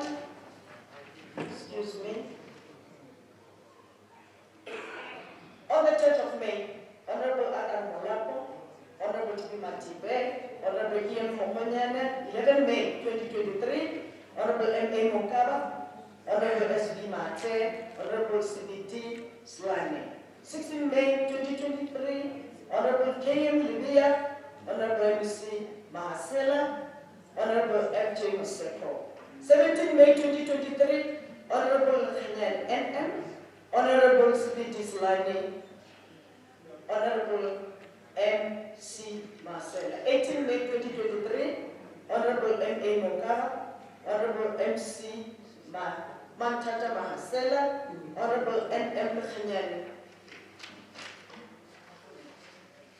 On the 23rd May 2023, Honorable S.P. Mushiero, Honorable Sibiti Slani, Honorable M.J. Matlaw. 24 May 2023, Honorable N.M. Kanyani, Honorable M.A. Mokaba, Honorable Sibiti Slani. On the 25th May 2023, Honorable M.A. Mokaba, Honorable S.B. Mate, Honorable Sibiti Slani. On the 30th May 2023, Honorable M.R. Suono, Honorable Sushoga, just behave a little bit and I'm done. Honorable C.B.T. Slane, Honorable N.M. Khanyani, and lastly, on the 31st of May 2023, Honorable M.G. Makrupeche, Honorable M.C. Mantata Marcela, Honorable F.P. Mudaga. Honorable Speaker, I hereby move that this House resolve to ratify the appointments of the above-mentioned special delegates in line with the above-mentioned provision. I move accordingly.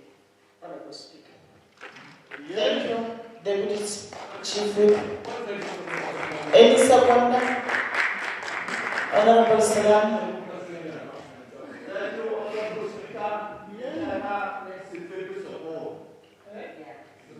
Thank you very much. Any announcement, Honorable Chair of Chess?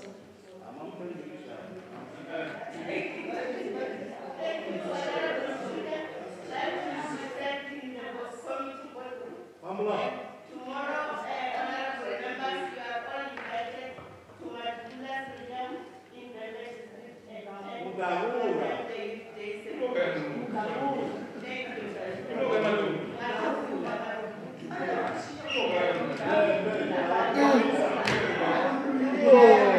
Thank you very much.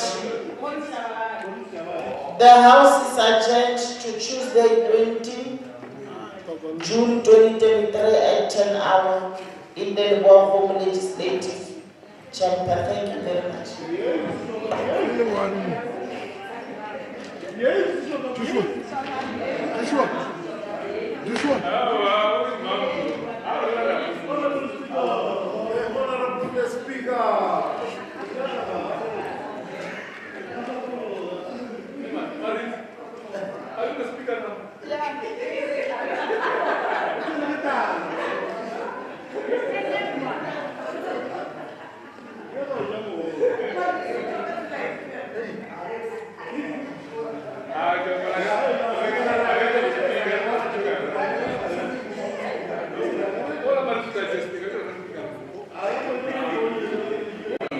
Oscar,